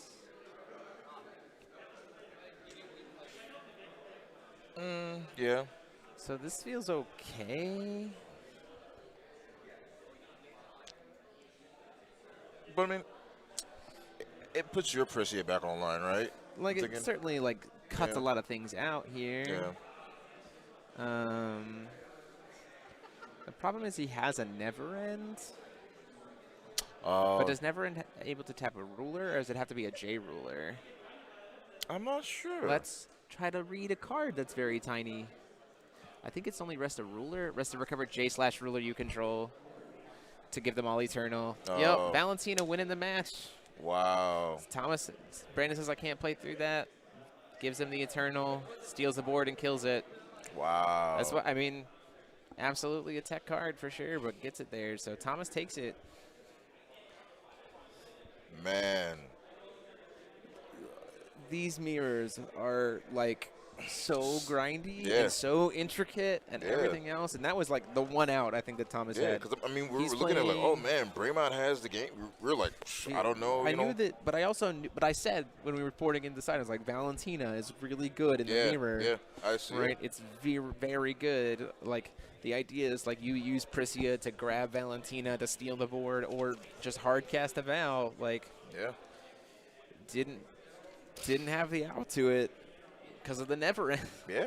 Like if Bremont hadn't grabbed the Never End, yes, we would. It would then be a actually game. it would be a very different game Yes, because everything would have absolutely. died. Like That's- Valentina, the owner of the theater, not a ruler, still asserting her dominance. Jeez. Oh man. Good. But like this is what we're talking about, right? Yeah. Of like For a card that everybody thought was kind of bad initially. it finds its way into things, and it's all about the text and being able to break the meat. Like it's high. There's the peaks and valleys. I think in this game are in terms of the current high tier competitive play. The difference between like absolute competitive edge, like, is literally the peak and valley of like a competitive tier match with 2 competitive tier decks can be over in 2 seconds or over in 85 minutes. Like it will take 30 minutes to play a game. Right. And there's like no in between. Right? Which I dig it so much. It's fun to watch. It's fun to commentate. It's fun to get blown out by like seeing cards like oh, top deck Valentina. Like, Yeah, oh my gosh, there's hype moments. Like I'm saying, go Jesus. clip it. Yeah. Go, YouTube, you can clip stuff and let's Yeah. post it. It's like, Valentina, steal that whole board. Nice board. Think I'll take it. Like, there's a lot there. Those guys are both undefeated. They were sitting at table 2, so they're both still very much in contention. They were the two top end players right there. So very much in contention, especially if they win out their next rounds.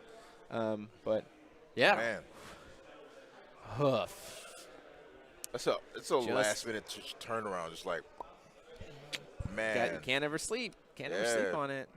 Which is why I was wondering Definitely calm slipping. Yeah, you're right.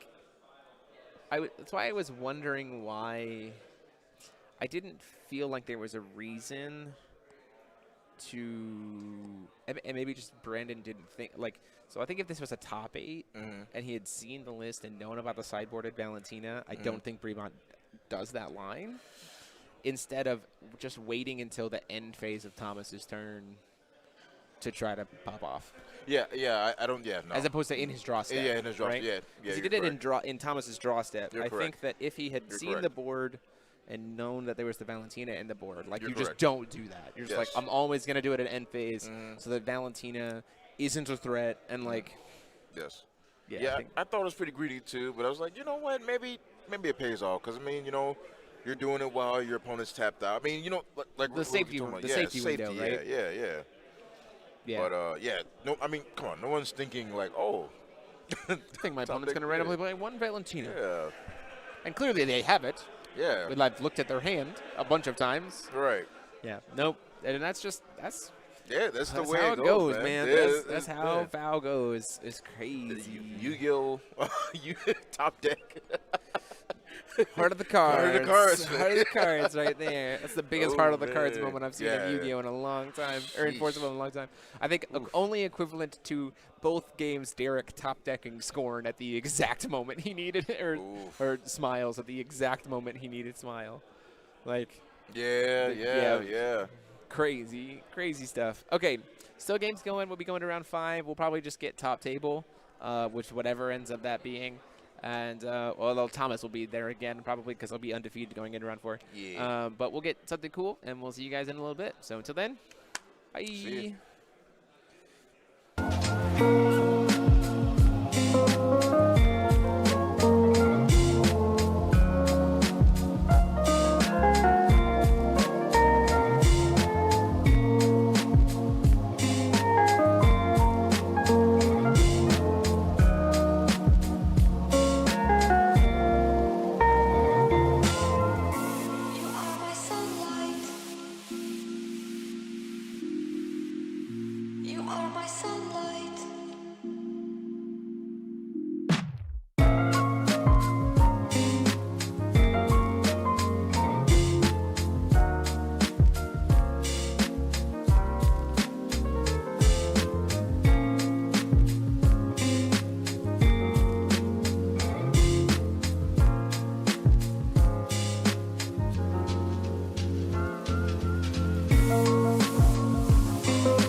Oh, I meant to go. All right. We're back. Oh, all right. And now we're here. And we're back. Oh, gotta find an opponent. I don't know what John's playing.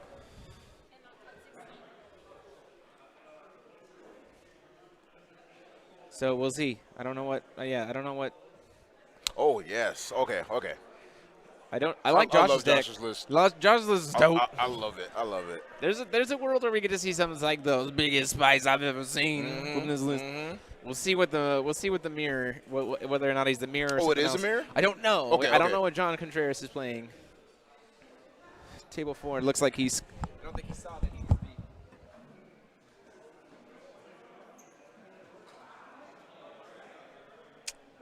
Okay. Yeah. So we were looking at Josh's list last night, and tell you, this is a nice list. If he pops off, it's so good.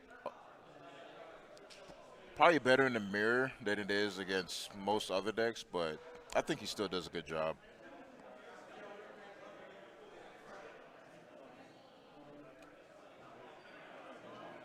It's okay.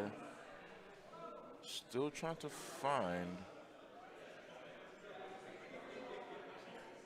said person.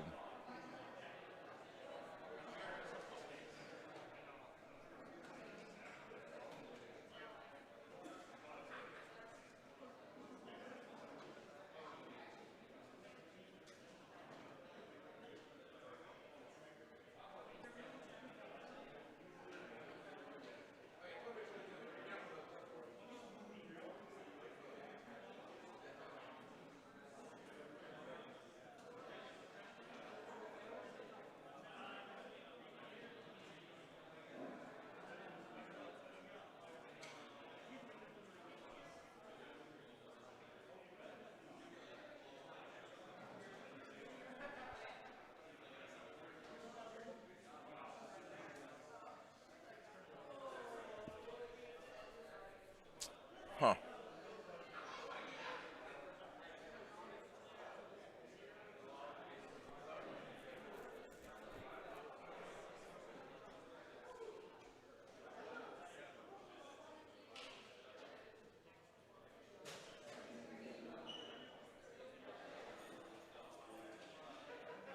This might be a case of people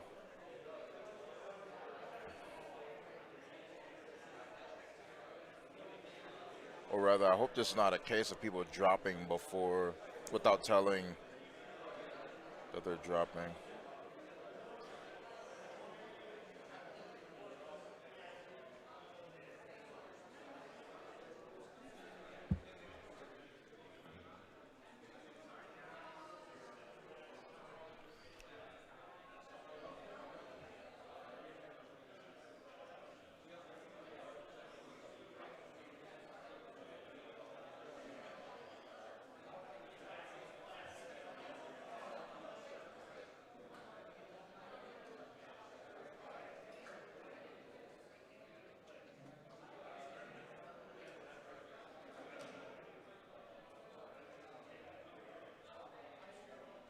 Yeah, that's a nice mat, I would say. Same. What's up?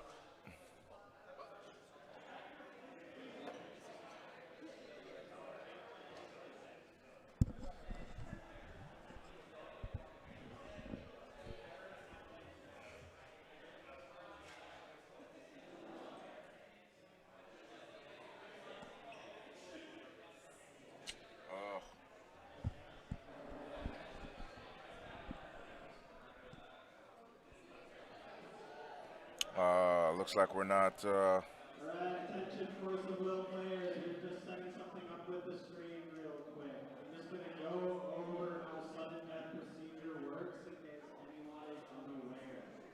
So the final round of Swiss. Oh man. So the final round of Swiss. Guess we won't be able to see it, but hopefully We'll have 3 additional another time.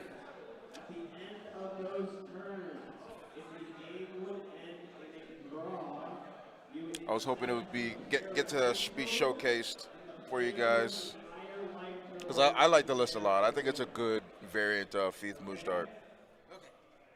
So what's going on? So our players who were going to be here. But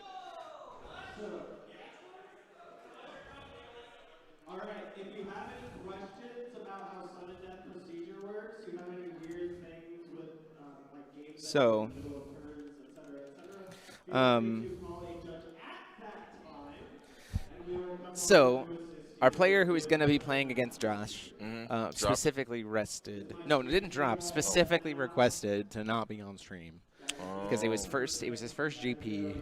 It's his first ever time being at the winning in, okay. and so he was like, "Please, do I not have to? I don't want to have to. I get really nervous." And so we're going to honor that. We're going to Okay, be that's fair. respectful of That's that. fair. And so these guys, Paul Martinson and Kathy B, are willing to play it out too. Okay. So Cool. yeah, so we're All right. shifted. We're shifting. That's It's okay. understandable. Understandable. Looks like I see a dark violet on the right. I had my first stream jitters. I know the feeling. My mistakes are showcased for the world. I think we're probably going to see dark violet on the right versus Feith Mooge from Paul, who won our last GP. Okay. Oh no, maybe not. Oh wait, this is a Feith Mooge premiere. Okay, We're live. we should be back. All right, cool. No damage, 50 minutes. Yeah, okay. Oof. Reset the the chat. will. Oh yeah, let me reset the chat real quick.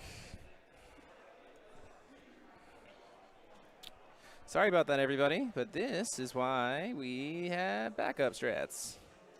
We are back, and this is also why we set the stream to not be automatically off, because we're smart. But we're back. All right. Oh, thank you guys so much for your flexibility. So we're still in game. We're still in game 1. No damage from either player. Doing some Melfi feasting stuff. Yep. Okay, All right. here we are.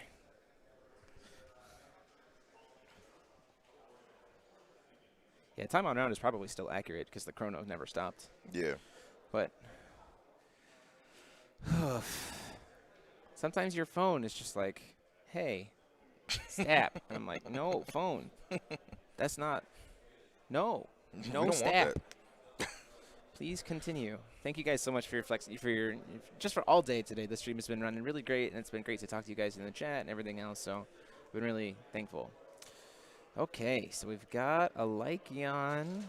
Both sides have Lycion here. We've had some cancels. Paul running a little low on cards.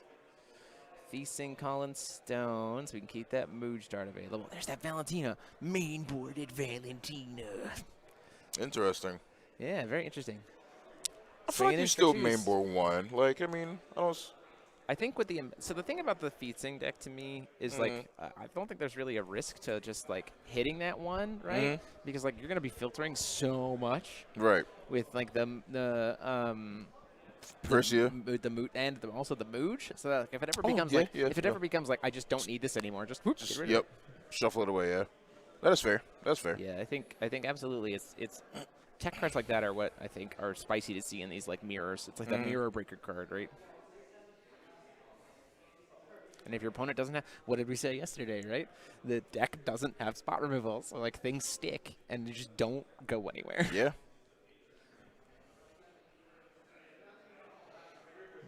Paul's hand doesn't look too much like pressure, but does have a lot of answers.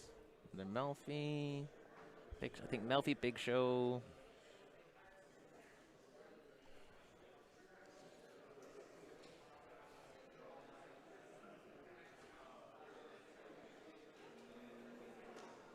Yeah, Melfi off the floating. Green and white floating here. Ooh, what card is that? Oh, it's a Smile. Okay, Dark Atlas is Smile. No, it's a Scorn. I wonder what has pushed them to go to Scorn. Purely for, I know we talked about this before, purely for the Baja, right? Yeah. So that they have, because Smiles don't hit Bajas. You know what does hit Bajas? Nidhogg. Yeah, I was telling you guys, I'm like, you missed out on a good deck, but it's fine. Yeah, Scorn. Taking Resonators. Scorn a Dark Analyst.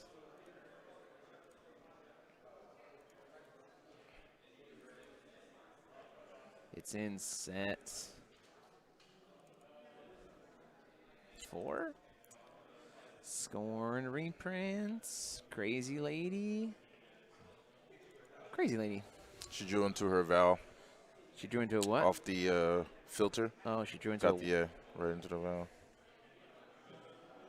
I think. Ship the Valentina? Yeah, I don't hate the ship the Valentina. Like, keep it safe, right? You certainly don't let that get ripped out right now. No, God, no.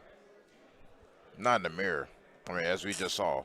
Yeah, oh gosh, no. You want that card to say double Welser. So obviously you don't Welser the cancel spell or the discard. We're losing a Welser here.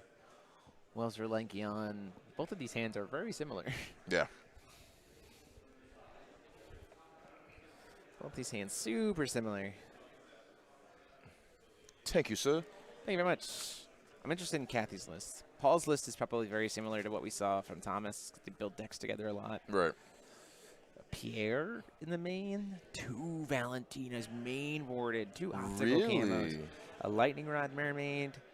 4 Perseus Smiles, Melfi's, and then pretty much a standard package there. So, yeah, 2 Valentinas and 2 optical camos main boarded. We mirror broke the mirror breaker. Like we've gone one step beyond. Yes. This is to go even further beyond. Try to win some counter wars here. Okay, just do it back. Yep. I think what you do in response here is you Welser your own cancel spell. No! Oh, Welser your own cancel spell back to hand and then recast it. Oh, we don't have enough to be able to recast it, unfortunately. Yeah. Win the cancel war. Yep. Now Thank you, Daniel Warner. Thank you for the super chat. Appreciate it. Hope you've enjoyed it. Hope you've enjoyed the day. These have been fun.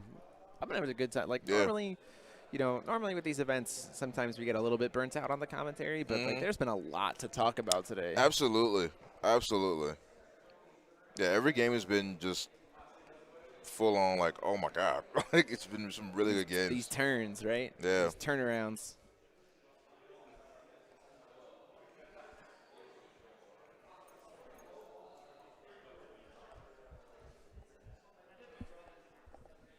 Ends with a Black Witch. Glove cam win. I'll put the gloves today. I'll put the glove. They're right there in front of you. Oh, all right. Somebody send a $25 super chat, and I'll wear gloves all day tomorrow. There you go. Because what? It's top, $5 per round, or no, sorry, $5 per game. Yeah, So, basically. Yeah, $25 super chat to make me put on those gloves. Watch like Matt Seymour come in and just like. He will. Done. You know he will. This format's been super fun. I also missed Dogs with Rabies. Thank you very much for joining as a member earlier. I missed that because we were on break. Do want to thank you so much for that. Hope you've enjoyed it. Enjoying the games. That is a Raisin Revive? Wait, what? I'm sorry, what? That is a wait Light a of minute. Raisin Revive. Hits Lycaons and castable off Lycaons. It does. And then gets you a Suya. And then, oh yeah, we're conceding. I guess technically you could have Suya in your RFG. Oh, that's actually really gross. Raisin Revive, get the Suya back from your RFG into field, make them sack a thing. At instant speed. Oh my God, that isn't. Because it's a 3 cost. Yeah. In the yard. That's a little gross. All right. Woof. Okay. All right. Those are cards. Raisin Revive. Yeah. I respect. I will say I do kind of like the little, spicy little tech-ins that people have in here and there. Yeah, and that's what I talked about going into this meta.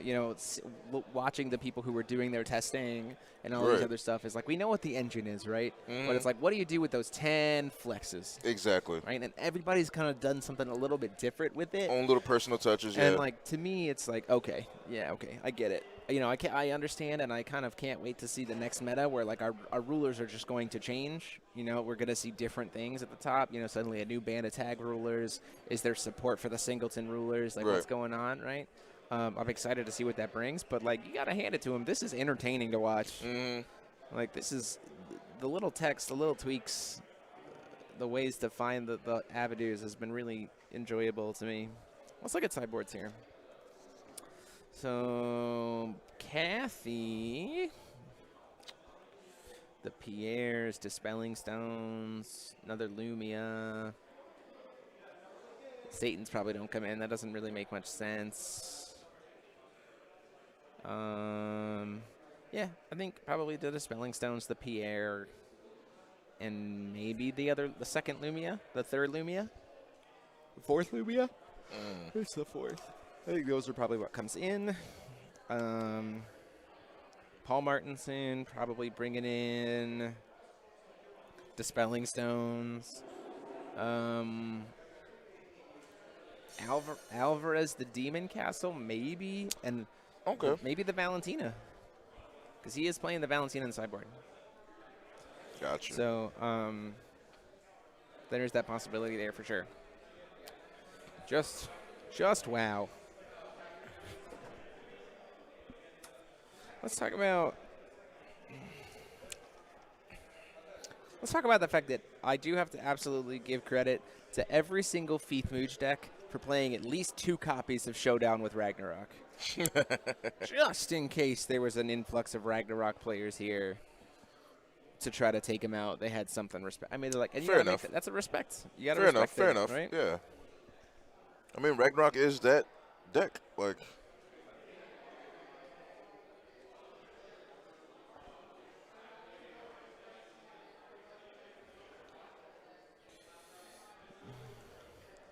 Top cut. I don't know how many violets are sitting towards the top tables. I know that there have been a few. yeah. I do know that there are a lot of Feith X decks, though. Absolutely. I think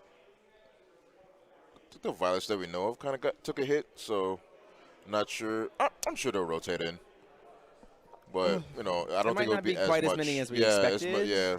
I do think that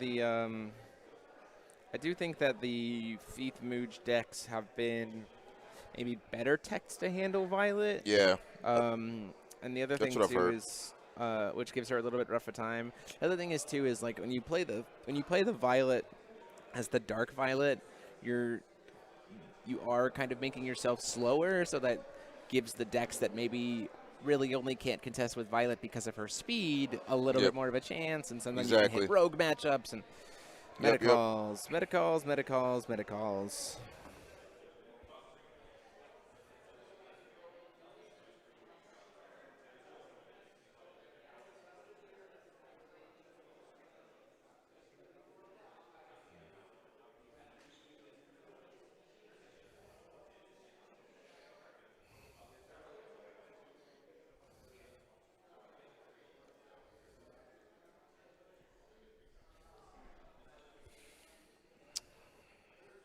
Let's see what comes out here. Yep, taking the draw for Kathy.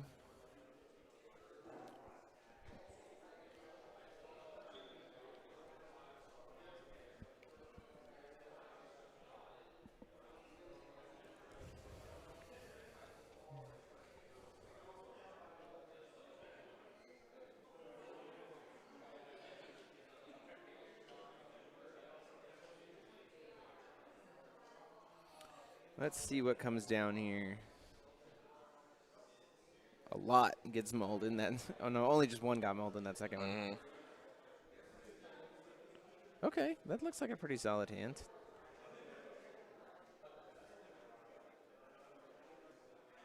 Yeah, okay. Only 2 off those other 2 mulligans. Feels pretty good.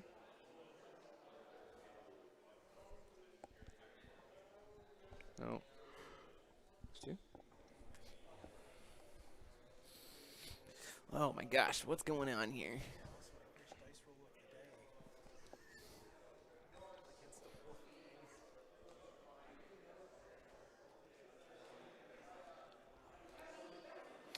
Here we go. Okay. Turn wherein we get the question always becomes. Yep, we're just gonna try to go off. I think if going on the draw here is really good. We're just gonna let it happen. Okay, cool. Black green. Ooh.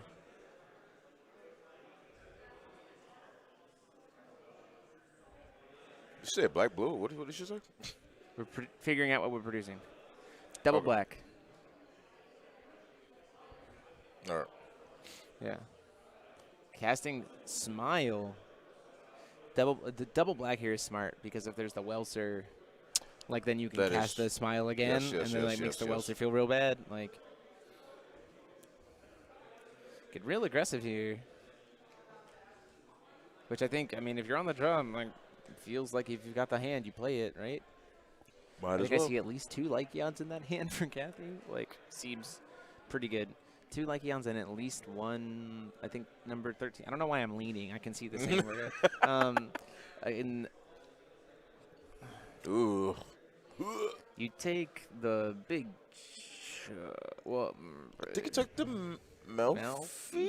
The barrier.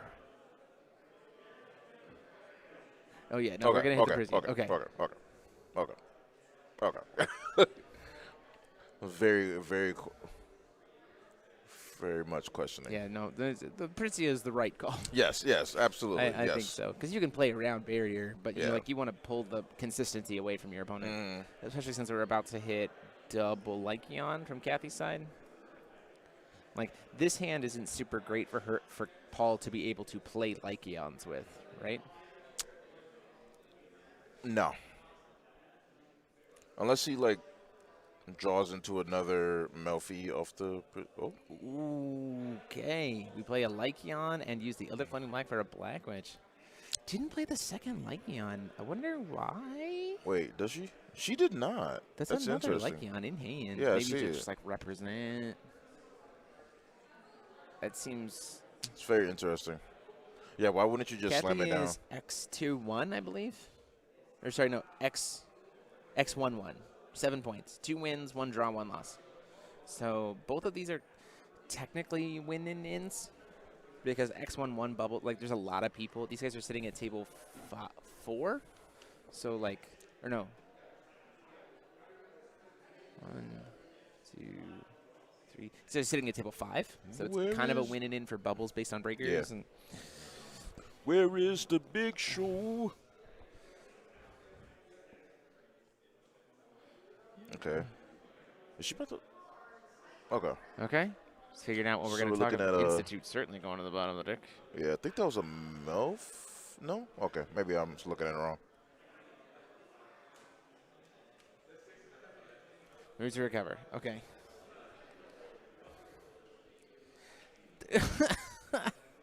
Oh, okay. Well, then I guess I'm wearing these gloves tomorrow. Thank you very much, Rustin. Saying thank you for streaming these boyos, making the boring days at work better. Haven't had the chance to donate in a hot minute. Glove cam not actually needed. We appreciate it. Appreciate that a ton. We love doing this. This has been a ton of fun, and I've been glad to finally get Babatunde on Yeah, woo! on the Long time microphone coming. here. This is always more fun when we have two people talking together. And Oh, there's, yeah. there's just so much. Like, I was saying earlier to someone between rounds, like I had so little expectations for our stream matches being anything other than just blowouts, and I have been thoroughly surprised in an enjoyable way for how much these games have been games. Like, Very it's much been so. very nice. Preemptive Big Show. I wouldn't say, you know, it was me the whole time. Yeah, it's Babatunde, 100%. Couldn't have done it without you, buddy. Oh, man. No, yeah, these have been games. Like, it's.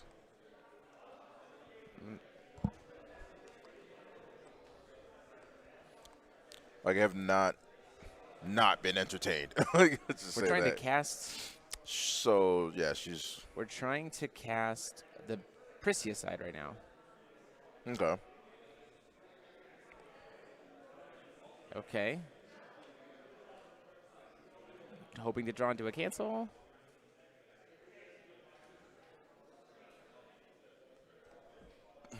Excuse me. We have cancel for this.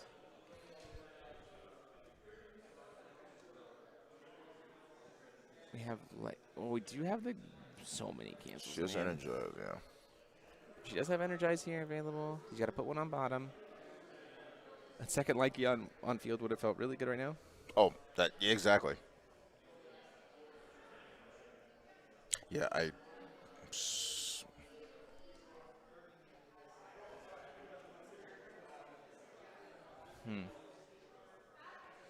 This is a decision. Yeah.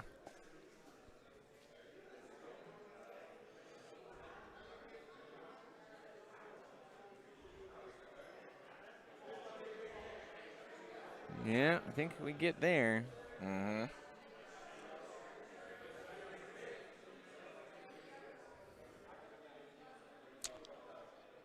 Let's see.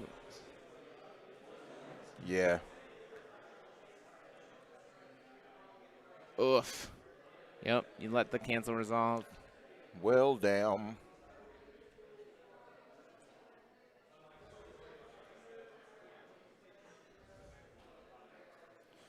There's the Lycion. See, if we had played that Lycion You would have had to follow, yeah. If he had played the Lycion the following turn, we would have won that cancel war. Absolutely. Absolutely. 4 damage. All right. The chip in.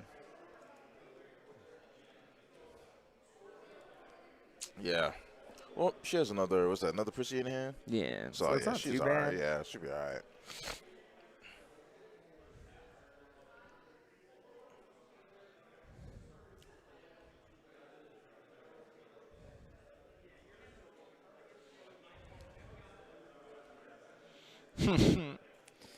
Let's. Trying to get a hold of Derek. Just try to. Oh. Can you go see how Josh Patton's doing? Just go ask Derek.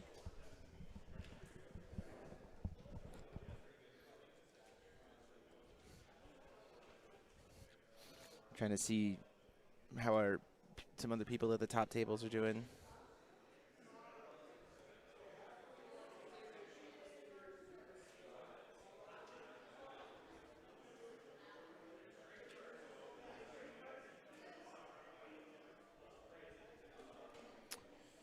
What do we do here, Paul? We had a full grip, but like not much on board. Yeah, The Dispelling Stone is nice, but it's doesn't kind of give us- awkward, yeah. So what? Don't worry about it. Just trying to see how things at top. Gotcha. Ooh, none. Don't like seeing those in hand. Yeah, in response to the activation of the Lycion, this is smart. Yeah, trying to pop the Dispelling Stone, get another card.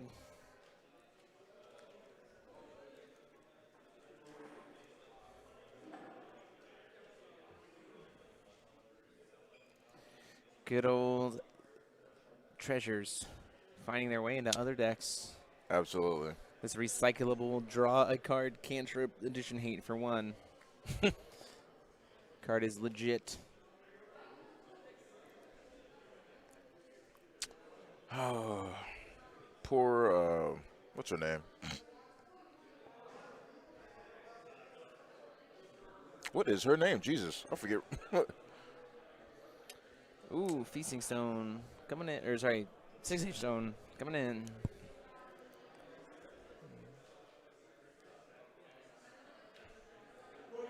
Filter in response. Celesta. Oh, yeah, Celeste. Yeah, I was trying to no. remember the whole time. Yeah, other people use her treasures Absolutely. for different things than she does.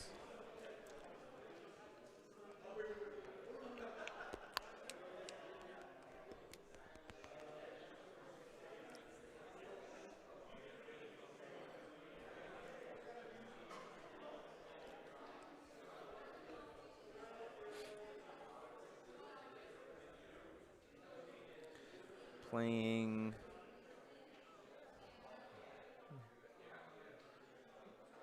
the Priscia? That seems incorrect. Oh, using it as the big show. Got it. I don't know why we didn't use the Lycion for it. Up to 3. So now Priscias can get Priscias. Oh, now we've wasted it. Oh, no, okay. He's being kind and letting her float will. Okay. Good on Paul. Yeah, Letting good guy. her use the Lycion. That was a lot of Wowzers. Those are going to... Are you really wanting to keep those on top? Like, I feel like you just don't want them anymore.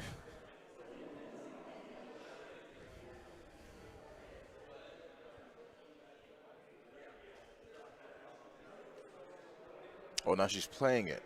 Wait. How did she the she big floating showing? and then Okay. won? Yeah, she Gotcha, gotcha. played the Okay. Priscia. Okay. Thinking we... There's a Melfi. Melfi. We don't have will to cast another Melfi. We have a Welser in hand. If he Welsers the Welser, we can Welser the Welser. Because he'll Welser to put back in hand, then we can recast with the Energize. Yeah. Oh, and yeah, no, I think that's the play, right? Is Yeah. you just Welser to protect? I think that's what she's... Yeah, it looks like You it. let him have the Melfi back, which feels kind of bad.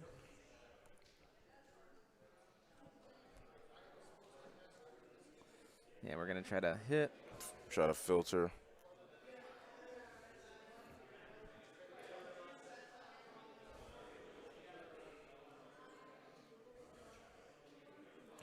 To bottom. Cool, gosh.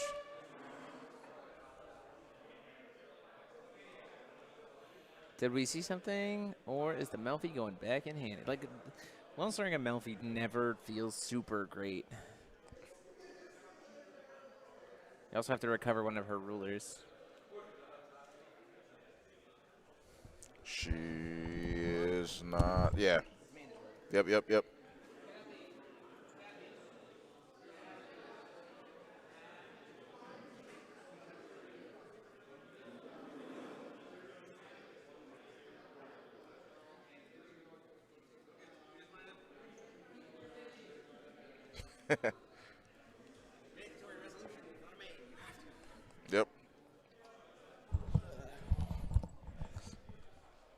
Okay.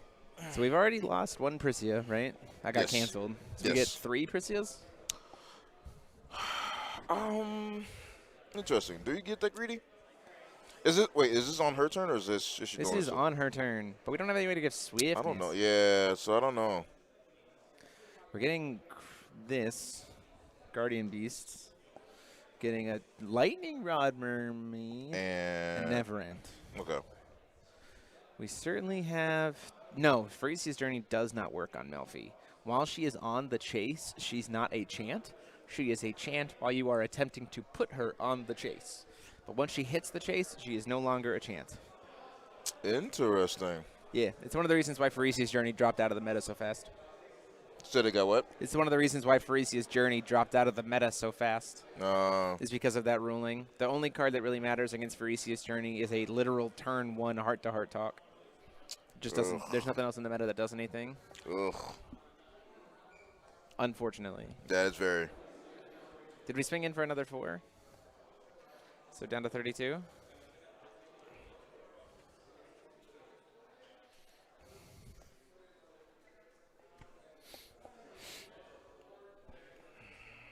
You're welcome. Yeah. I'm learning things too, guys. Hey, I aim to serve. Yes. I aim to serve here on Ruler School. That's why we're called Ruler School. It's all about learning. Bob Absolutely. Absolutely. Class is in session. Branding. It's all about the branding. So we're not actually in a terrible position here for Kathy. Like, we're threatening Paul, and again, these boards are sticky, and, like, Paul is not... Well, we're in game 2. Did Paul bring in the Valentina? That's what I was thinking. That's the question. Are we going to see the exact opposite of what happened? You know, the exact same thing that happened last time. I'm just like, Valentina, that's a nice board. Think I'll take it. What is that? Institute. Institute. Okay. I think you just let that happen.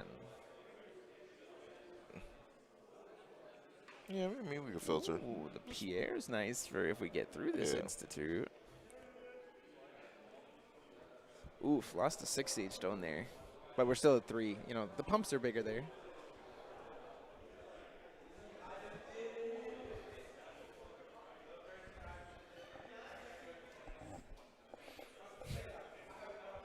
Let's see.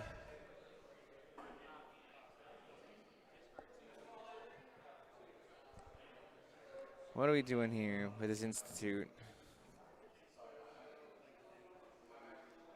Casting a second Institute?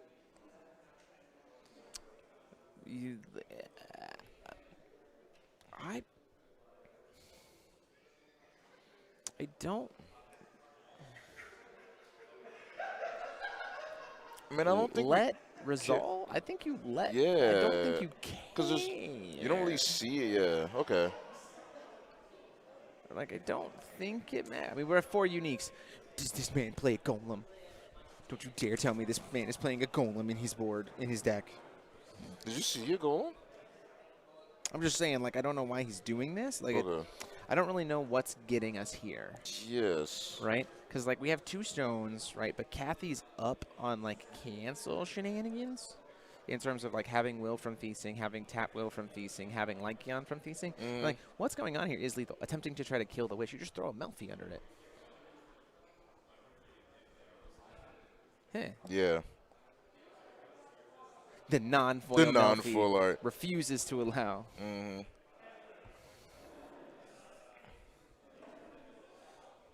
That's. I don't like that. This feels. That's very awkward. This feels very weird for Yeah. Paul.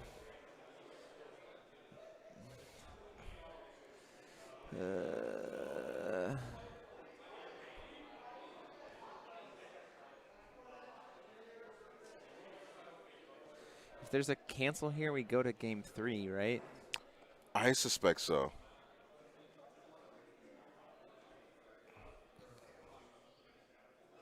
Yeah. Yeah. Yeah. Yeah. Yeah, and All scoops it up. Yo, right. Okay. that's absolutely. What did we say? What have we said? Just Yeah. like hoop, hoop, hoop. Reaching the stone quota is just the problem. Is there's too much stuff for Eternal, and like the boards aren't being established at a time frame that Golem's going to like do anything most of the time. Unfortunately, I like Golem too, but I liked him late. So now it's just Kathy like. didn't suddenly get 7 wins. She got 1. Yeah, because the problem is that, like, because in these control mirrors, the problem is that Golem is never blowing up any more than one thing. Or Yeah. if Golem was going to try to blow up a board, they're going to just get Eternal in response. Yeah. As long as Never Ends there, it's not worth it. The It's Never End Tech has put in a lot of work. A lot of work in these matchups. Yeah, and no I never worries. used to pay Great attention to him as questions. a 1-drop before. It's like, why is everybody playing this? And then someone explained him to me, and I was like, oh. He's a 1-drop 2020 Okay. with Pierce. He's pushing in. Yeah, he's But also board wipes. Yeah. Card's valuable. That Never End, a good boy. Oh, yeah, Never End is also a very good boy. Yeah, he's a,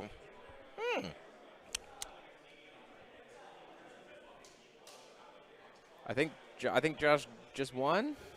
I'm gonna confirm. Yeah. So, go check.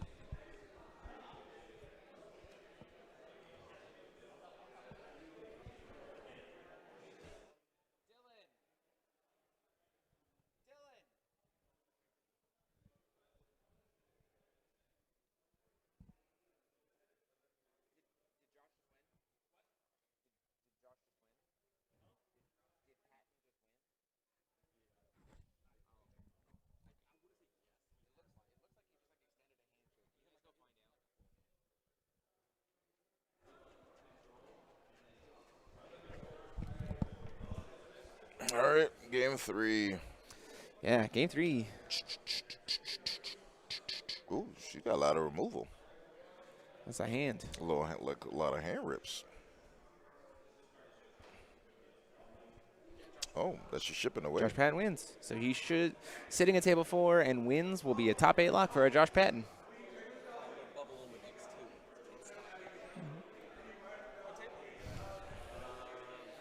This is going to be interesting. If it's a Feith Mooch top cut, Josh Patton could. Yeah, well, Josh Patton has some spice Yeah, for the he'll Feith do well. Mooch top cut. So we just might see it. Oh, absolutely. Yeah. We just might see it yet. Yeah, for sure. Salt is the spice. All right. Here we're waiting. We're doing mulligans. Yeah, we're doing mulligans still. I forget, you do like 3 mulligans. 3 mulligans with 6 cards 'cause each mulligan. It's a lot of cards. I guess that's good, Looking what? How many cards deep? 28 cards deep, maybe.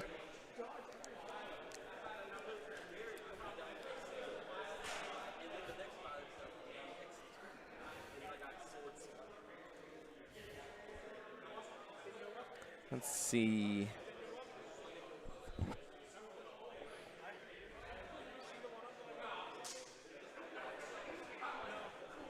Here we go. Turn 1, Scorn of Dark Elves. Doesn't feel good. All right. It's pass, right? Maybe the. Whoa, we don't do the feasting play right now. But There's yeah, a Welser there. That feels bad. Yeah, exactly. I think the only turn play you can possibly make in this call is the. Wow, that Is threw me off a little bit, but yeah. Is the smile. Right. If you're going on the first, is like smile. Because we either steal the Welser, then comes the Melfi, got coin to protect it. Still got to force him to have it. Coin. Last lecture, 2 counters, recovers the Mooch. Yep. These first opening turns.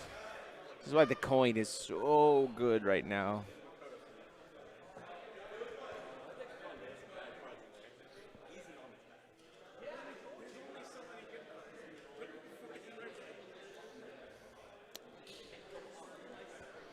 Big show. The question is, how far is Paul going to extend? And that is dependent wholeheartedly on how many Lycaons this man has in hand. Yeah, I haven't seen his hand yet.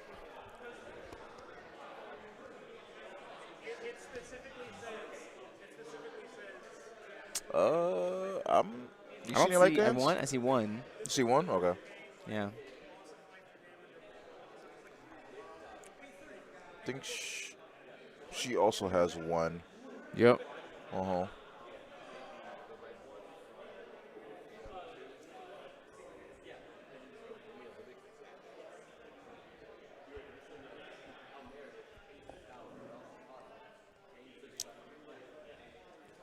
Let's see. Wonder if I had played Violet today, how many of these decks I would have clapped. I was clapping Violet all day last night. Oh, man. Yeah, no, he probably would have been a terror. Yeah. I would have been a tear through the meta. How long do you think before you gassed out, though? Because then you have to find that damage. Play find that damage for 5 rounds.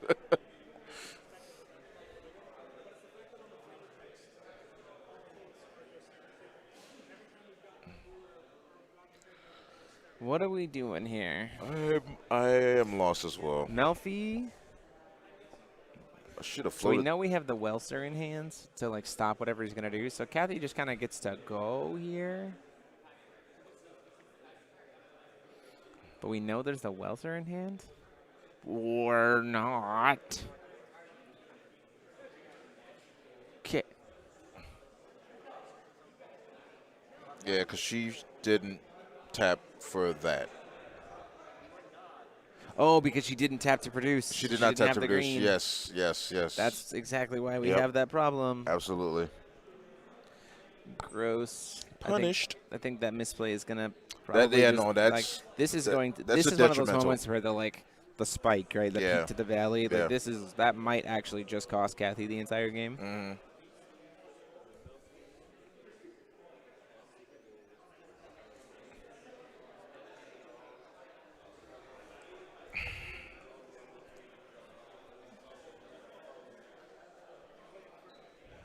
Yeah. Mm-hmm.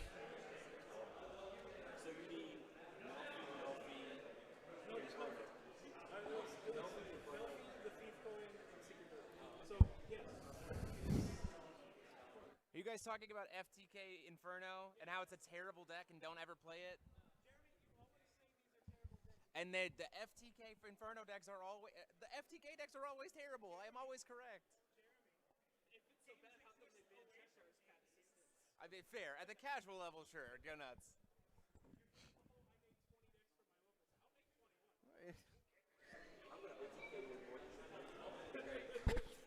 Okay. So Kathy pretty much gave Paul free reign. Kathy's fallen behind here to the point of so if I'm Paul here at the position, do I actually just go? Yeah. Pull trigger and tell Kathy she has one turn? Absolutely. Because in all honesty, I don't know how she recovers from this, in all honesty. Oh, we're just going to short grind here. I don't hate this. So just like the one Persia, because we only have two big show casts. Yeah. So we're just gonna go get Sigurd into Institute. We can swing in with the Melfi, get some chip damage in. I don't hate this either, actually. You're right. Yeah. Get rid of the Bradstone. Get into something a little bit better. Gradual threat, right? I like this a lot. It's like a little safer, yeah. Because also this mitigates the issues potentially with Valentina, right? You're taking a slow ride as opposed to hello, give everything to you. Bursting everything out on them. And now we're just hitting for, that's 6 damage. Yeah. No, I like this right play now. a lot. Yeah, now the Melfi is a 6/6. Yeah. Yeah. So. Down to 34. I like this. I like the Institute play there a lot. Yeah. Just a single big show into an Institute.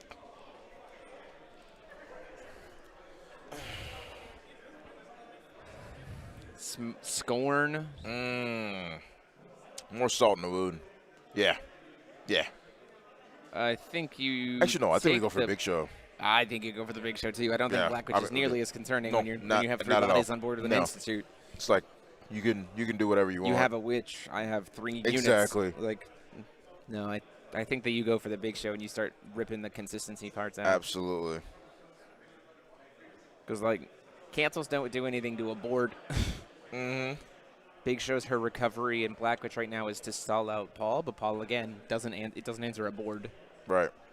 So I think you take the big show to just cut the legs off of whatever Kathy could possibly come back with. Because cutting off the big show also turns out that Lycion. It's essentially stealing 2 cards. Yep. And the 2 Welsers in hand aren't doing anything. And the Fallen Witch isn't doing anything.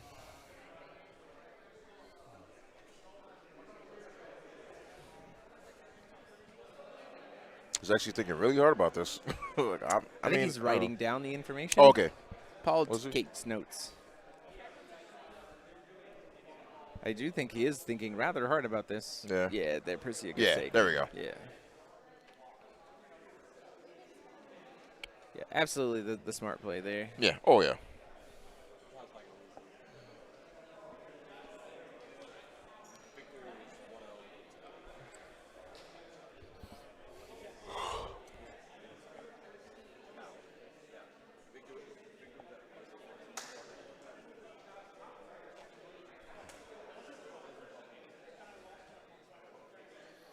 Okay. What do we see? Did she hit a Dispelling Stone? So, the Dispelling Stone's okay here to be able to pop the Institute. Yeah. I think I saw one in hand, yeah.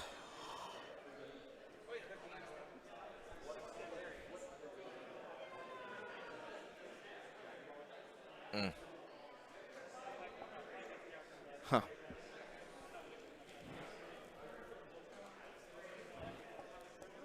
Yeah, 6-8 stone is so good, but it's so easy to misplay it.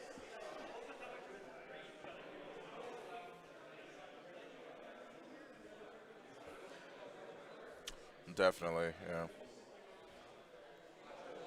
Because it's kind of like it's one of those things that because you're in a habit of just tapping for stone, just like but then you forget. Yeah, we're just gonna let this smile resolve. We're saying, you know what? Take what you want. Yeah. Oh, he has his own dispelling stone here. Gross. I wouldn't say it's just fatigue. I think it's just we're just so used to just tapping for colors, and our stones don't really change. You don't think That's of the thing like, is oh 6-8 wait, stones. I have a float. condition. I have a condition that I still need to meet.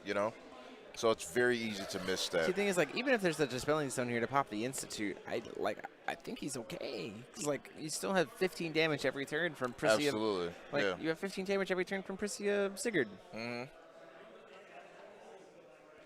Like, every single turn. Although she does tap out of white here, but she let him keep the Welser Oh, she did. off of the smile? She did. That seems incorrect. Wait a minute. She doesn't have any will to be able to recast that. Like, if she let you keep that Welser, you stop that and the game's over, right? Like, am I wrong? Because now he's going to see you now. Yeah. See? Yeah. Oh, she took the big show. He does Yeah. have. Oh, he does have the. She did have another Welser. Okay, I didn't know she had the other Welser there. I think you still go for it. Because, like, again, like, she's now tapped out, and Absolutely. like, you're still threatening 15 damage on board, and she's just gonna take 17 here. Yeah. She's just gonna take 17. And there's a Sigurd. If we can find a way to sacrifice the Sigurd, we can get another Institute. Because I'm pretty sure Paul's playing 2 Institutes like a mad lad. Yeah, we saw him play it last game. I think about to say, you just saw Sometimes like a mad lad, this man just plays 2 sets of Institutes. Yeah. And you're just like, okay, let's go. Oh, okay. Lycion did get to come in there to take the. She took the big show at that point the to save. dispel, yeah. She just took out the dispel as well. And now Paul gets to look at 3 cards. Yeah. Oh, it's another dispelling stone. He draws another. Okay. Draws the Institute. Draws the Melfi. That seems great. Yeah. Ship the Welser. Just push in. You're going to draw a million cards anyway. Ship the Welser. I think so. I think the Meltzer flip is absolutely the play. Probably good. See, I don't see, like, in Paul's position, I think we're setting up for a Feast Sing cancel. Yeah.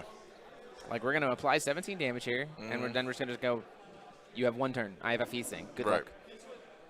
Down 34. Or down to 17. Half of our life. Just like this.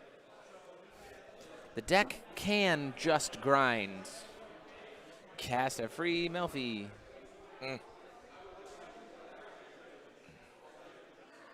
Oh, Lycion. Use Dispelling Stone, draw another card. Shuffle it in. And a that's game. There's a Necro Barrier. Oh, was that what he just draws up? Top deck the Necro Barrier. Oh, my God. Yeah. Oof. Yeah. Don't know if there's much that we can do from that point, other than, like, flipping our own Yeah, we Feast have Sing. But that feels, like, terrible. Yeah.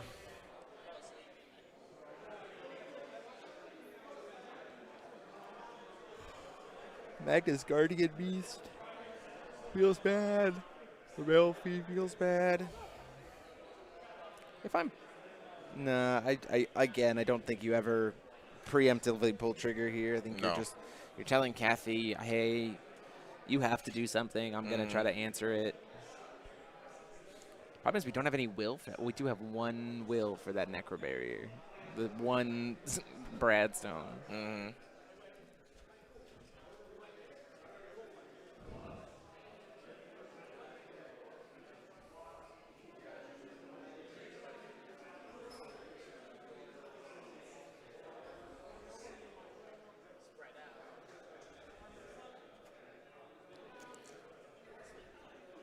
Do we pull the fee sync cancel now? On the Melfi, I think yes. Oh, we're not. Okay. We're not doing it.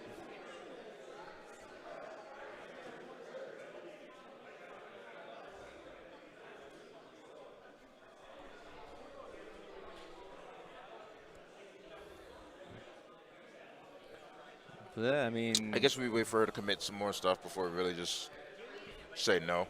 maybe. Yeah. Maybe that's the play. Mm-hmm.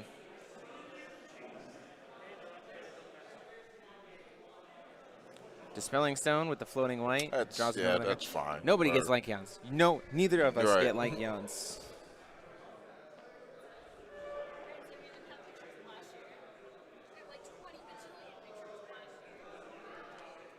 Let's see. Ooh, she just drew Curse of Rag, but that feels pretty bad right now.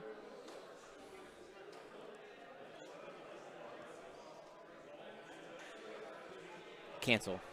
Fencing. Absolutely. Yeah. Yes. Yep. There we go. Also draws you a card off of Mood Chart. Mm-hmm. Yep. Yep, that is game. There's too many bounties on board. 5.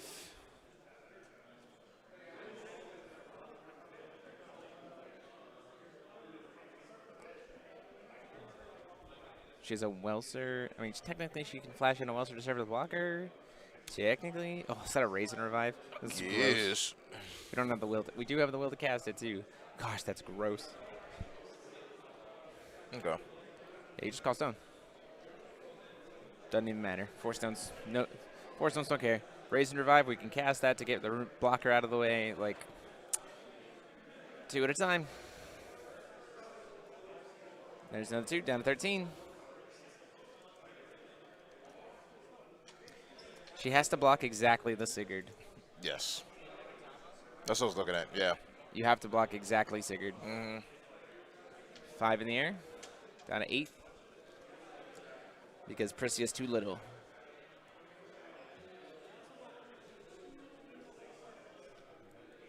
$800 left.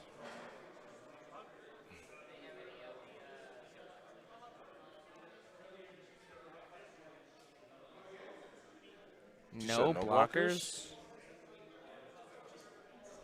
Or before blockers? Oh, before block. Okay. Yeah, before blockers. There we go. Okay. Okay. Leave her at 1? Oh, no, I guess we had 1 more damage we I missed or something. guess. But Did we? I think she just didn't have anything at that point. Probably, yeah. Oh, he had double spot removal. Like, why did we not just Oh. remove the blocker? We had friggin' Raise and Lumia. Revive, yeah. Yeah, we had Raise and Revive and Lumia. Could have cast either one. I guess. All We right. could have cast both. Yeah, literally. All right. Well, Yeah, that was something. the thing. It was Yeah. very strange. Yeah. I'm a little bit confused as to why that was a thing that happened. Oh, my stream decks just decided to not connect. Okay. Well, yeah. I don't really know if there's much else to say about this format that we haven't already said before. Yeah. We've still got a few games planned, and they've still got some time on the round. So what we'll probably do is we'll go ahead and just push to a short break here, and then when we hit the final standings, we'll come back and play it. Be sure to tune in tomorrow, where we're going to be here at 11 a.m. Central Time. 11 a.m. Eastern Time, so 10 a.m. for Top Cut. Going to be some good times, so looking forward to that. Probably going to get some guest commentators in here so we can kind of break and maybe play some side events. I'm going to see if I can get Svetlana to host a side event with the Cube. Ooh.